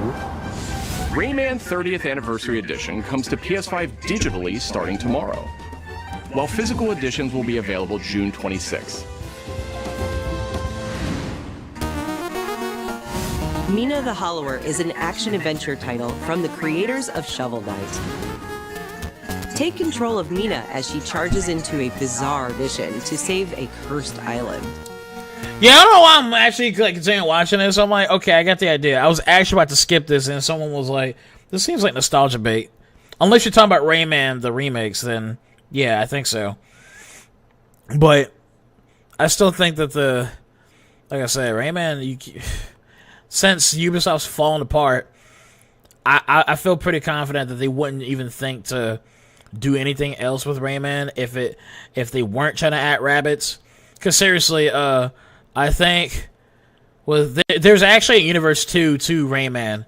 The Dream Maker, those when a fairy king, like the fairies in that world, you fuck with them, they can go bad, and then they turn into. Anyway, look, there's actual lore in Rayman. Then there's my nigga, what's it, with the frog guy? Was it Globert? I can't remember. Let's see. I'm skipping this. How Alba and the Wolf Cub. Oh, I'm skipping this too. By the way, look. Before I completely skip it, I remember seeing this shit. Original game. This fucking game, right? I can't remember which showcase it was. They were trying to act like it was a big deal. And it's going to be obviously a roguelike, whatever. But yeah, like it's a black bitch with a white afro. And it's like a deer or something. Or whatever kind of wolf creature that's like both flora and fauna. So like you have like animal, like flower, you know, hybrid animals. And she's like all crying and shit. Anyway, yeah, this is a DEI game that I'm talking about that's like, nope. Prologue tells the story of how Alba and the wolf cub Neva first met. Wait, so this is a sequel. Okay, never mind, fuck it. So you already know. Yeah, no, fuck that. Yako Shinobi Ops. Here. Up next, a tactical stealth action title from Shueisha Games and Acquire. A team with ninja credentials dating back to the Tenchu series. Tenchu. Oh, like the other Shinobi game. And this was to be like real Shinobi shit. Like you're playing Metal Gear Solid, Splinter Cell, but you're a ninja. Why the man look like Oro from Street Fighter? I don't fucking know. Fuck it.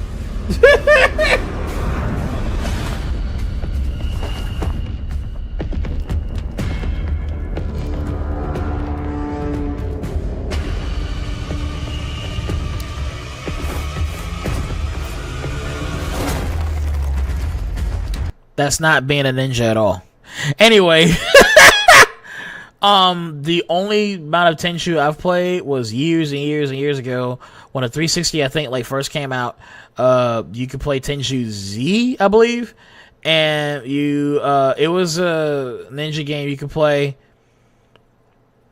You know, it was like a third person kind of like behind the back kind of gameplay, and it was very tactical, kind of. It was very tactical. I didn't play enough of it to know really what I was expecting. I can't say if it was bad or good.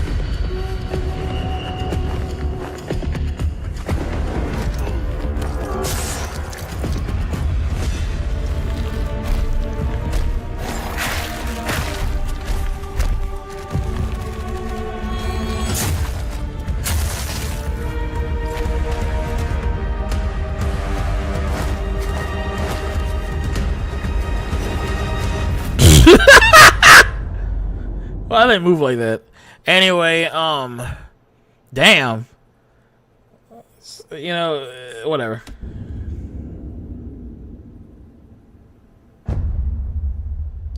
Bro, a game that looks like that and is coming out next fucking year? Bro, I hate when games do this shit. I really fucking do.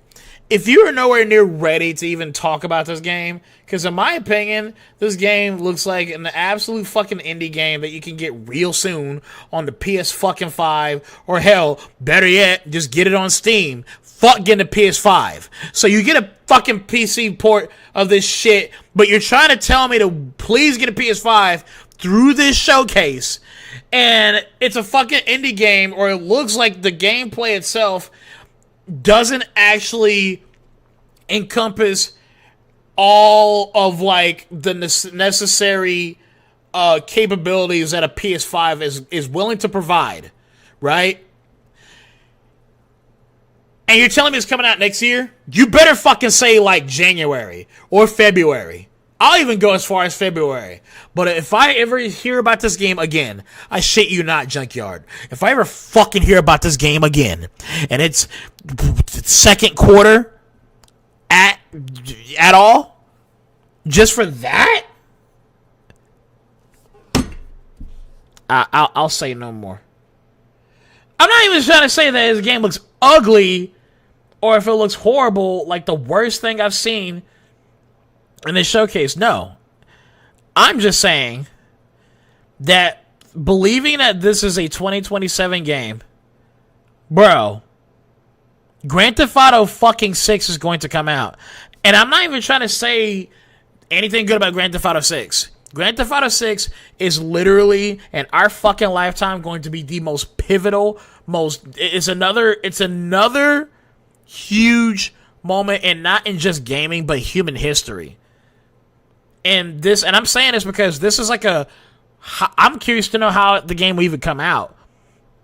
I promise you, watch the amount of people that actually will not try to touch that game, Grand Theft Auto 6, if you cannot kill everybody due to identity politics, due to LGBTQ, transgender, whatever, right? The moment you see that you can't kill whoever, whatever, that's the moment I know that everyone's like, all right, man, that means that Grand Theft Auto 6 is not even safe from DEI shit, huh? But whether it succeeds or fails, you, whoever the fuck you are, is like trying to come out with that next year. You better fucking hope Grand Theft Auto 6 like fails, or that Grand Theft Auto 6 suffers from like a quarter long, issue with the PS5, the Series X, XX, whatever. Like, none of these games are running on the PS5 because they bit off more than they can chew, or whatever the fuck Rockstar's gonna do. That's the only thing I can tell you. You better be ready for that. I shouldn't try to compare you to Grand Theft Auto 6. I really shouldn't. In fact, I'm even wrong for even talking about all of this altogether. Because this may be a game that genuinely might actually be good, and it just needs that much time to come out. But with the way it looks, it just doesn't fucking, to me, warrant, to be showcased, and then I barely see, like, this looks like a PS4 game. It just looks like a fucking PS4 game, right? I have to now, unfortunately, treat a lot of games as if, like, if you're showcasing me this shit, you better show me something that's supposed to, like, deceive my eyes even. Like, it's damn near fucking AI. Hell, they might have gotten too gung-ho using AI, and that's what they got right now. And it's coming to you 2027. You're going to forget about this fucking game. I'm just being realistic. You're going to forget about this game, just like how a lot of people are going to forget about whatever if Grand Theft Auto 6 is anywhere not fucking delayed. Like, it comes out and it is hit or miss. If Rockstar survives until it releases. Yeah. Looks okay. Not into RTS games anymore. It doesn't look like an RTS game. I thought that when I played Tenchu Z, it was a active, like, you move around. It's like, imagine Splinter Cell, but you're a ninja during the Edo period, whatever you call it. If it was a RTS game all this entire time, then I didn't know. Anyway, I just hate seeing 2027 being used. Like, I'm just gonna casually just, man, what a great game. I can't wait to play it in like 14 fucking months. And I'm already over here fucking struggling on the second month of this year. Okay, motherfuckers.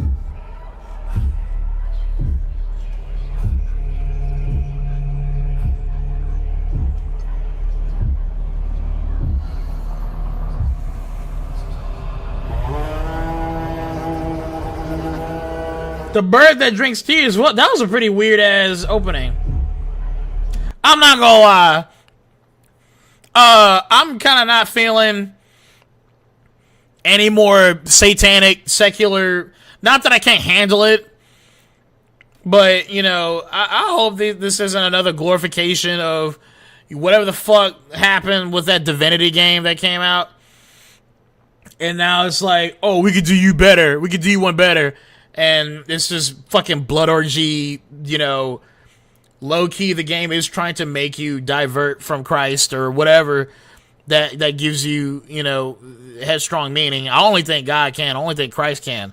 But if this is some stupid, like, I gotta just top Divinity and how fucked up we can be, then give me a break. Maybe I'm overthinking it, but I just can't help but think that this is... Already I'm getting this sensation that you're trying so hard to show that yes. I forgot what I was gonna say.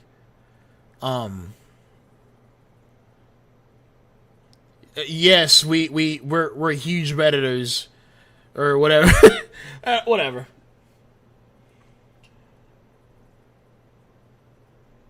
To be honest, that Divinity reveal threw me off, but we needed something like that because people are feeling too comfortable on Sunshine and Rainbows type of trailers. Oh, that's true. But I thought, I mean, personally, wait, what else did I saw? I saw some cool ass shit, like, outside of Divinity. Like, I'm not saying we don't need a fucking super grotesque, mature adult game, but it's just that, you know, I just think that one of your best games that can even do that shit came out like over 20 years ago, and that was like, for example, like Grand Theft Auto 4 or give me a second.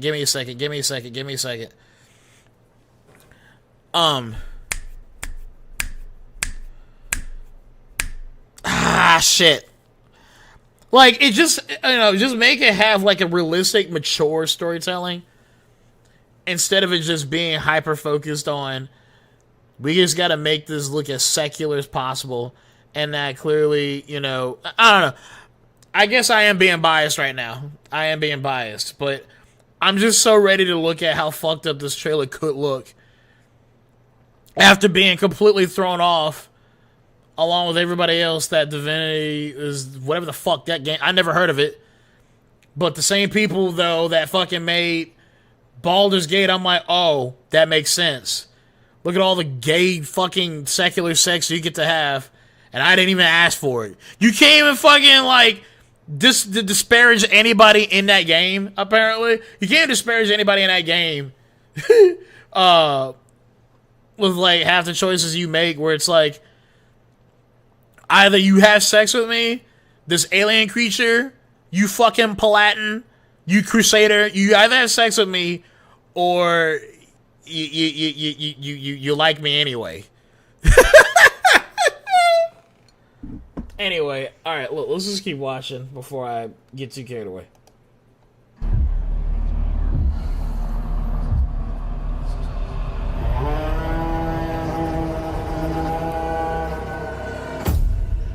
We are the children of water, born of the goddess. You filthy creatures, faithless, soulless, unclean. This world was never yours to keep. How dare you stand in the way of purity? Little King.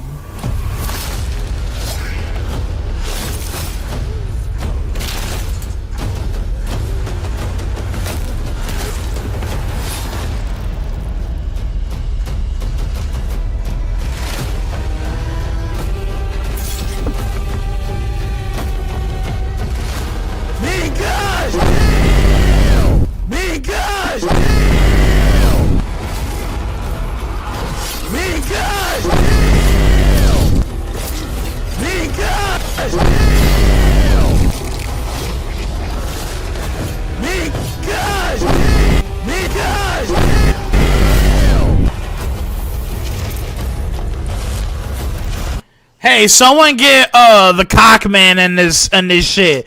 Someone get Cockboy in this game. Someone get him on the stream right now.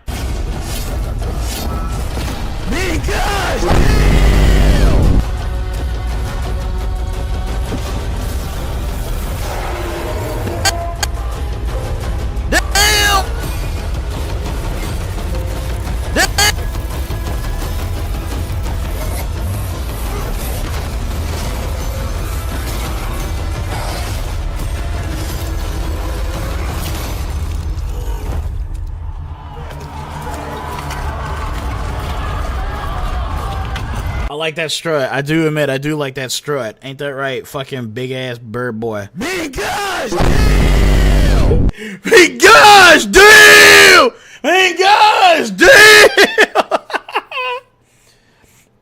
Look, when it comes to moments like this, I want this game to feel even more immersive than just what was in World War Z.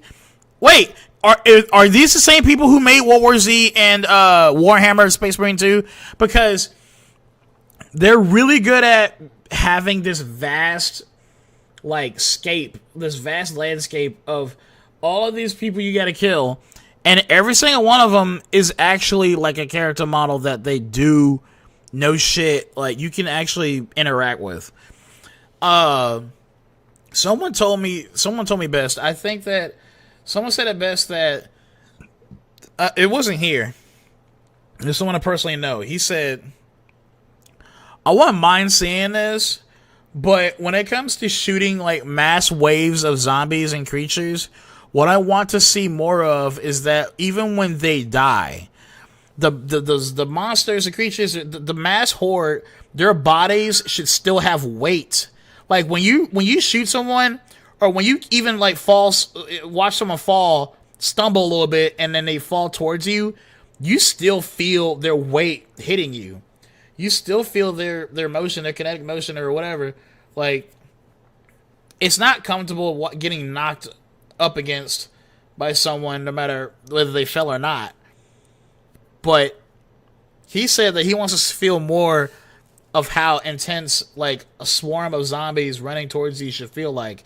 Because when you usually shoot people, even in Left 4 Dead, one of my most favorite games ever, even when you shoot someone in Left 4 Dead, it feels like the bodies just clip right through you like they're ghosts after you kill them. And that you don't feel like collision. There should be like a type of collision. It would be so hard though to like be able to program that, what I'm saying there. But I think that if you added that, people can actually take seriously, like, the weight of the situation being swarmed by hundreds and hundreds of people. Hell, just people in general, whether they're undead or not. Like, when they're coming towards you, like, you're basically trampled. So, like, make sure you literally are getting room to shoot these fucking, like, people or zombies or whatever, or else that if you shoot them too late and they come across you, you get knocked back, and then you end up getting knocked back over whoever's behind him, whatever, and then now you're getting trampled, or that you're having a hard time trying to climb out. Like, it'd be such a really intense situation, but also just a really intense, something to program into mass shooting games nowadays. Kentucky may cry. Finally, a cool looking player character. Yeah. The cock of the walk. They're also making Turok Origins. Oh, wait, are these the people that make a Turok? Again, I'm confused. Is it the I'm stupid. I got a bum phone.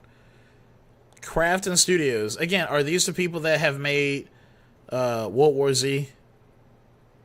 Because that's a pretty good game. No, they're not.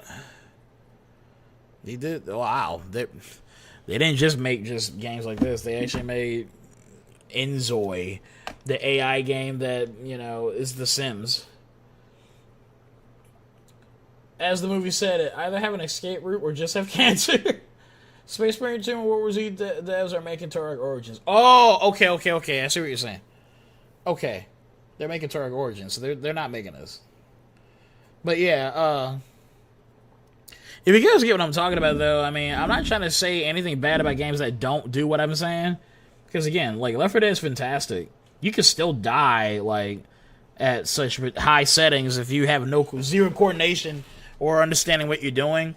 It's just that I wish that the physicality of, the corpses when you run through them, like, if you mowed down a whole group of people and then you're trying to walk through that mass of dead bodies, your body should be, like, rocking back and forth. Like, your camera, your view in first-person view should be, like, swaying back and forth and feeling that bumpiness in your controller, your DualShock, the sensation of walking over all these bodies and feeling that uneven, terrain that you just made from shooting all those people.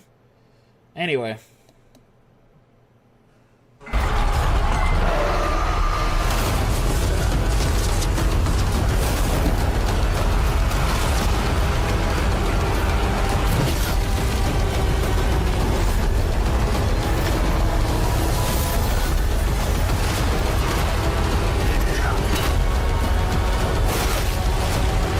Me with my giant war general after I didn't specify my wish to the game.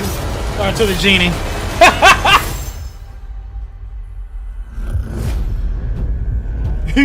Me with my giant chicken war general after I didn't specify my wish for the game. That's pretty funny. Yeah, this looks like a little knockoff of Black Myth Wukong. Which I gotta beat, by the way. I still am not done. Our newest racer has arrived! Welcome to the Galactic League! Since you're here, why not take part in a friendly exhibition race?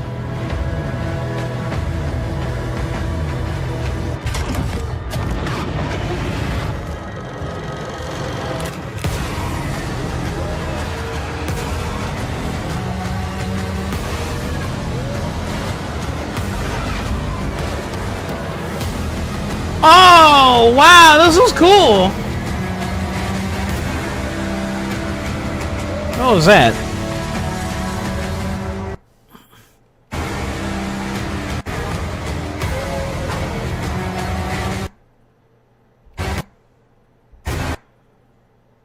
Well, that looks cool. I mean, the game was cool, but what was that? How did that make sense? How do you kill someone doing that, but like you're on a fucking what's equivalent to a motorcycle. It's like if you managed to kill me, like you wrecked my shit with a motorcycle. Like, aren't you not gonna fucking fall off and shit yourself? Well, I don't know. Let's hold on.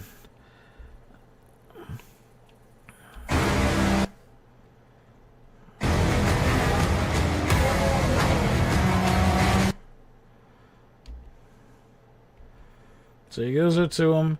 I mean, the pod itself, I'm assuming this is Star Wars Pod Racer, which, by the way, that fucking game slaps!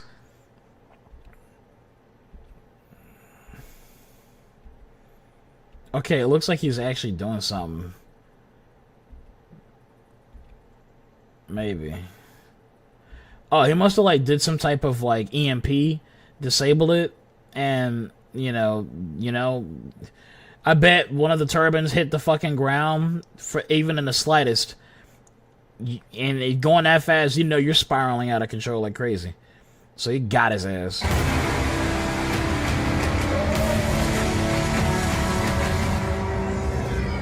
That's cool. It's like it looks like that one spaceship from like Star Wars. I forget what you call it. But like...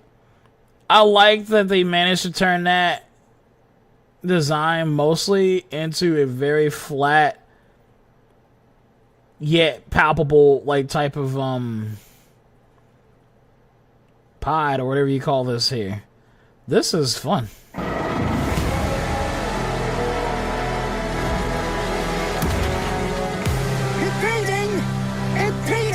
If they weren't holding me back right now, I'd have you frozen! Oh, it is Star Wars, because of that little robot son bitch. They are making a pod racer! Yeah!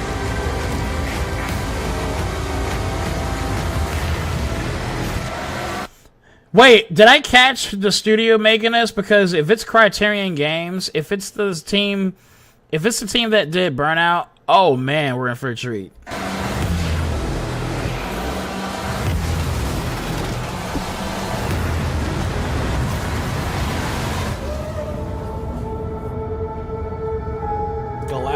Oh, wow. Oh, yeah! Okay, so I don't see Criterion Games anywhere, so... Damn.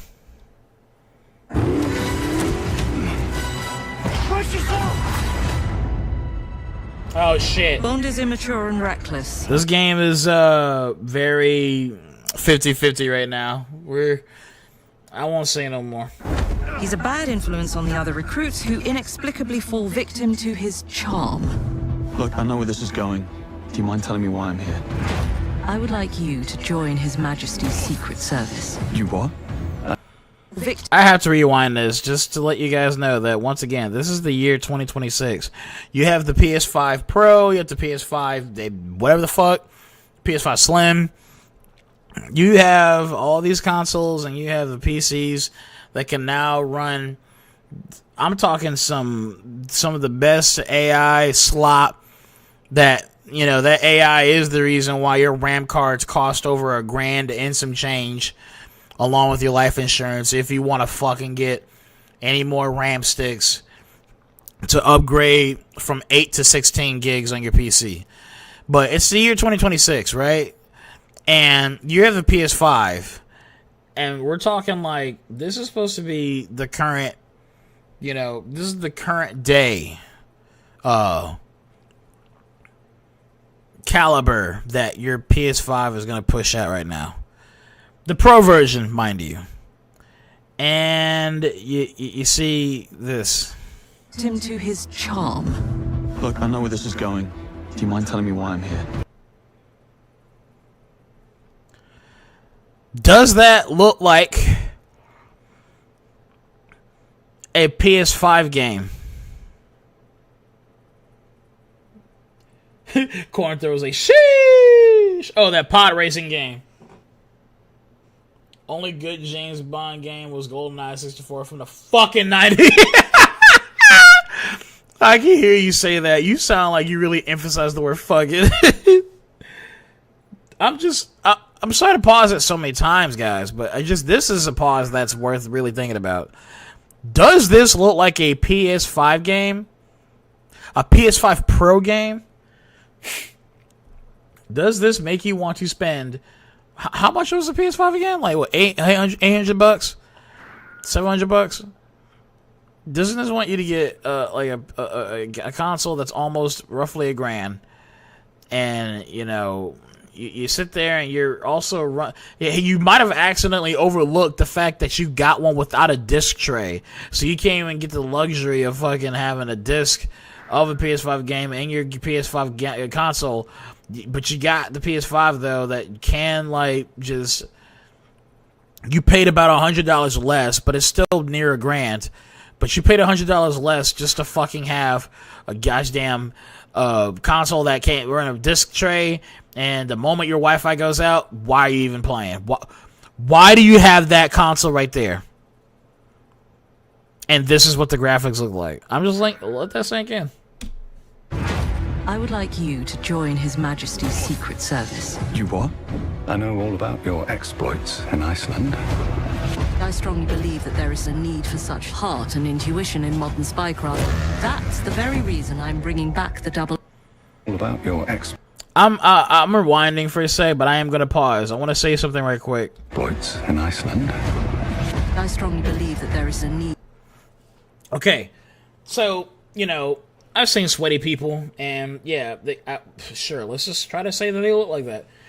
But I want you to look at this part right here, and then, like, if you've ever heard of Callisto Protocol, I seen a video a while ago where someone who's actually into the gaming industry, like when it comes to programming and creating graphics and shit, for like actual like modern day gaming, Unreal Engine 5 and some other shit. He said, and this dude has been in the industry for a hot minute, but this guy said Callisto Protocol is the only prettiest game I have seen in today's age, if we're talking about like actual pretty fucking games. In fact, I want to actually look it up right now on my bum phone. Which the games, you know, it's very mid game. It's the people who made Dead Space. But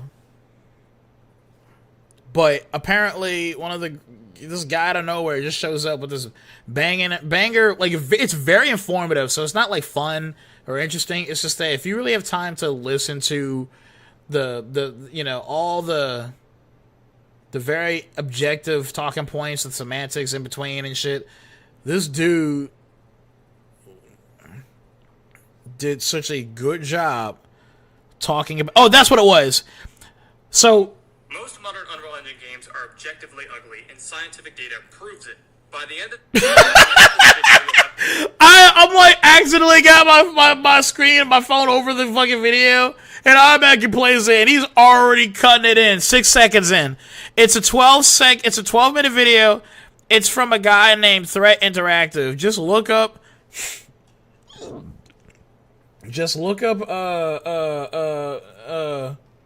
Threat Interactive, and the video is called How Incompetent Graphics Create Fake Realism and Why Your Brain Hates It.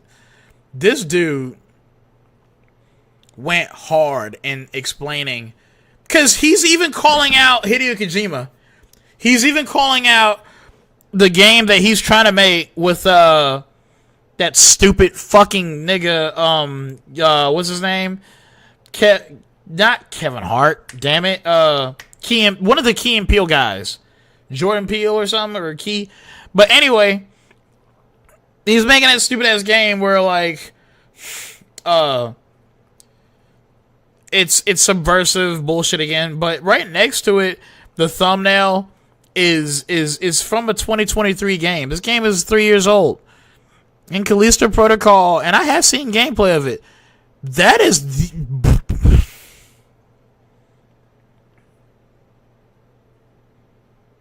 that is such a beautiful game. I'm not gonna lie.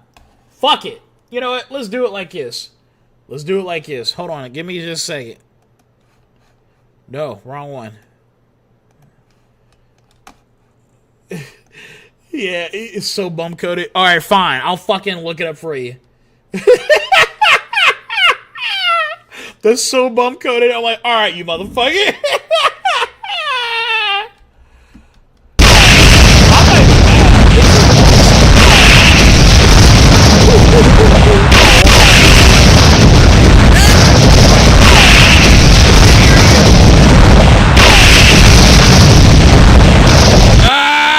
There we go.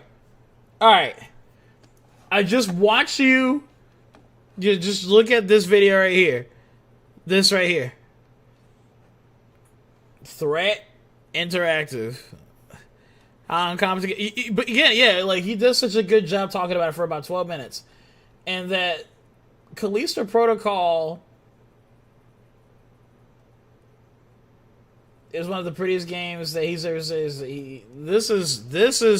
He's teaching you how, even with all the caliber of hardware that these studios have when they fuck around with Unreal Engine 5, I believe, and whatever other kind of CGI that's like the standard, they still managed to like fuck it up. Yeah, they still managed to mess it up, man. And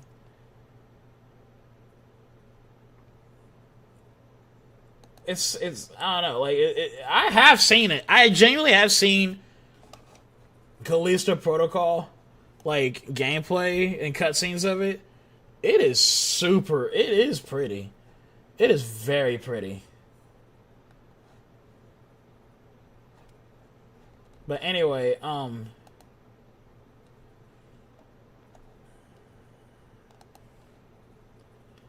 like, it's not gonna look as pretty like, oh, where are my flashing neon lights from Cyberpunk, you know, where's my fucking fat ass, you know, like Gooner girl, like from Cyberpunk 2077, where's that at? But it's just these games, like, unless it's the same folk right there who did Dead Space the remake, but this is really pretty. It's more of the cutscenes also that help accentuate this, but yeah, their ray trace and all that, it's good. All right. Anyway, all right. HR wants to tell which games these 12 Unreal Engine 5 screenshots are taken from. It's the same game.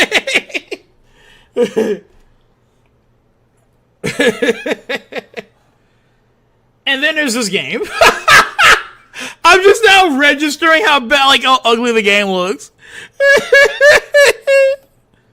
Need for such heart and intuition in modern spycraft.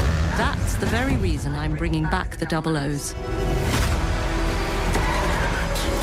Need I state the obvious? He is not ready. James, the service is over. You're a rare breed, Bond. I should be interested to see what you do next. 009 will employ every manner of subterfuge to avoid capture. Try not to draw attention to yourself. Like, you can say that the way this game looks is like housekeeping, I presume, is a style. It is a style. Who knows what he likes? So he won't do anything stupid. Of course not. I'm not an idiot. By the way, this is 007. This dude's supposed to be like bagging like the hottest girls on the planet. And I don't know, it's just I'm looking at this girl and let me look. Like, she's not ugly. Who knows what? But I promise you, when I just said that the style of the graphics is probably what they're going for, the style doesn't help accentuate how pretty she could have been. And I bet the girl who's motion capturing and voicing this bitch, I bet she's hot as fuck. But like, games always reduce the amount of beauty that. Anyway, you get it, man. I already talked about it earlier. This sucks. Genuinely, it sucks. His shoulders look too. Well, it's probably the bikini, but his shoulders look too fucking shouldery. So he won't do anything stupid. Of course not. You know, there's this girl. She's pretty. But, you know, this is a modern 007 game. How much are they going to try to push, you know, sexuality and promiscuity, like, in the favor of a man, right, who's got it all? How much do they want to push it? I'm an idiot. Agents have very short life expectancy. And if you do get caught, we will deny ever having heard of you. How does that sound? When do I start? And again, man, like, you better do something good with this game. This is from the people who did Hitman, right? So hopefully they actually make a good game. And I just, if it is a good game, it'll probably be the same fate as most modern games now, where it's like, it's not bad. I just had to succumb through a lot of woke shit, and that me being a 007 fan, I've noticed that there's a lack of a lot of masculinity being, you know, praised. In fact, I was being shit on for cat calling a girl. And the game told when you can't call a girl, we start all the way from the beginning of the story, not just that mission. You know, that type of shit. Uncharted at home, Abby Strong says, Uncharted at home at UK. The last stable version of Unreal Engine was in 1994. Damn. Really? That sucks.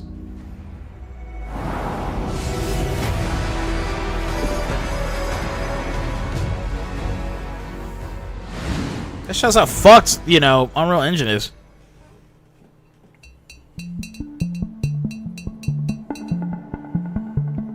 I feel like we're not even halfway through this. I manage the game content team within Third Party Portfolio.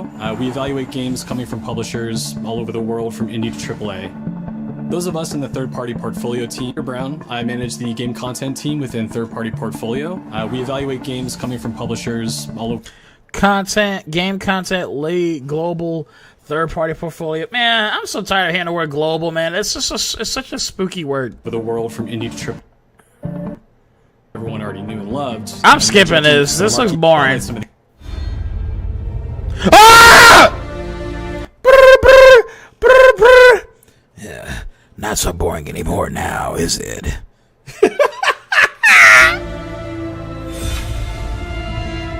Volume 2. Oh shit! Metal Gear Solid 4, I can finally play it outside of my PS3 that I currently have, along with Metal Gear Solid 4.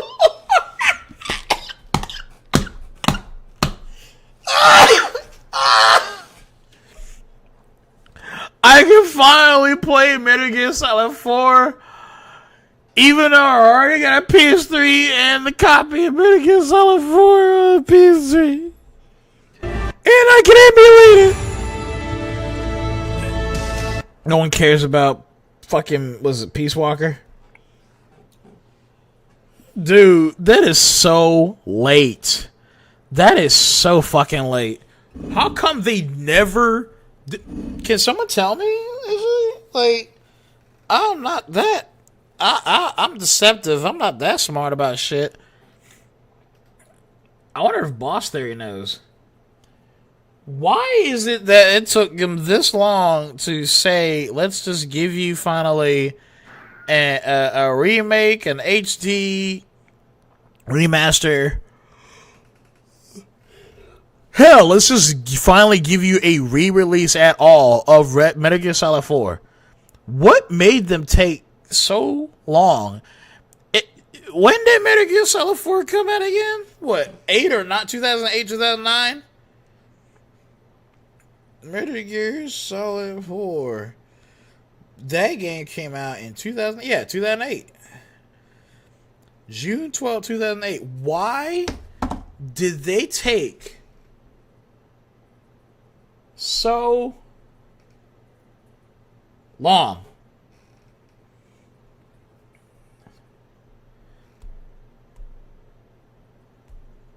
Why? Or my final, Man, the Bloodborne fans gonna be pissed that Metal Gear Solid 4 got a port before them. Peace Walker was fine. I surely was like, fuck you, Heaven and Fighters.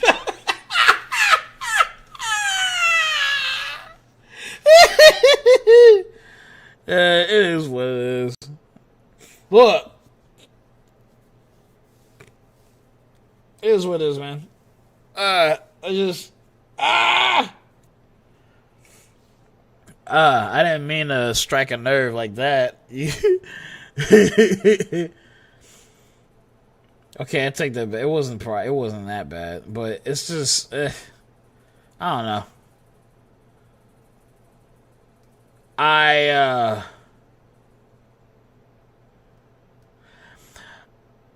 can't help but have these sometimes like these shit biases sometimes with Kingdom Hearts ruined it for me. Kingdom Hearts ruined it for me because I'm all about numerical fucking order sequence. But like because I didn't play Chain of Memories because it was a handheld fucking game and our handheld game console was falling apart back then, so it was like you're not playing that shit. Then Kingdom Hearts 2 comes out and I'm like, oh, now we're talking, and you play that game and you're like looking at characters that just had zero reason for being there. Who the fuck are you? Who the fuck are you? Organization XIII. And I'm like fighting these motherfuckers, and there was only less than 13 of fucking organization members. So, just back then when I did play Peace Walker, and it wasn't bad, it's just, I can't help but just that stupid itch of mine, like, this isn't, like, it feels like this is not part of the series. It's not numerical. Anyway, can't wait to experience Metal Gear Solid 4's legendary 1 hour, 13-minute long cutscene in HD. Yeah. And you're like, what? Why the fuck am I sitting here looking at this? Yeah, man, I can't stand that shit. But, again, that's Kojima.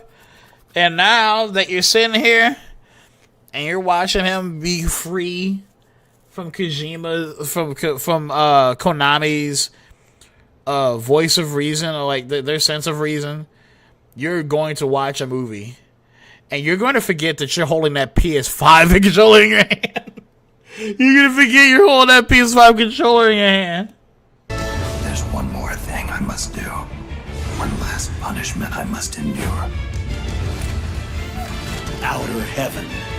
He's taken command of this immense army and is now preparing to unleash an insurrection. Liquid's goal is to seize control of SOP, the Sons of the Patriot system that controls the soldiers. Will you do this for me? Will you terminate Liquid? How long is my body gonna hold out? When all of this is over, you'll have no choice but to accept death. This is my final mission. So began the war between Zero and Big Boss. Do you understand, Snake? Any means necessary. I just can't get over, like, that is so sad to be Snake. It really, Solid Snake. That is so sad. Fuck Big Boss. Bro, he was just trying to fucking, he just hurt some dogs, man. And his ass just, here, take this little needle jab. What, are you scared of needles? Bitch! You are making me age fast! What the fuck? I'm sorry for spoiling the game. I really am. I'm sorry. But, you know, all of Metal Gear Solid, man, is just, now that you found out our favorite motherfucker is just aging fast against his will, and he didn't even know about it, and he's gotta sit here and, alright, you did your time, you did your part, now KYS. Boss Theory's final arc. Oh man, you did your part, KYS. It's like, what? Do it! Oh man. Stop Liquid's insurrection. Liquid! Guns!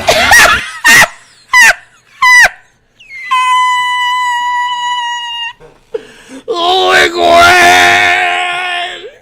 Snake! Yay!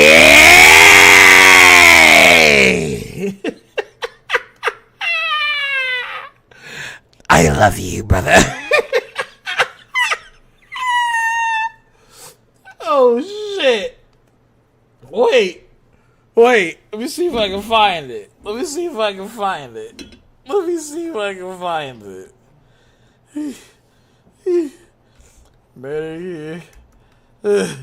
Better get solid. Snake.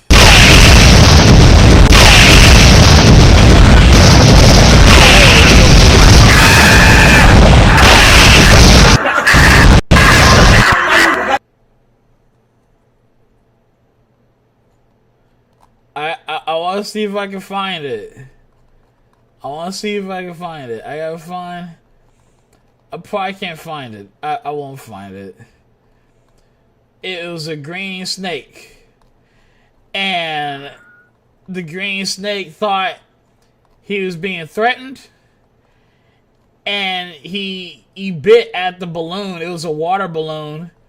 And when he fucking bit the water balloon, it starts waving its mouth around like it fucking, like it's yelling. And it was just like a tree snake. Yeah, there was a tree snake. Hold on, let me try that. Let me try that. Tree snake. Nah. This was over 8 years ago I seen this shit. No, not even. Oh, look at my shit. Man, I hate when YouTube is like, hey, look at this. This is your own shit, ain't it? You are seen. Yeah, fuck you. Why do big tech companies lie? Why do they seriously lie? Here you are showing me my own fucking content, like, in front of me, and all I can see is I ain't getting enough traction. But, man, does YouTube fucking piss me off when they're like, show me my content in, like, a split second as I'm, like, burning through what I just searched for. And I could literally be searching for the end to the planet Earth. And it would be like, ogmudbum Chronicles, A New Home. I can't find it, but the snake bit the damn balloon. And he's like, liquid!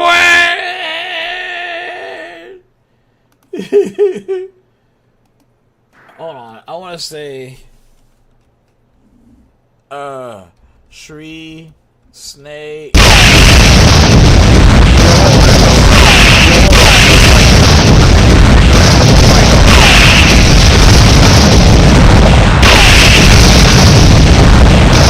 I think it was this one. It was this video, but it had...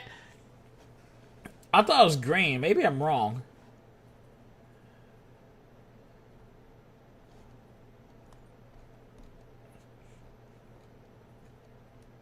Ah, oh, wait, there it is. Well, not the actual liquid! But yeah, he's like, liquid! And he like, yeah, he swerves his head around. He's all distraught. Motherfucker can't believe he fucking bit into a balloon. You son of a bitch. Liquid! Yeah, I remember that shit too well. Okay, guys. Is my final mission. So began the war between Zero and Big Boss. Do you understand, Snake? Any means necessary. Just stop Liquid's insurrection. Rat Pack. Liquid!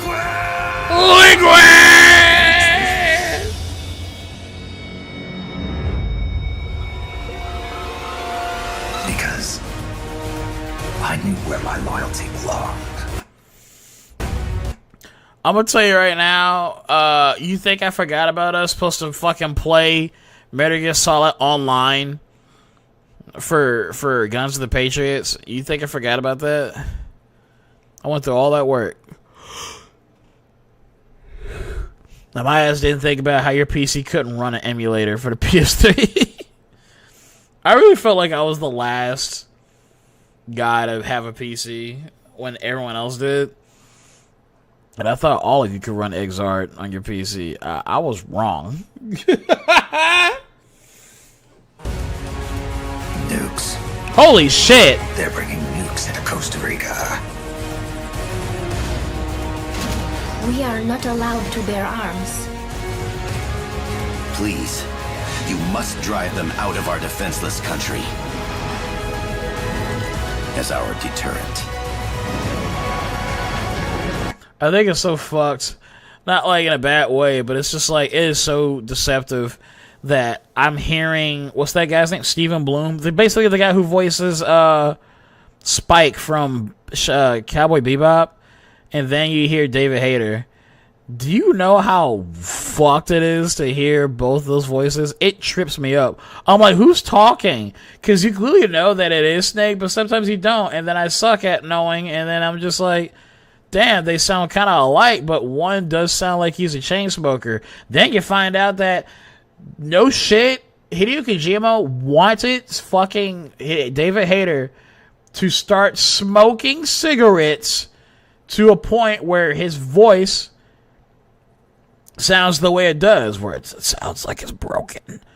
Yeah, like it sounds like it's broken, whatever. It's so fucked up. And he did it. David Hayter did it. If I'm not mistaken. He made him smoke to a point where he's like, alright, my voice sounds like this now. Is this what you want? And Hideo Kojima is like, I mean, yeah, I was gonna make a joke, but my yawn, I think, is the joke right there. Like, Hideo Kojima was just like disinterested, and then he moves on and makes Death Stranding 2, and makes shitty Key and Peele game collab games. Yes. It simply said Jack over and over. Awesome. Is that you?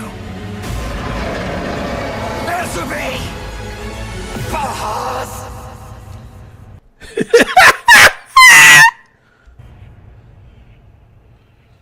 Maybe the servers get revived for this. Liquid!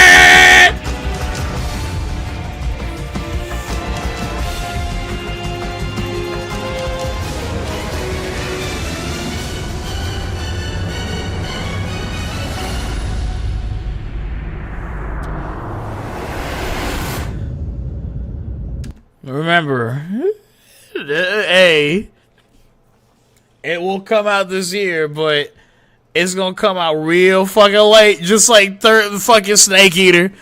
I'm almost about to get Snake Eater too, cause like it's discounted, but whatever. I already got Snake Eater on a PS2. I guess I wanted to really play the remake, see how that plays. I'm curious to know how how Konami made Snake Eater. Who cares? They done put Boss in a Canadian death pod. Oh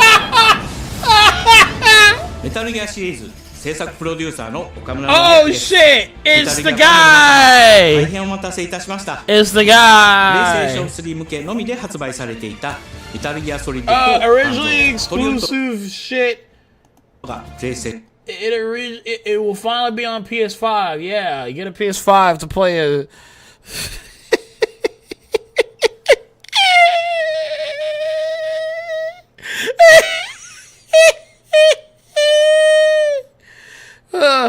What is that, like 12, 14 years old? Good job. You finally got on a PS4, I mean 5. This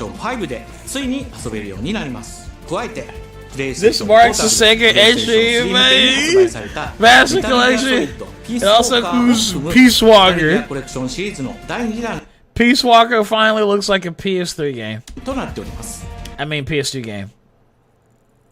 It looks like a PS3 game that is like day one retail, like day one release. Actually, no, it's like a little bit months after, because some of the PS3 games didn't even look that good. メタルギアサーガのラストを飾る伝説の作品を最新ハードでぜひ体感してください。そして、Wait, what do you say? Enjoy the legendary conclusion of a game you already played years ago on the latest hardware. And it looks exactly the same damn near. そして、現在発売中のメタルギアソリッドマスターコレクションボリューム1につきましても最後のアップデートを実施いたします。初代プレイステーション向けに発売されたメタルギアソリッドには公開像の設定をご覧のように映像が美しく文字も And you get to experience the same exact shit. PC gamer Snake.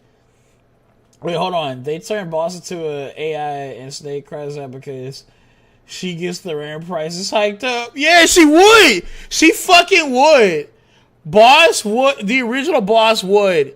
Because she's such a fucking feminist, like, girl power character. And, like, when Snake has the most justifiable reasons to not raise the prices, and boss would be like, you can't stop it, Snake. You can't stop it. The rare prices will rise, and we will all be equally broke. That's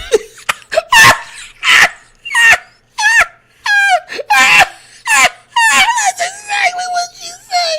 That's exactly what she would say. It's Snake. It's over.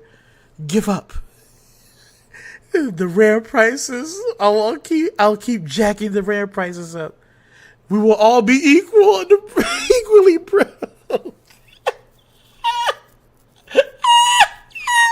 Takes the horse and stomps on his leg.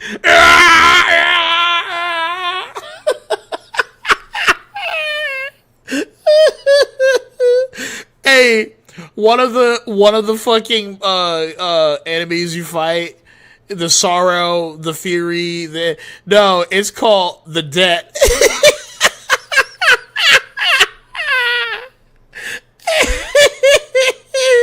And when you fight him, when you try to fight the debt, all he does is have like the most over the top like effects and just graphical just spikes that makes the game pauses and it says, in order to continue this game, you need to go get fucking more RAM to run the memory to make this boss fight not freeze right here. You need more memory. And then you're trying to go get a you're trying to get a RAM stick and it's so expensive. Oh.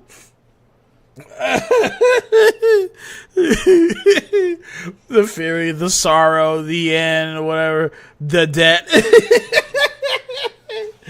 And boss is just sitting there, it's like, it's overstaying. Oh shit. Hey, that'll make a good spin-off.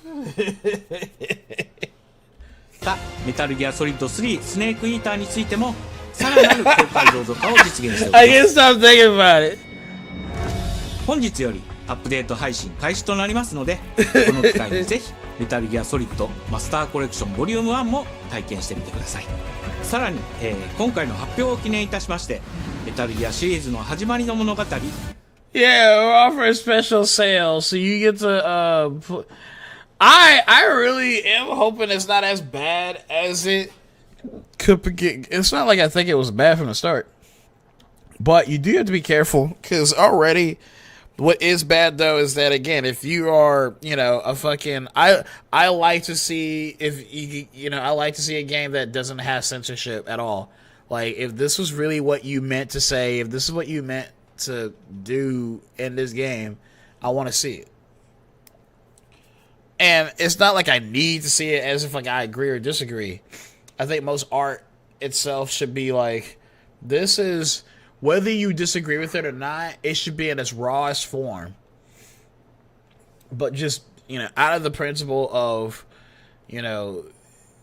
it's up to everybody else to shield themselves and their kids away from something that is, you know, and nowadays you would just censor it so the kids can look at it. But still, your kid is still interacting with something that was just never meant for kids from the start. It's just bad parenting. It does lead to censorship, and you're trusting the government, organizations, and feds to do the fucking parenting for you by, you know, the censorship or whatever. But, I don't know, that's just a whole different conversation. I'm just kind of getting out of hand here. I gotta finish this fucking stream. メタルギアソリッドデルタ、スネークイーターも特別なセールを実施しています。50%。Yeah. Motherfucker, yeah, look at him. Look at all those rounds. He's missing him like less than, what is that? 15 yard? No. Not even free. Come on. I'd say 10 yards. No, not even. That is like 5 yards. 5 yards. Better get Silent Banksy from Rayo. But I mean, from the angle, it's so hard to tell. But it's like he's that. If you are missing this hard, if you're missing this hard, you didn't wrap this shit up. Good thing you got your Hornets to stop him, right? 特別なセールを実施しています。50% オフという大変お求めやすい価格で購入できますので、ぜひ楽しんでください。これからもメタルギアシリーズの展開にご期待ください。そして最後にこちらの映像をご覧ください。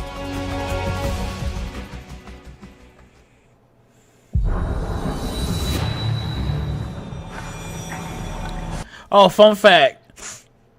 Did you guys know that Rainbow Six Siege is adding Solid Snake as an operative or an agent, whatever you call it, in Siege? So not only do you get to see Sam Fisher, but raped and surrounded by DEI woke fucking fat characters, you get to see Snake also go through the same bullshit. And this is the only crossover we'll ever get between Splinter Cell and Metal Gear.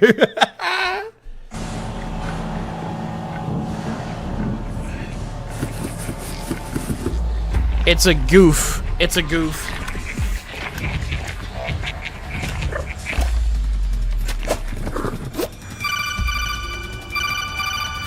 It's a goof.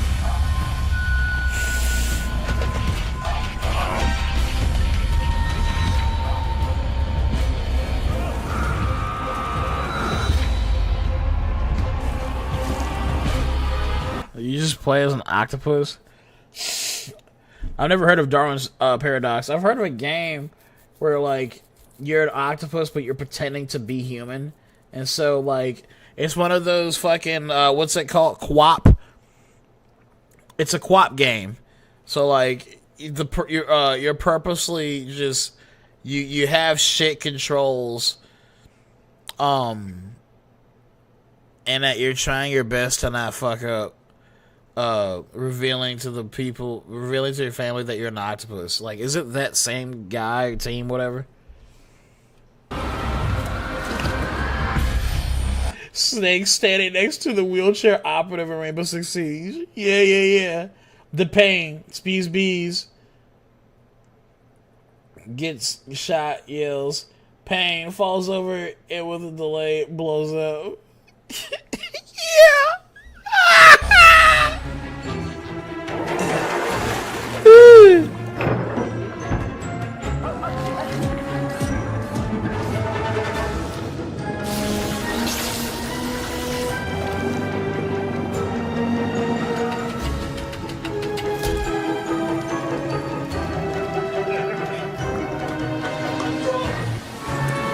Is this already a pre-existing game or is this a new game? I don't get it.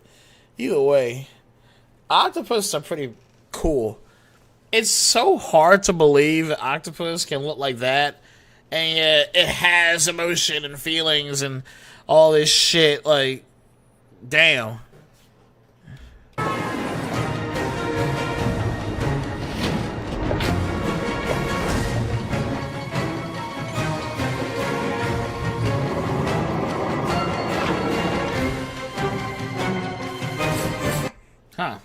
mean, it looks really, really nice looking. It might be like one of those really advanced PS5 indie games.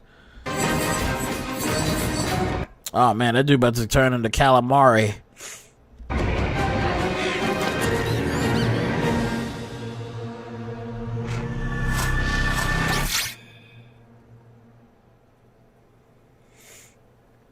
I really think a game like that shouldn't show me that much content. I still stand by that. I really think that your game should be so convincing enough that showing gameplay of it will only really just overhype people that hard. But your cinematics alone should just keep people should make people want to buy it. If you're showing me this much content, it's like it feels like you don't have enough faith in your own creation or some shit.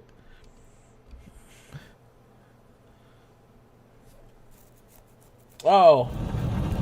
In the name of His Most Royal Majesty. I'm sorry to actually ask. How many Castlevania... oh my gosh, you can't talk. How many Castlevania fans are there? Because I'm not. I'm going to skip this. Majesty. By the grace of God, the King of France.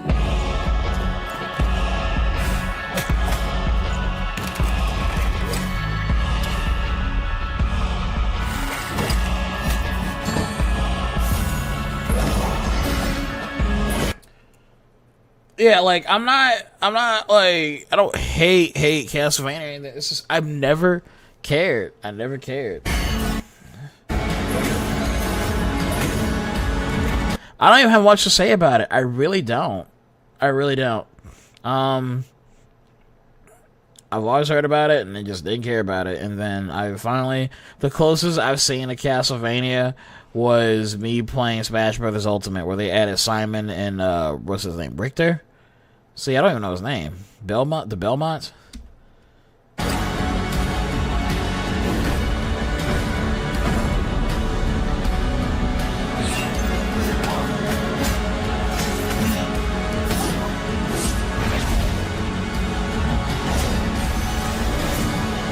I mean, it looks alright, but I don't know how it fares against all the other Castlevania games. You guys tell me.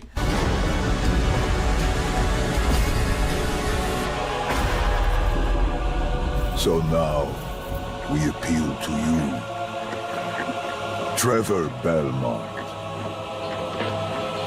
last of House Belmont. Which, by the way, I really was too busy thinking about not caring about Castlevania. But maybe I will care for you. With you guys. Is that a fucking woman or a guy? Because they're doing that shit again. Where they purposely make, this androgynous or ambiguous gender-ass character. Just so they don't piss off either side. And I'm like, how about you fucking cater to the Castlevania side? Instead of cater to the people who... strivers and shit. I really can't stand that. They want to have their cake and eat it too, They want to fucking get the best of both worlds. You either are your gatekeeper your community, or you sold your soul to fucking DEI BlackRock, and they get to fucking have all your money and give it to you. Fucking all the fucking goys. They'll play it anyway. It hurts my glasses. It sucks. It really sucks. So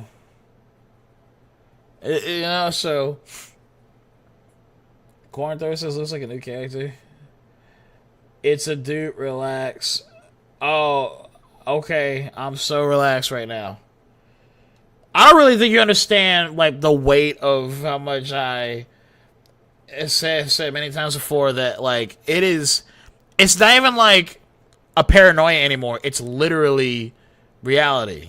You really do come across so much, feminism and woke shit in gaming that seeing even a sliver of it, or at least thinking that they are trying to make their character look not as masculine. Because look, I'm dead serious. A girl can't be shaped like that. And obviously have their hair done just like that. Dead serious, I would have thought that was a woman from the rip.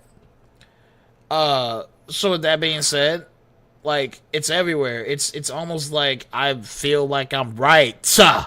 I'm right. So I can't help but think that, you know, are they trying to purposely make the character designed that way to make you watch? There be people on fucking Twitter be like, man, this guy looks so much like a fucking girl. You know what? As a fucking tranny son bitch, I'm gonna now declare that this person is an egg, or some stupid shit like that. And that's where it all comes in. That this whole thing about trying to make characters, you know, push identity politics in games nowadays is annoying. It's bad. So yeah, like, I'm completely relaxed, but I'm not gonna fucking ease up if I see the next game push that same shit.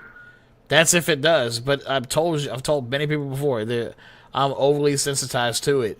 So far, this whole thing has again been somewhat the most I've seen Sony try to, like, either hide what they're doing and try to look appealing to the audience that is growing. Like, they're noticing. Is this another woke game? Is this another game I play as a woman and I cuck the fucking guy? I show him up in every chance I can, or every chance I get. Is it one of those things? So, you know, telling me to relax is kind of like, hey, stop. Just chill out, man. Stop using your eyes. When you look at something, don't look at it with a purpose, or don't look for a purpose.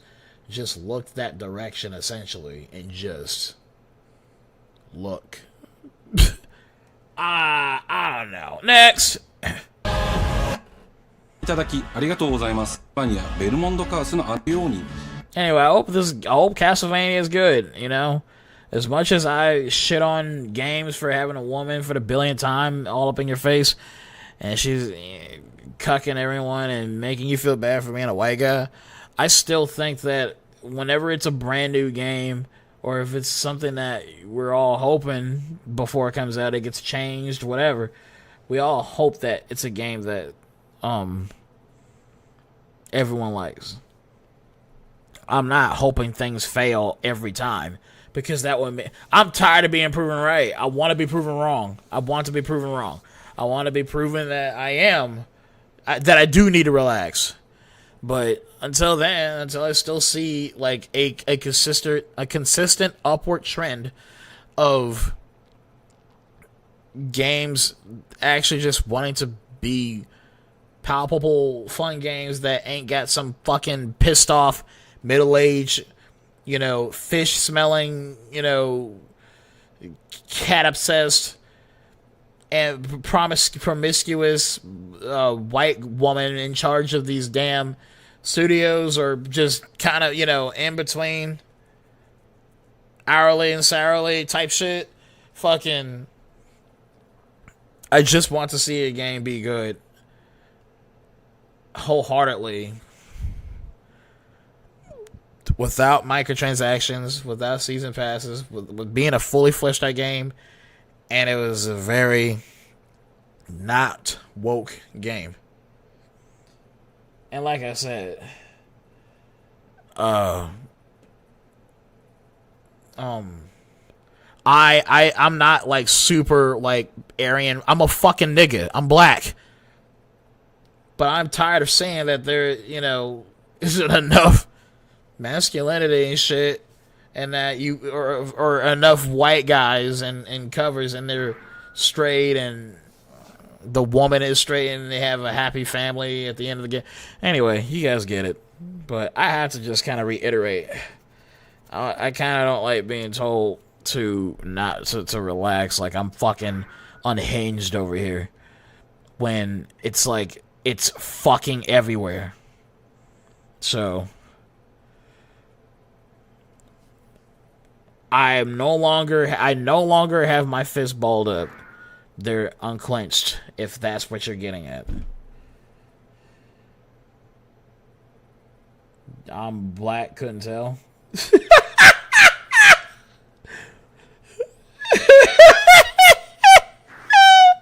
Wait. Hold on. This is just for the fun of it. Just for the fun of it. Where is it?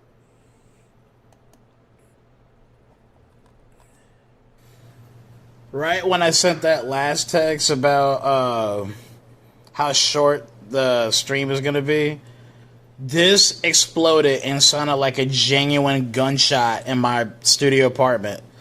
And this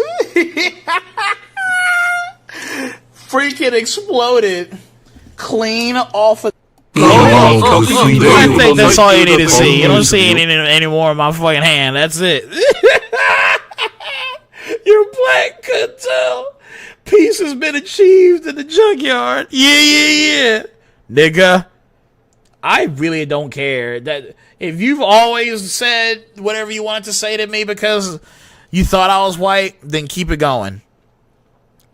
You're black, I couldn't tell, huh? Yeah, no, I'm here to comfortably tell you, my whole life I've realized I'm here to break the spell. I wish that I could be that black guy that can somehow convince other black guys and white people in general that, dude, it's just, how hard is it to just literally look at each other and blink the same type of way? Because unfortunately, it's actually like I'm in a personal kind of hell of being stuck in a rock and a hard place. You have black people who don't like me because I talk the way I do, and you have white people who are still wary of me because I am black, and they don't know what I'm actually like and what I do. So you're stuck trying to convince both sides that you exist. They can't comprehend that. Break a spell tonight. I wanna break. Yeah, nigga, I never thought you were white. You don't got white energy. No disrespect, all respect. Oh, no, I'm not mad at all. I'm really not. I'm just talking, man. I'm just talking. I gotta finish this fucking stream now. So I don't care about this shit. But I'm just saying that, yes, I'm black, and I want you to know. Simon, listen to me. You can't stay in this room forever. I can't stay in this room forever. Speaking of black, this is going to be hard. But you have to come back to me. Speaking of black, come back to me, Simon.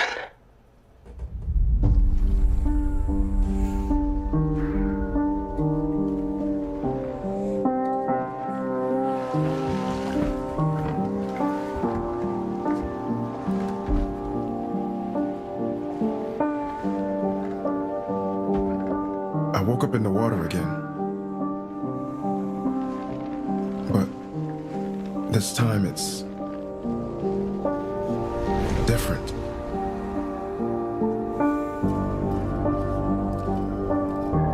why does it like the guy from War of the Worlds? Yeah, it's a black Silent Hill. This silent nigga. Nigga Hill. Bro, what is it with Silent Hill just like, oh man, we gotta like, you know, really hit all the wickets. So our next Silent Hill is gonna be a woman. She's Asian. Then our next Silent Hill is gonna be a nigga. Watch it be that this black motherfucker, watch it be that he's gay. So it's like, you're not even like getting the satisfaction that you're just playing as just a black guy. You have to fucking play as a gay black guy. In fact, what I wanted to say earlier is that if you haven't noticed yet, a lot of Netflix movies and Amazon shit, whatever, just the whole works again about how woke shit is everywhere. Look at how many times you see a gay black dude or a really scrawny, nerdy black guy compared to the woman who is just better in every way, even though you're black as fuck. And anyway, I was supposed to not be like this, but I can't help it.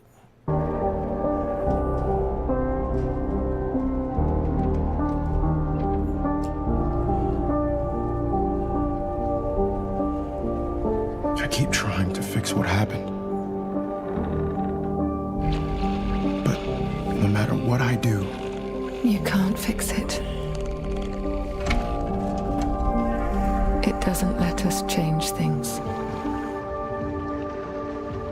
You did what you did.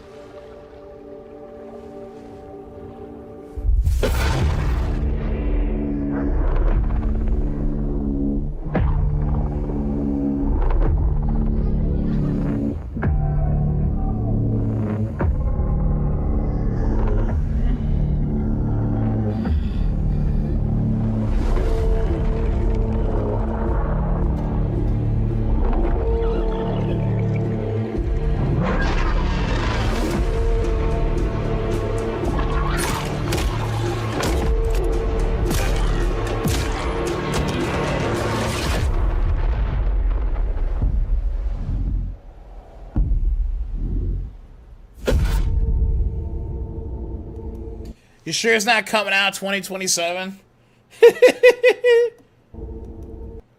Soylent Hill.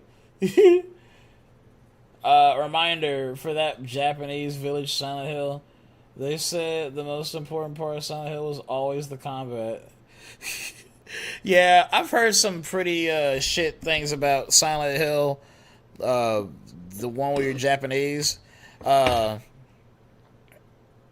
It is overrated. I heard it was overrated in that the combat was really sucky, and overall the story was a huge like feminist like allegory. Like how most like the idea of marriage is scary type shit. Now I think some people could have said it and worded that shit better on how the story really like looked, or how the game could have done better explaining that story. But I think I want to say is this: marriage shouldn't seem like the worst thing ever when you're still seeing people happily together, married, and multiple kids and counting. And also, like, them trying to say in the story that you lose yourself, you lose your purpose or your identity in that game because the moment you get married, you get hitched. And I'm like, you know, I've seen women literally be the same kind of person that they enjoy being, but they get to have a wedding ring. They get to be, you know, happily taken care of, you know, at-home wife with a beautiful baby boy or girl that they get to take care of until it's that time to let them out. And again, it's just like, if I got married, I'd still be a gamer. I'll probably even still try to make content. I wouldn't do it as much, you know, but it's not like something that you completely abandon just because you get married. It's just that you have a higher responsibility. And I just think that, you know, the game and the people themselves didn't explain that shit too well. And that it's supposed to be, the game itself is just a huge, it just heavily shits on marriage as if, like, you can't seem to be your own kind of person once you're married. I don't know. It seems like shit. It really looks like shit. But I'm not even talking about Townfall. I'm talking about the other game. But still, I mean, it looks like Silent Hill is just not doing too well as far as reception. But I mean, mainstream wise, yes. But you always have to know that there's the gate-kept community that feels kind of ripped off, jaded by what they're witnessing. You know, strive, right?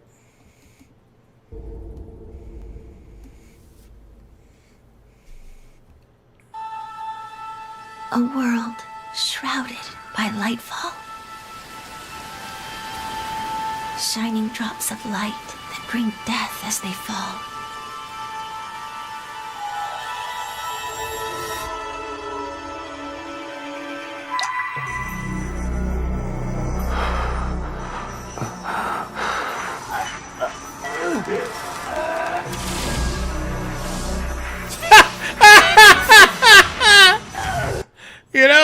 it's supposed to be a serious game, and I bet it still is. But when you see a big old eye anime girl with her eyes so far apart, and he's over here fucking, like, okay, I'm not taking this seriously anymore. 8-hour stream of the year? No, 5 hours, 6 hours.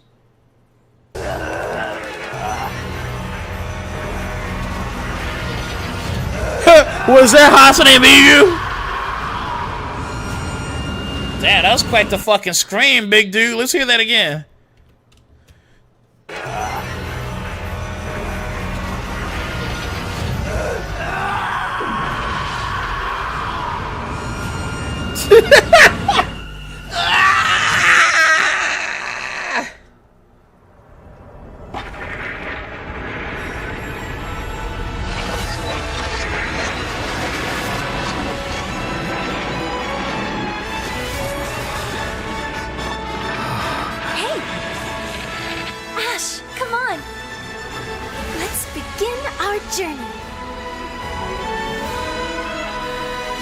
So fucking far apart.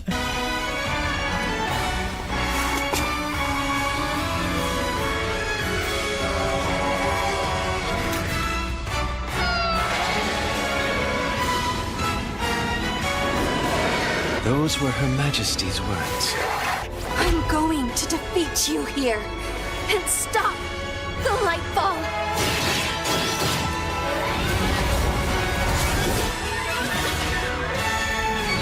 Wait, Final Fantasy mixed with Tales of Star Ocean? Rev Noir! Rev Noir!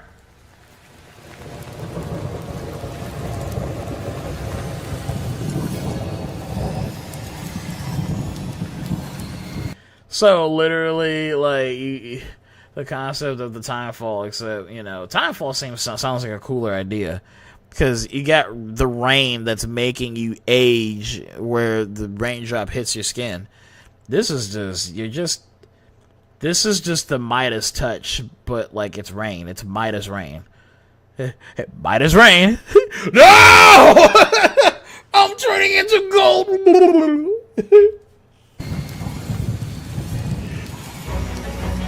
Damn, girl can see a full 270 angle in them eyes. 皆さんこんにちは。プロデューサー Busted a nut! ティザートレーラーの方はいかがでしたでしょうか。 What I think of it? レブノワールは完全新作の JRPG AI お届けした映像が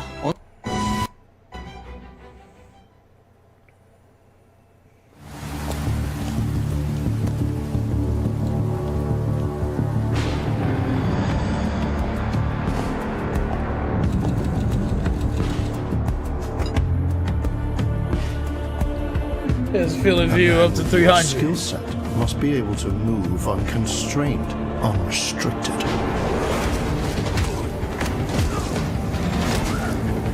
Oh! Hell yeah! I love fighting! I love beating motherfuckers' ass! He must be versatile, capable, adaptable. Oh shit!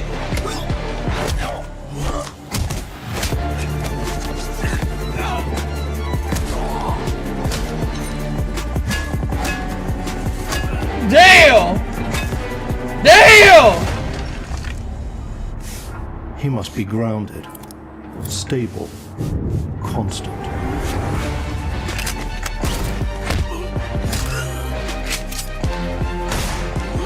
Wait, is this John Wick?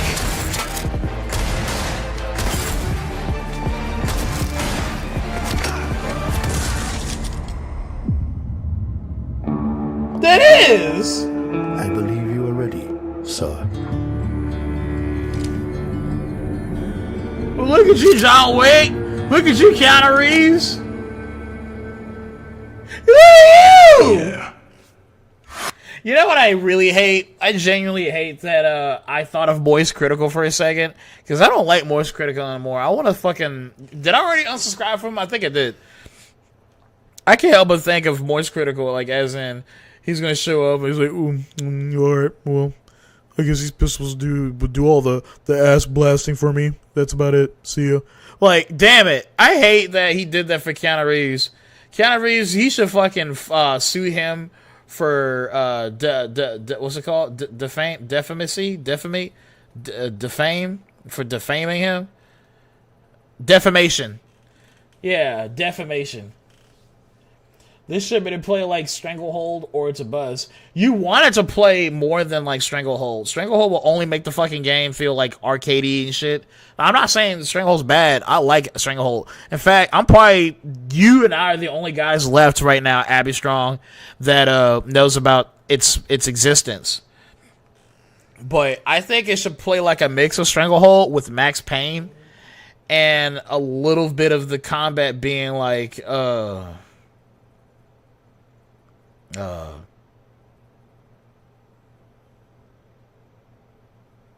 like a type of Batman or like an Arkham game.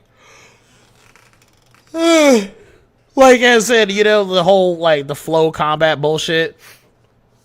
You know, the more hits you get uninterrupted, and then you do some cool ass shit, whatever. Like it should feel like that, while also trying to dodge like rounds, bullets. Yeah, so whatever this game is going to turn into, I bet it's going to be probably like one of the worst fucking games in 2026 or 7. Yeah, because, you know, again, games like this they're like, you're highly ramped up for it, and then it flops. I'm ready to not be surprised if it's a flop. Do I want it to be a flop right now? No. I'm just not going to be surprised if it is. But yeah, wow. John Wick. His own game. Wholesome Keanu Chungus game. This should be, yeah, that's crazy.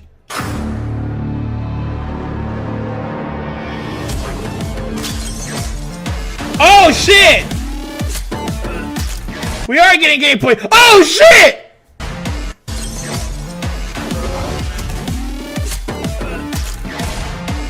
Damn! Damn!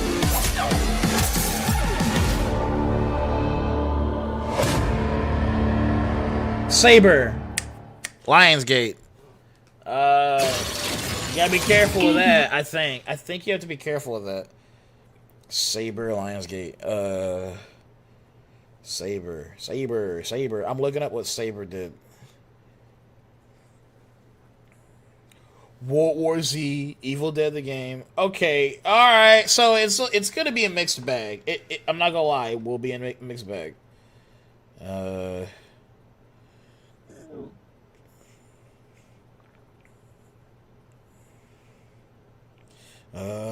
Space Marine 2? Okay, never. Yeah.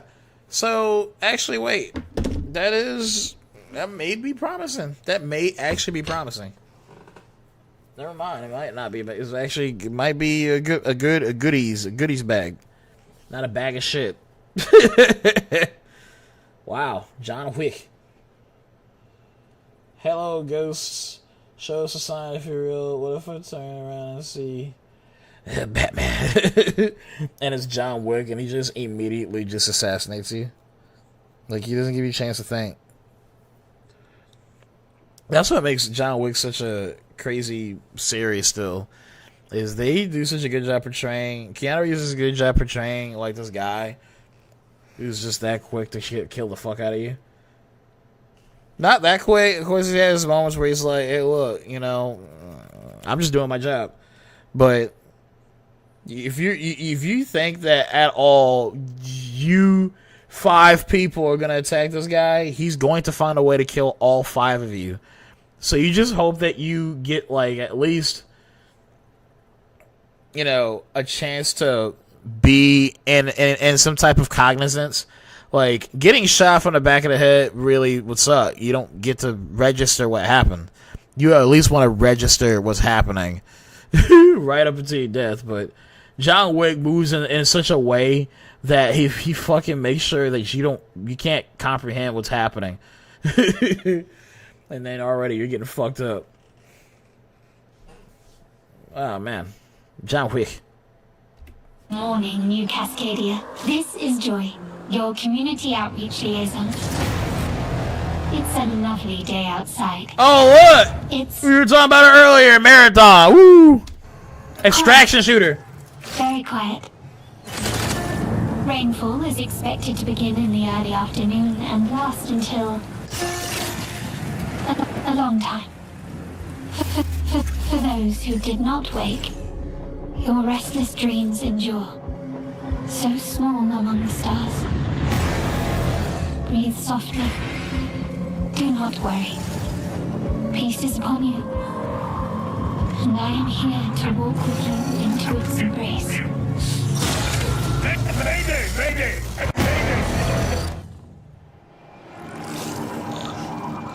This is General Dan Agreed of the new Cascadia colony on Tau 74. Whoever's listening, whatever's out there, we need anything. Weapons, supplies, a way out, way back. Mayday, mayday. This is Dan Agreed. Tau Ceti. I feel like I'm praying. We've had to do things to survive. Things I never would have. We're monsters. We're all monsters. Watch the game play nothing like how, you know, thematic this trailer is, which is a big pet peeve of mine. And actually, as I was sitting there thinking about it, when I went through and I was looking at gameplay for Baldur's Gate, and then I see the Divinity trailer, I'm going to sit here, and I may be wrong. I'm ready to be wrong. I would like to be proven wrong. But with the way how crazy graphically, cinematically, the whole trailer is for fucking damn Divinity, I'm going to sit there and I'm going to fucking laugh and just sit here and feel like I can rest my case when the game that comes out for Divinity looks nothing like the trailer. And it looks nothing like, you know what I mean? It's just like, it was just all overhyping you to think that this is going to be the most secular shit possible you can indulge in, and then it plays nothing like the game doesn't have the severity at all of how they tried to push the trailer or whatever. And anyway, it's just, I am so tired of falsehood when it comes to these trailers from games. It just don't matter, because the real mattering is when you fucking see it and you play it, or you hear about other people playing it, and that's where it really matters. Like, the trailer itself is to just remind you that the game is in the works and that it exists. But I just hate that when they try to act like the little bottom letters, you know, this is gameplay. This is not a cutscene. This is that. But then the game comes out, it fucking sucks anyway. And that, you know, the game may actually play like that in the trailer, but they will always take away the frame rate. They may always take away the graphics and whatever it is that they're going to take away.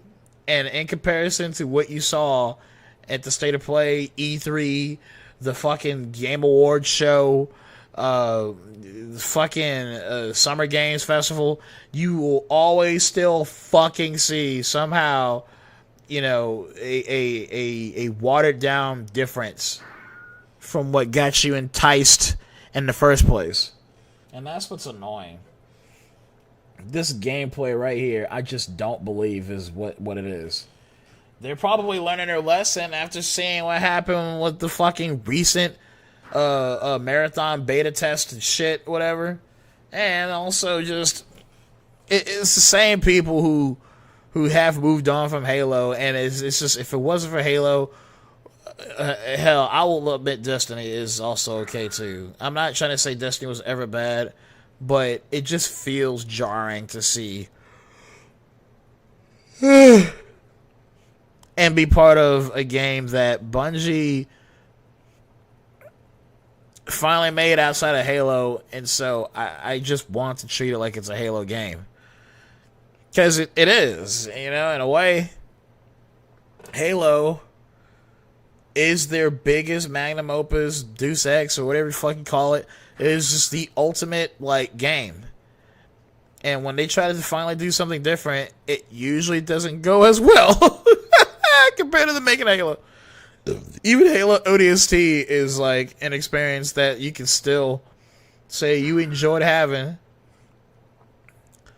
because it's Bungie that made it. You know, if 343 Industries was trying to make Halo ODST, bro, you would forget that game existed with a quickness.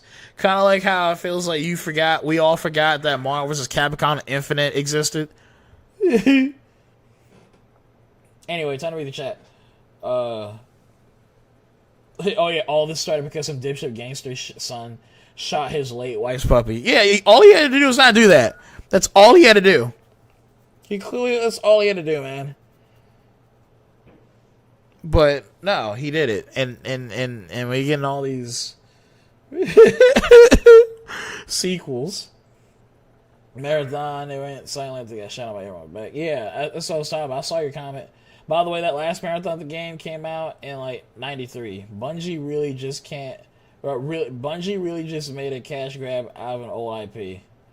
That's really what it is too. Isn't that the most saddest shit?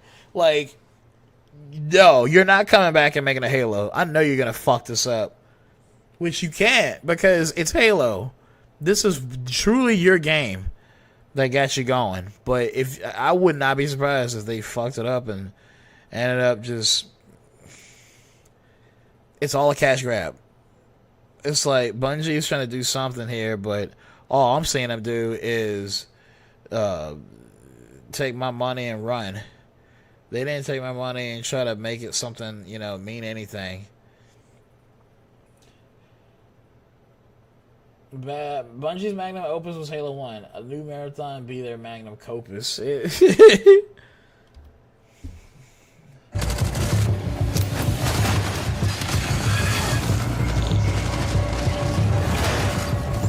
Embrace. Embrace.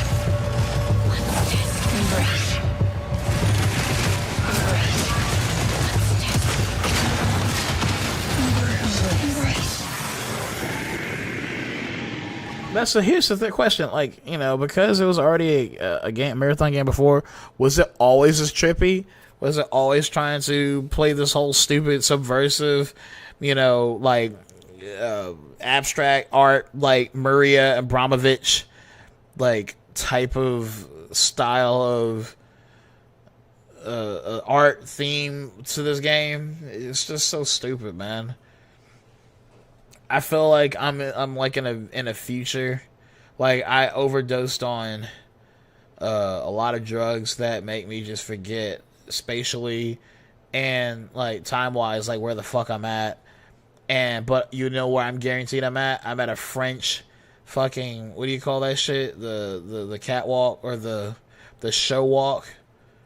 I can't remember, but it's where everyone's like dressed up in like the most Lady Gaga fucking dress as possible, and they just walk down the aisle and back and showing off their fucking stupid ass. No one's ever gonna wear this shit out in public unless you're a fucking PDF file, low key part of Hollywood's elitist bullshit. Anyway, oh my gosh, I'm all over the place, but I'm still consistent. That's what like the art right now reminds me of. Is like they're trying to just do this whole shock value, like cut frame, scare you or make you wonder what that was. No, it was Marathon was like Doom, but space and aliens. Really? Mayday! Mayday! Mayday! Mayday! Mayday! Mayday!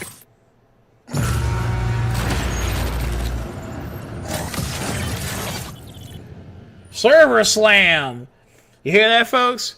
We're going to talk about Server Slam. We're going to fucking just completely ruined the immersion of this cryptic, spooky, fucked up, abstract world of cyborg shooting like Halo characters. We're gonna talk about Server Slam, February 26th and March 2nd. After just hearing a guy scream like we're trapped, we need food, we're scared, we're going to make rash decisions to get out of here, and then the game is immediately like, hey, by the way, this game is supposed to be serious and all, but we really want you to participate in a huge multiplayer experience. I don't know. What?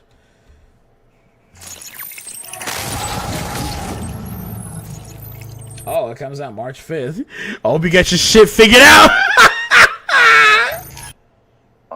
Today we're excited to announce our Server Slam from February 26th through March 2nd, where you can join us on Tau Ceti and help test Marathon on PlayStation 5 and other platforms.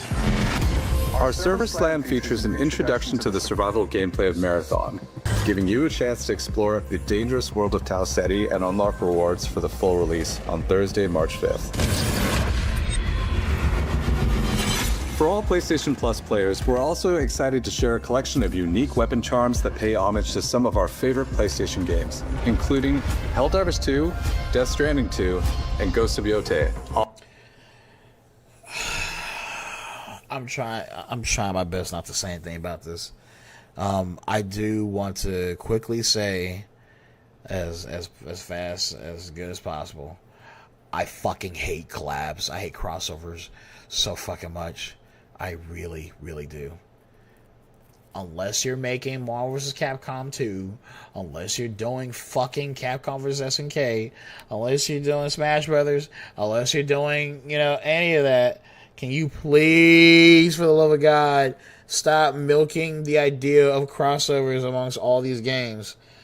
I'm scared that Helldivers, and I'm still loving the game, I'm scared that Helldivers is going to get to a point they're going to add another fucking crossover, and it ain't going to make sense, and I'm just not playing Helldivers anymore, man.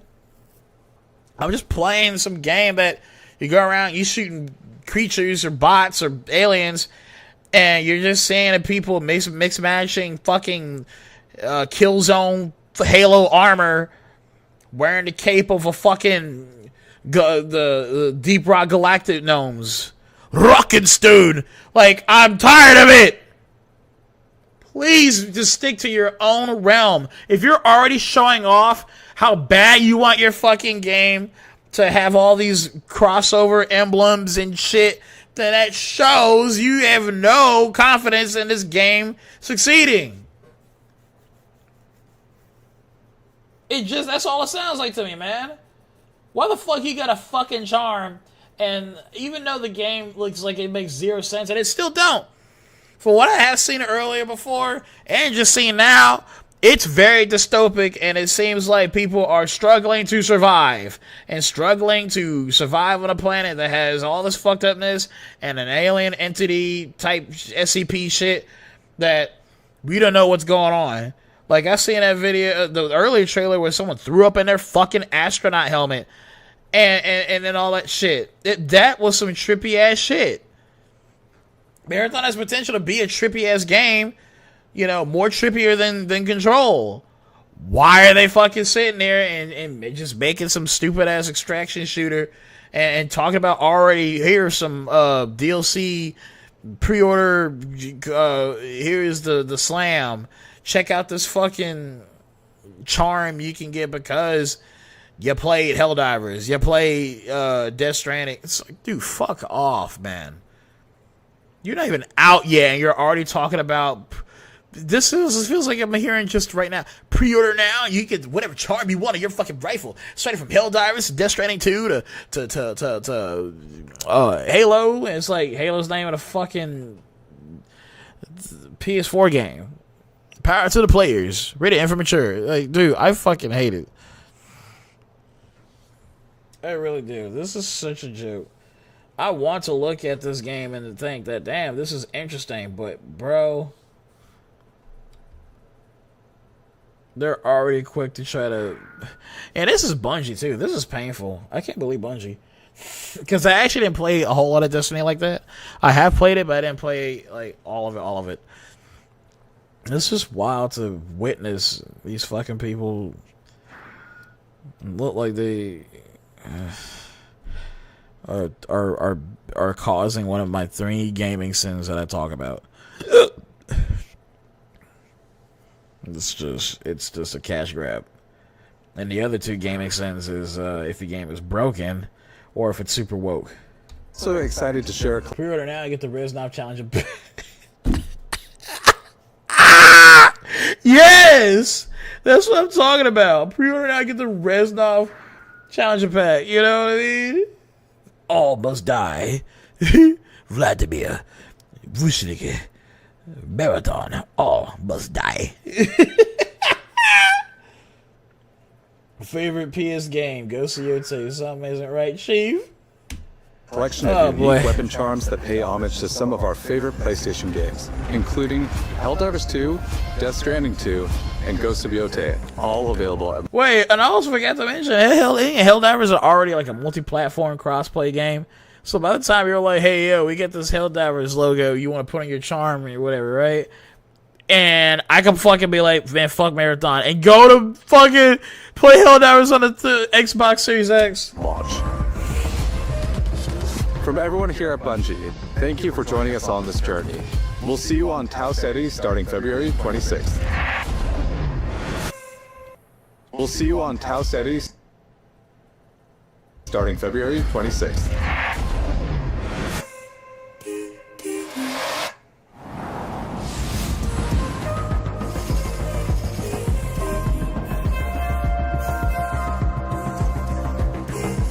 Hey, I'm Brett. And I'm Kristen. Thanks to Bungie for that new look at Marathon, coming to PS5 on... I don't care. Spider-Man 2. Let's go! Oh, woohoo! Hey! Yeah, Spider-Man 2. Yeah. You don't you love playing as a nigga that ain't Peter Parker? The PlayStation Plus Premium members can expect to revisit this handheld classic in March. Woohoo! Taken. Telescopic aiming with the DualShock 4 or PS5 DualSense controller, simulating the original light gun experience. Oh shit, Time Crisis. You know what I immediately thought of? I thought of Area 51. That was a really fun gun cam game when I was a kid. And we had it on the PS1. My family loved that shit. Reload! Shoot off the screen to reload. There's one game I do want to play, and I can't remember what it was. I want to say it felt like if Mortal Kombat made a gun cam game. I want to figure out the name of that. That was an experience. I almost beat the entire game too, but there was a secret ending or whatever, and I failed it. But yeah, I forget what it was called, but it was just like you were shooting at people. But everybody was just like motion captured just the same way Mortal Kombat characters were. And again, I can't actually say it was a Midway game, but they did something similar to how they do their, animation.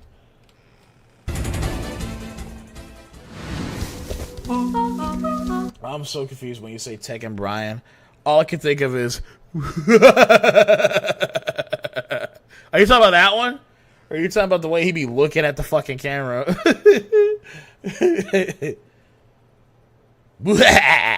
Oh yeah, they changed it to laugh too. Big Walk is a cooperative multiplayer adventure about teamwork and talking. Oh, did they, huh? You fell down a hole. I'm skipping this too. Oh, that SARS game. Housemarques. Now, that SARS game was an example of a game, like, when they announced it, they were like, it's coming out next year. And it was, like, in May 2025. I was like, you fucking cucks. I just hate when they do that shit, dude. It's so far away. The next action game releases April 30th, and creative director... And I wasn't even looking forward to this game. I was just tired of them doing it next year shit. But I'm curious to know how that whole game plays out. It's supposed to be like you die, but you come back again stronger type shit. Gregory Loudon has even more... And it looks like it plays like Anguish. Not Anguish. It looks like it plays like Vanquish. Look.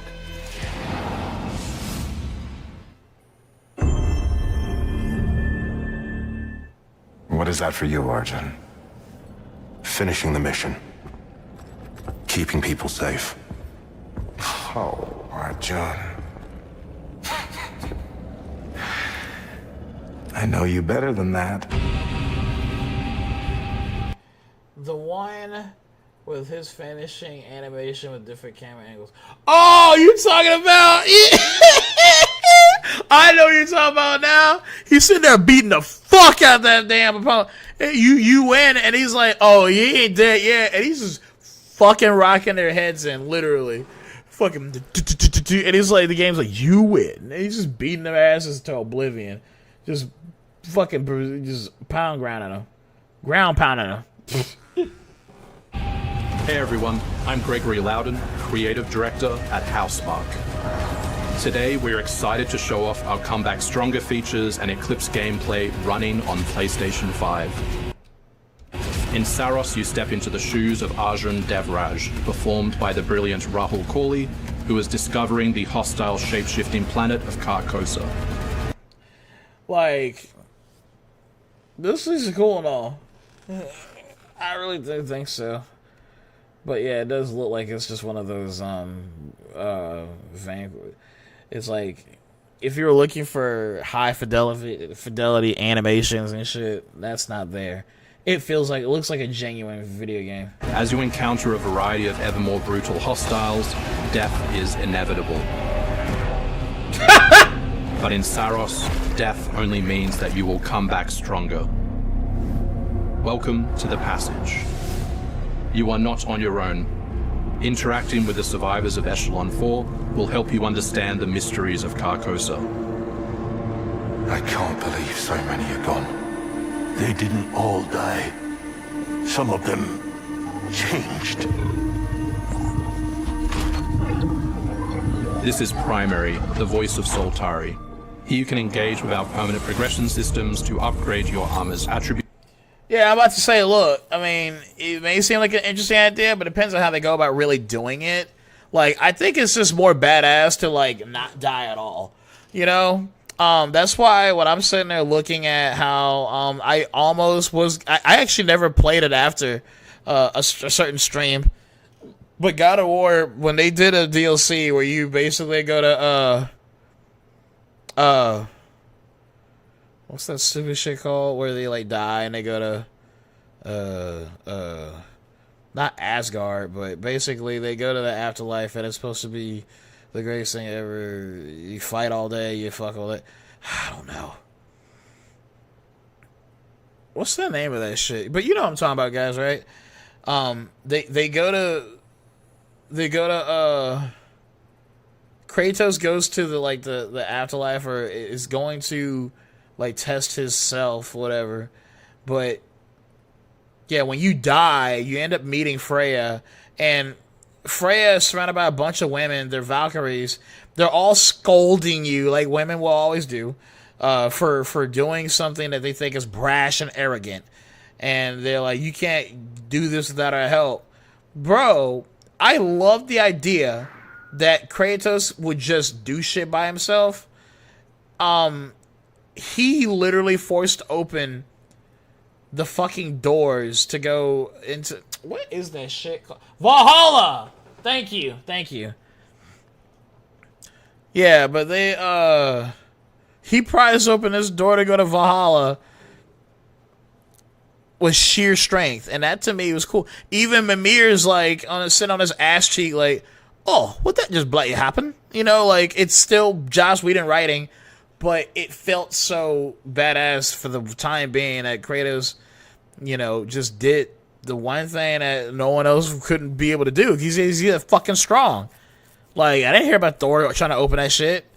Didn't hear about fucking Odin giving a fuck. It's literally Valhalla. Like, I think that's kind of like the peak of anyone where they want to go.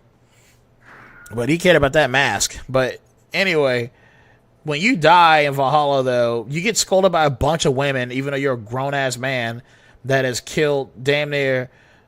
That has killed damn near, like, both fucking, you know, pagan-ass religions. And next thing you know, they're like, well, you can't open the door without us. It's like, yeah, bro, if I was Kratos, I'd be like, yes, I can. Well, I actually tried to make myself not die whenever you would go through that game. I tried to literally make myself not die at all. And the entire playthrough, but I just kept dying. I kept losing over and over again. I gave up. I was like, fuck this. As if that, I bet you what would have happened is like when you killed, if you ever play Sekiro and you killed the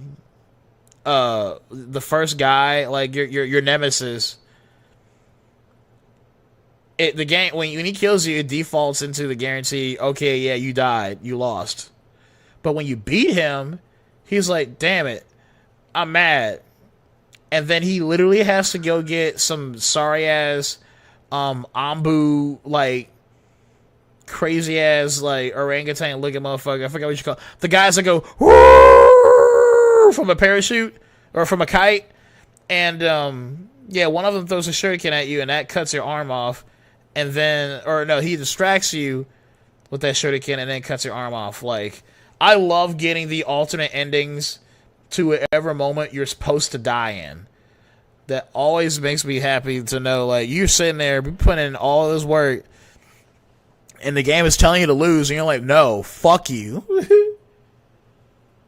That's always been something I like about, you know, games like that. If it was more accurate, Kratos, when he found out the gods meddling with him halfway through 4's story, he would have just left with Boy. He would have. He really would have. That's what I'm saying. Ragnarok is already a bad, like, story. It goes against his character. They retcon his personality. They really did. That's what people don't understand. Yeah, he would have left. He would have been like, Boy, let's go. He was like, where are we going, Dad? Away. Fucking just, I don't know, end up somewhere where you can, whatever. Let's see here. Attributes and acquire special perks. With Carcosan modifiers, you can adjust your experience by, for example, making hostiles tougher, weaker, or even removing the second chance ability entirely. However, all adjustments you choose must be kept in balance to ensure a consistent challenge level. Primary also allows you to teleport directly to any biome that you have unlocked. This means getting back into the action quicker. It also means easier replayability the further you get into the world. Using the teleport, you can now quickly restart the selected biome and get back to where you were. And now it's time to take another shot at what killed you the first time around.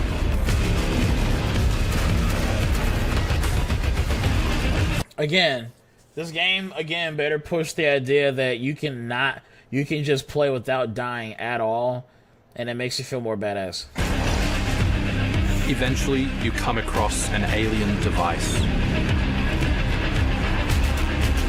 By using it, you discover that it calls the Eclipse.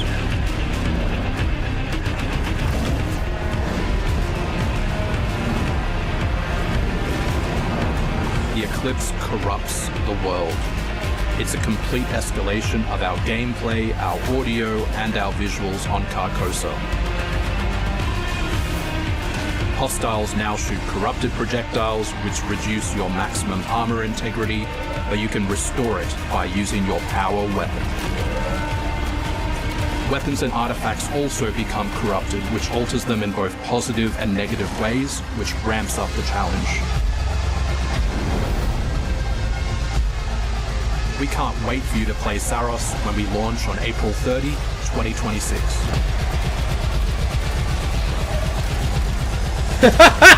Eclipse Griffin!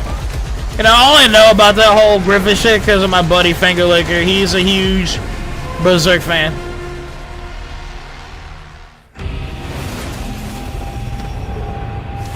Bro, and see, this is, again, like, please stop. This is what I fucking can't stand. Just let the game come out for what it is.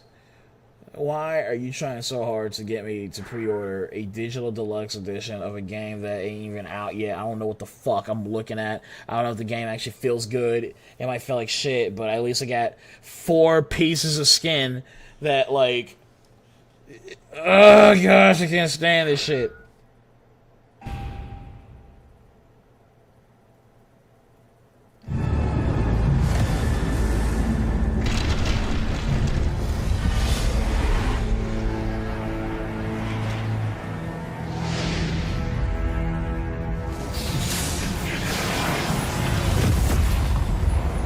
The air trembles. Mother Earth herself senses the coming battle. The world may hate us, we still have to save it. Oh my gosh, this Marvel token-ass fighting game. By the way, why does the fucking cutscene look like AI? Look at this shit. They hate us, we still have to save it.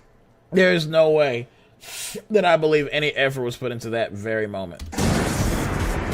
A true team is unbreakable! You cannot stand against the storm. Feel the power of Mother Earth. Let me at them, Storm.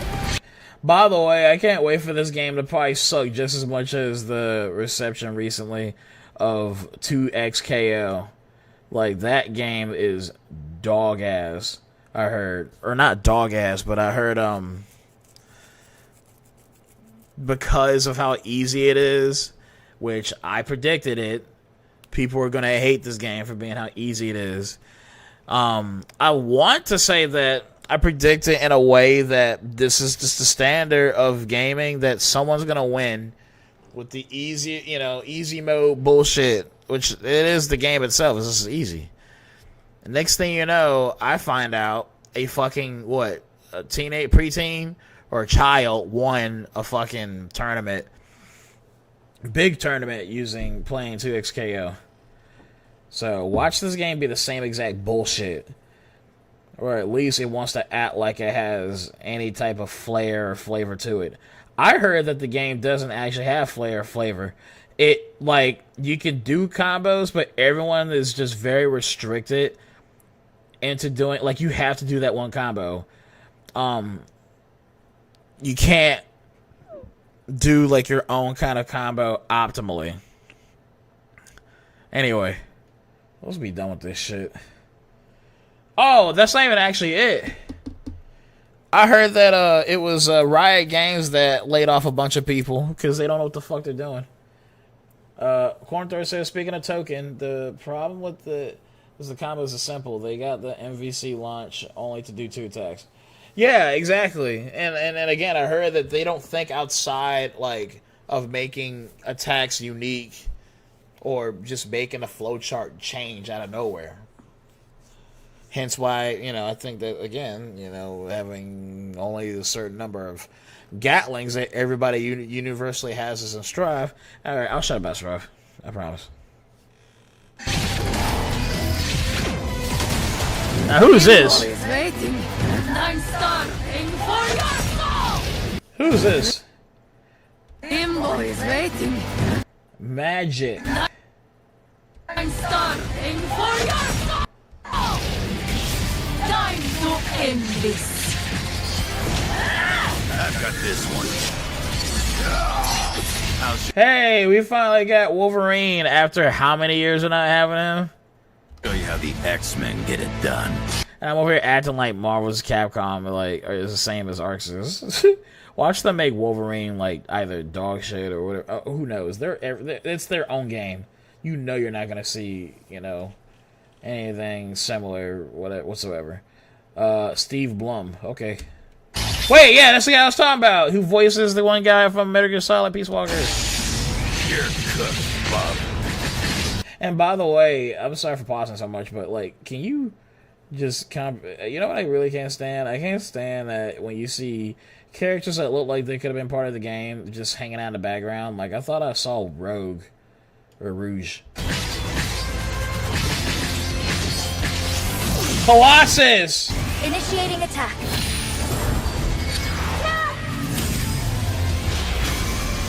I am all that remains of Shi'ar technology. Who the fuck are these people, dude? The only person I know is Wolverine in Storm. Prepare to be disassembled. Surrender to avoid further danger. Let's finish this. We are stronger together.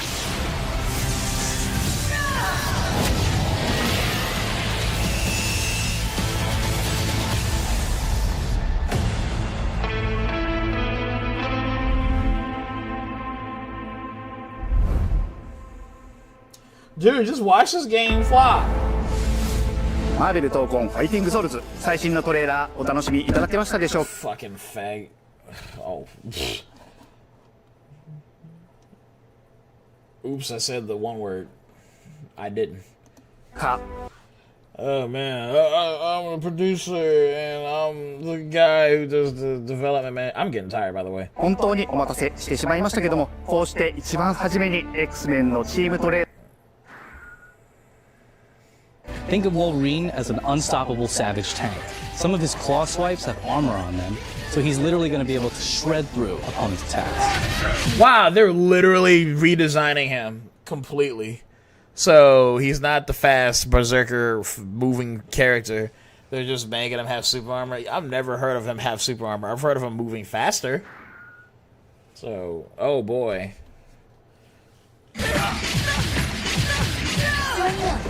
I've never heard of Danger. I've never heard of Danger, and I've never heard of Magic. So, I don't know what the fuck that's about. She's trained the X-Men over years through battle simulation. So as a zoner in this game, she's going to set up so many traps that her opponents are going to feel like they're running an obstacle course. Haha, I see what you said there. トレーラーの冒頭では新たに紡がれるマーベル I'm gonna look at that again. Like they're running an obstacle course.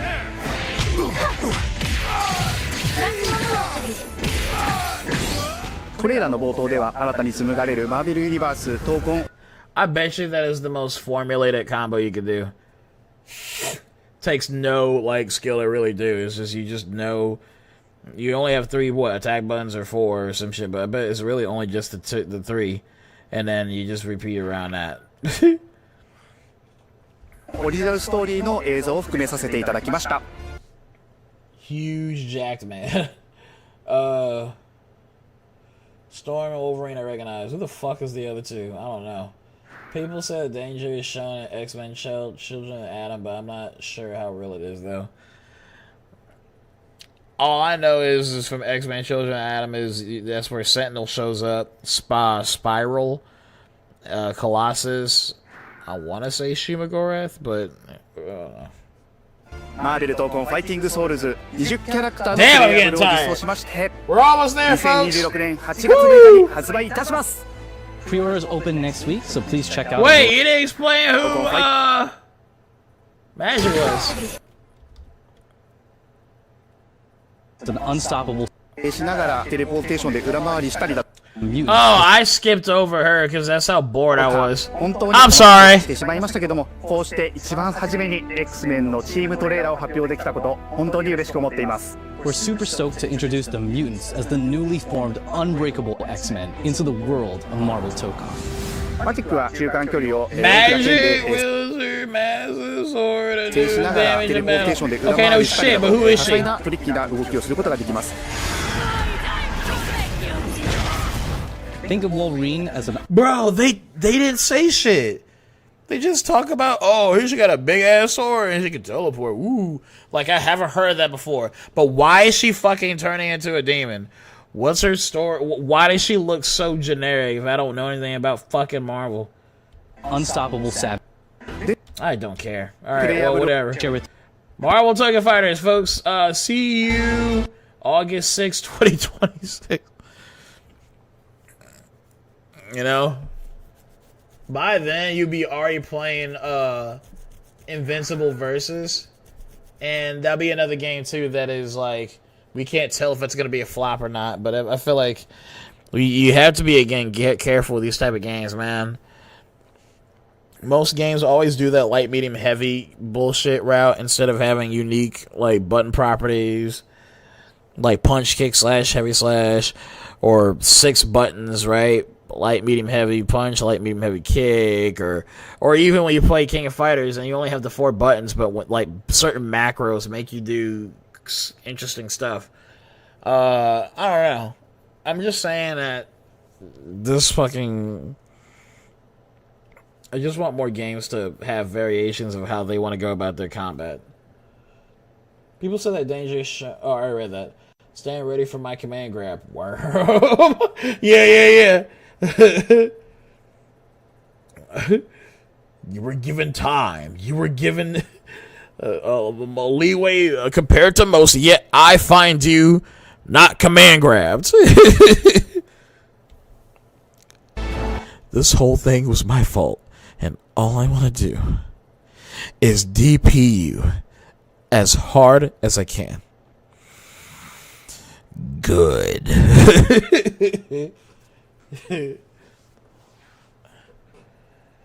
when Conquest like command grabs was the purple little kid. Oh, this is going to be amazing. I'm a BlazBlue fan. I love unique buttons.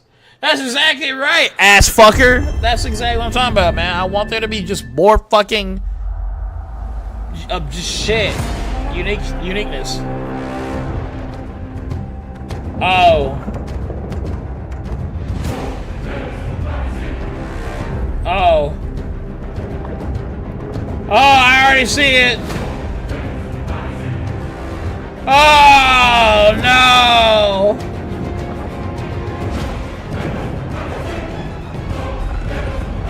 Oh. Wait, are they remaking? Yeah, they're remaking fucking, yeah, okay. Your son has returned. Hey, they're actually bringing back the good games. They're bringing back the good God of Wars. But now that means how bad are they gonna, like, how bad are they gonna fucking make the naked women look naked?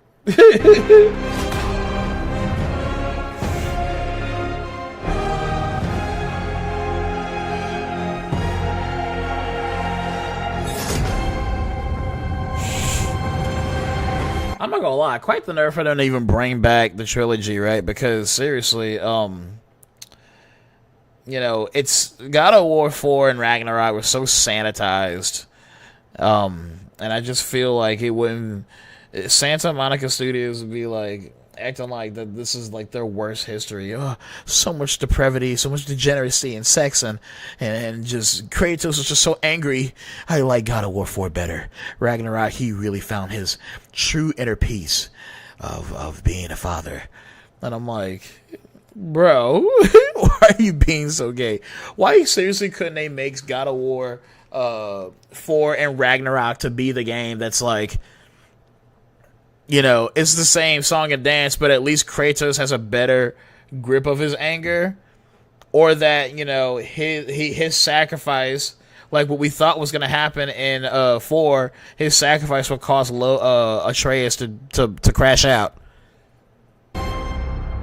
You just want the ones on the PC. You want the original ones on the PC, man. Not the new shitty censor and Marvel writing one. Just get an emulator. Hey, what's happening? What's happening, people? It is OGTC. That's right, the original. Nope. Yeah. I'm mad that you even said it like that. You're making me sound like ogmudbum coming at you. You're far from him. You are not a nigga. You're an FAG. Now let me remake it. Be a minute. And now, this announcement is a passion project that will let you experience God of War's signature brutal combat, rewarding exploration. Telling some support, and we can't wait for you to see what we've got cooking to keep the next 20 years surprising, fresh, and fun as hell to play. Yeah, alright, you can... I'm so mad that he gets any more of a chance. So are we getting a sequel to God of War?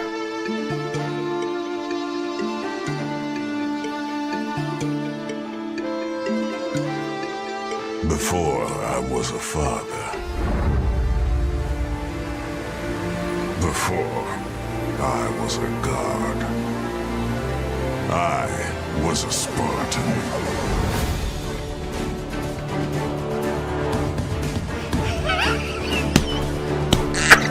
Spartans!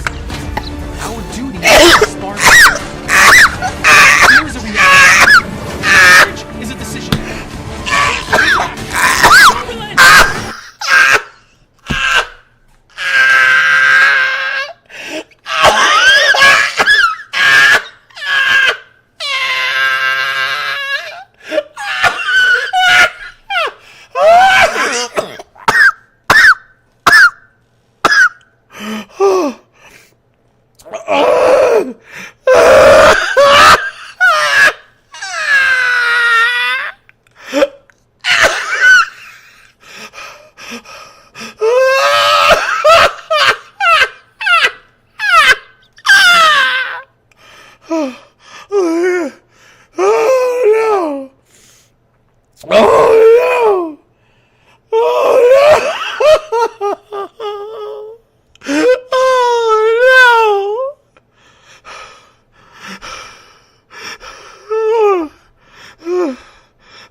Was a Spartan.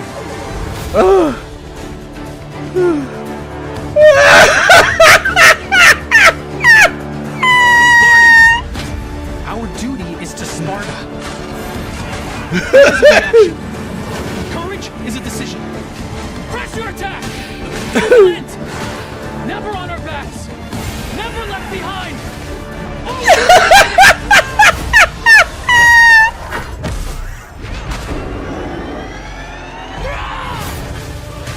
Legendary saga of gods and monsters, of tragedies and triumphs, of destruction and redemption begins here.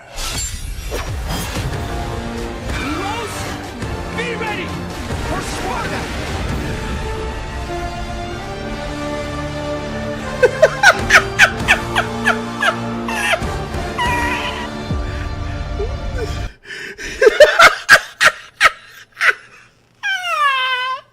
You know what's funny? The actual, like, if you shut your ears and you had your eyes available, you didn't know anything about God of War, this looks alright. This looks alright. I'm not kidding. Like, I have the audio muted, and it just looks like a Metroid-ass game, yeah. But it looks alright. I like the sprite work. That looks like sprite work that's actually incredibly good. It's like a very smooth, buttery, you know, animation and everything. But it's God of War now.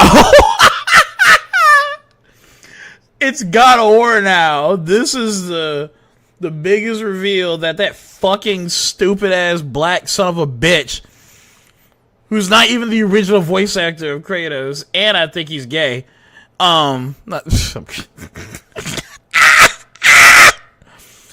This is what we get. This is the final reveal. I'm looking at the playback. This is the final reveal of the PS5 State of Play, February 12th, 2026. Hey, you get a Metroidvania God of War 2D. And he's like running like a fucking idiot. Look at this shit. Yeah, look at that. Was a Spartan.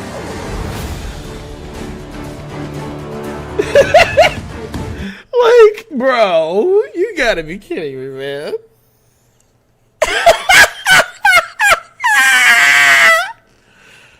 Oh, shit. I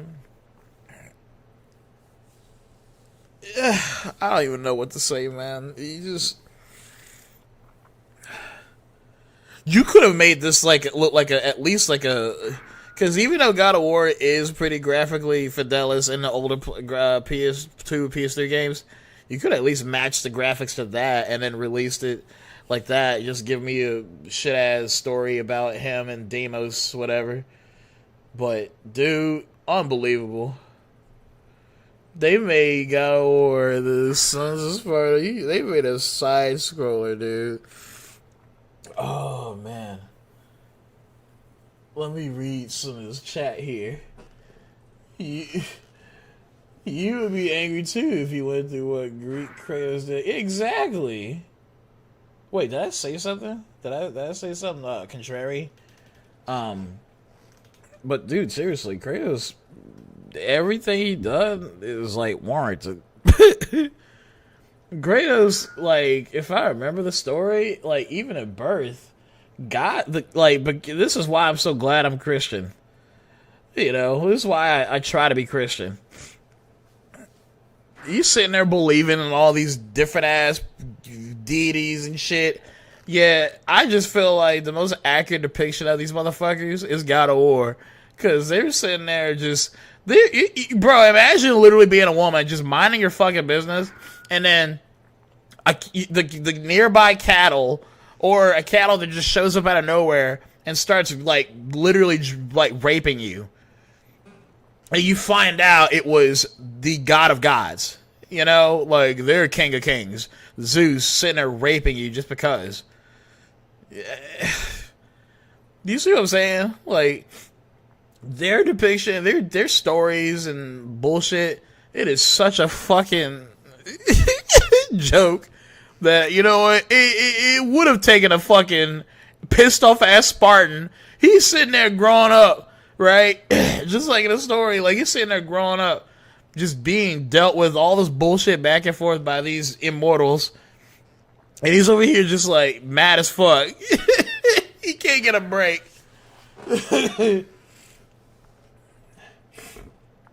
Oh my gosh, this is so wild. Their next God of War game is going to be a side scroller. Hey, don't worry, I bet you when they get a PS6 and watch that whole thing fumble like the PS5, you know, that's when they would announce God of War, whatever. He's in Egypt, or he's in some, you know, whatever world they have multiple believing as pagan shit. Tell you what, the one thing they will not fuck with is if, like, he's sitting there and he meets Jesus, and Jesus is like, you know, he literally washes away his pain, his sins, his worries. And Kratos just cries, and that's the end of the game. Rightfully so. But, dude, seriously, it is wild to try to make me wait for an hour and some change and tell me that this is your next game. Yeah, see, Justice like, bro. So that's the exclusive they were talking about. Hey, since when the whole Nordic mythology didn't go, since the whole Nordic mythology didn't go well, since Hades was successful, we going back to Greece. At least it's this year. Yeah, imagine shit coming out next year. I mean, the new fans don't know anything about God of War. Oh, just like Guilty Gear Strive? So, like, this game will be perfect for them. Kratos meets Jesus. What? He's just a guy.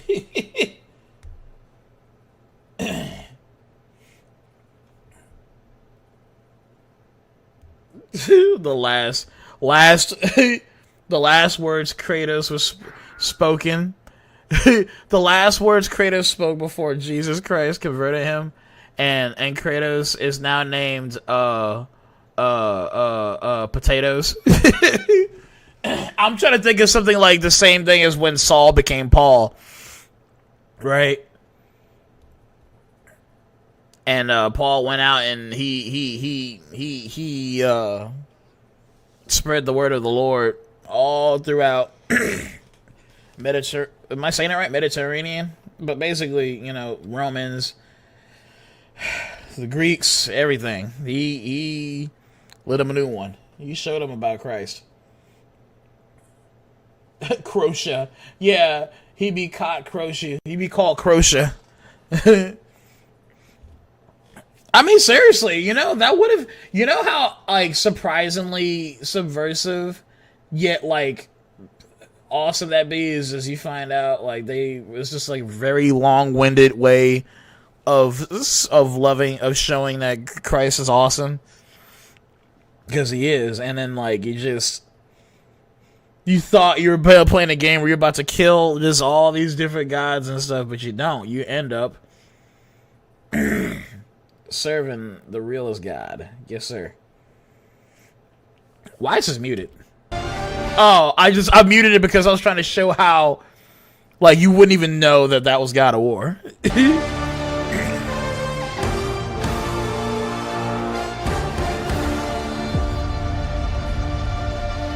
Anyway, is that it? Wait, what?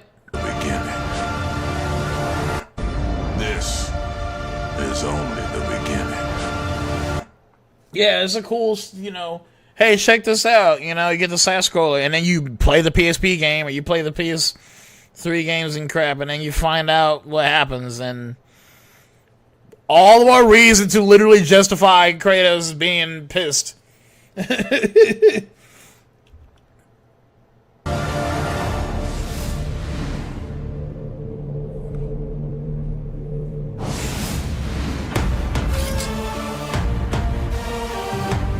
Alright, that's it. I'm done, man. I'm getting real tired. I'm actually getting tired. There's nothing else I know I gotta look at. It's just, okay, so this was actually not that bad. It actually wasn't that bad. It's still, I'm not gonna be that overhyped and have all my panties in a bunch over what I'm seeing here. So, we got a decent looking game where you play as a young girl, so no girl boss, please. Just make it make sense as a girl. John Wick is getting a game. That's crazy. You get to play as a motherfucking big ass you play as that nigga right there. You get Metal Gear Solid 4 finally after 14-something years, 50-something years of not having Metal Gear Solid 4 if you ain't emulated it and shit. Because I already got it emulated. Just because I was trying to get that damn multiplayer game working for us. And some of y'all ain't got it working. I don't blame you. We got Vanquish, but like you die and you get better, I guess, every time, which is whatever. Boss Theory's backstory. You get a soon to be another Arx's blunder. You get Bungie's fucking blunder. After watching how horribly received their beta test, whatever that was, you can see how bad that's going to be this time. So they got this slam festival thing going on. You get to play that from February to March. And you get a trilogy remake of God of War. And last but not least, you get to play the newest game, God of War, the platformer. That was funny. What a trip, man. Well, again, funny enough, this wasn't like the worst state of play, but I think it's only like this because of how bad all of their freaking games have been. Or not all, but not all their state of plays have been. And it's like they're purposely are trying to pick out like all the games to help them recover any naive, oblivious fucking consumer to think that this is the greatest thing ever. But us real gamers are like, I'm not falling for this. I'm not. So anyway. Yeah, I feel like they're hiding something, man. The monkey paw is still, like, right there. Did I say paw? The monkey paw is still right there. And, there's just no way that this is it. especially when we got this whole year left to burn through. But guys, look, that was quite the stream. I can't help but talk a lot, man. I really do enjoy doing this again, man. I really do enjoy streaming. I feel really uncomfortable right now, and I have to get up, and I have to take a shit, and I have to stretch my legs, and I have to do some calisthenics to not be all binded the fuck up, especially when I gotta... Now me and ogmudbum gotta actually work all over again. I'm trying to convince old beanneck ass that we panhandle like we used to. But, well... At least you're getting a place to stay, a new home. So it wouldn't hurt to sweep a fucking couple of counters or two. It wouldn't hurt to sweep up the reception spot inside the scrapyard. But ogmudbum, he fucking hates it, dude. He hates it. Alright, man. Whatever. I'm just happy to see a lot of you guys return to the junkyard. This new one that is. It's really good to see a lot of you, man. I'm going through all this and just, it's so, bro, please check out the recent video, not just because, like, oh man, you know, views. I really do want to actually, like, get you to see that, I know I missed some of you, but I almost remember, I literally try to remember every single one of you when I can. And that all of you who actively watch almost every stream I do Fridays, it really means a lot. That you still manage to find me and keep in touch. It's really cool. I really hope you guys are doing well in your life too. You say you're busy and stuff like that, and I completely get it, man. I've been busy. I literally have been busy.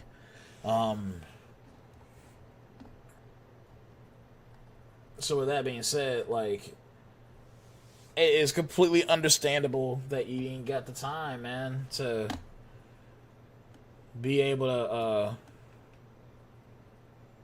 check out my streams and stuff, man.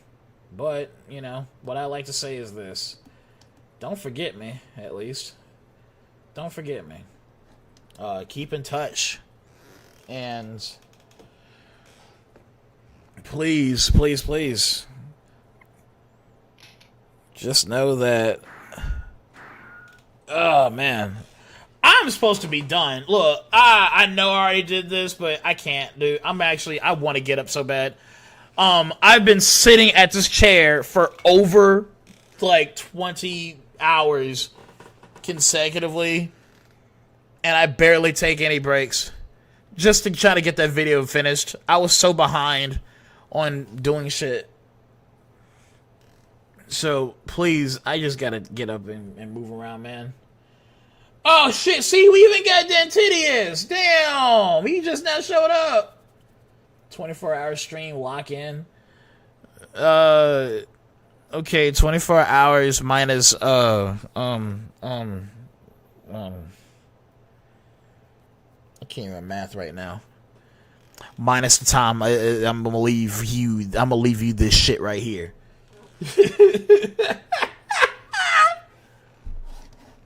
Guys, look, it really is I'm getting tired, man. Next time I stream, I'm gonna hit it hard. In fact, I'm gonna try to stream more than once next week if I really have the time for it. But I know I will. So, yeah, too much bum juice. You're right. A 1.5 quart bottle of wine. I still didn't finish it, but dude, I was sloshing. Anyway, guys, thank you so much for showing up. Sorry for being so quiet, no music, no nothing. You know, it's not really set up just yet altogether, but all the pieces are still falling in place. But yeah, man, Dentitius, Assfucker 9000. It was cool to see Miz Ayotakian again. I hope he's doing well. All these new games probably been beaten by Mugenics, where you can make cats fuck to create perfect cell and ultimate life form, but cat. Oh, that's pretty nasty. Slam it all right now, pussy. Okay.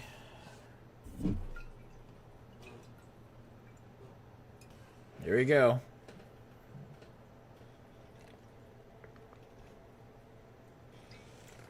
I'm tired. Alright, I'll see you guys later. Alright, I drink a little bit more if that makes you fucking happy, you fucking homo ass son of a bitch ass.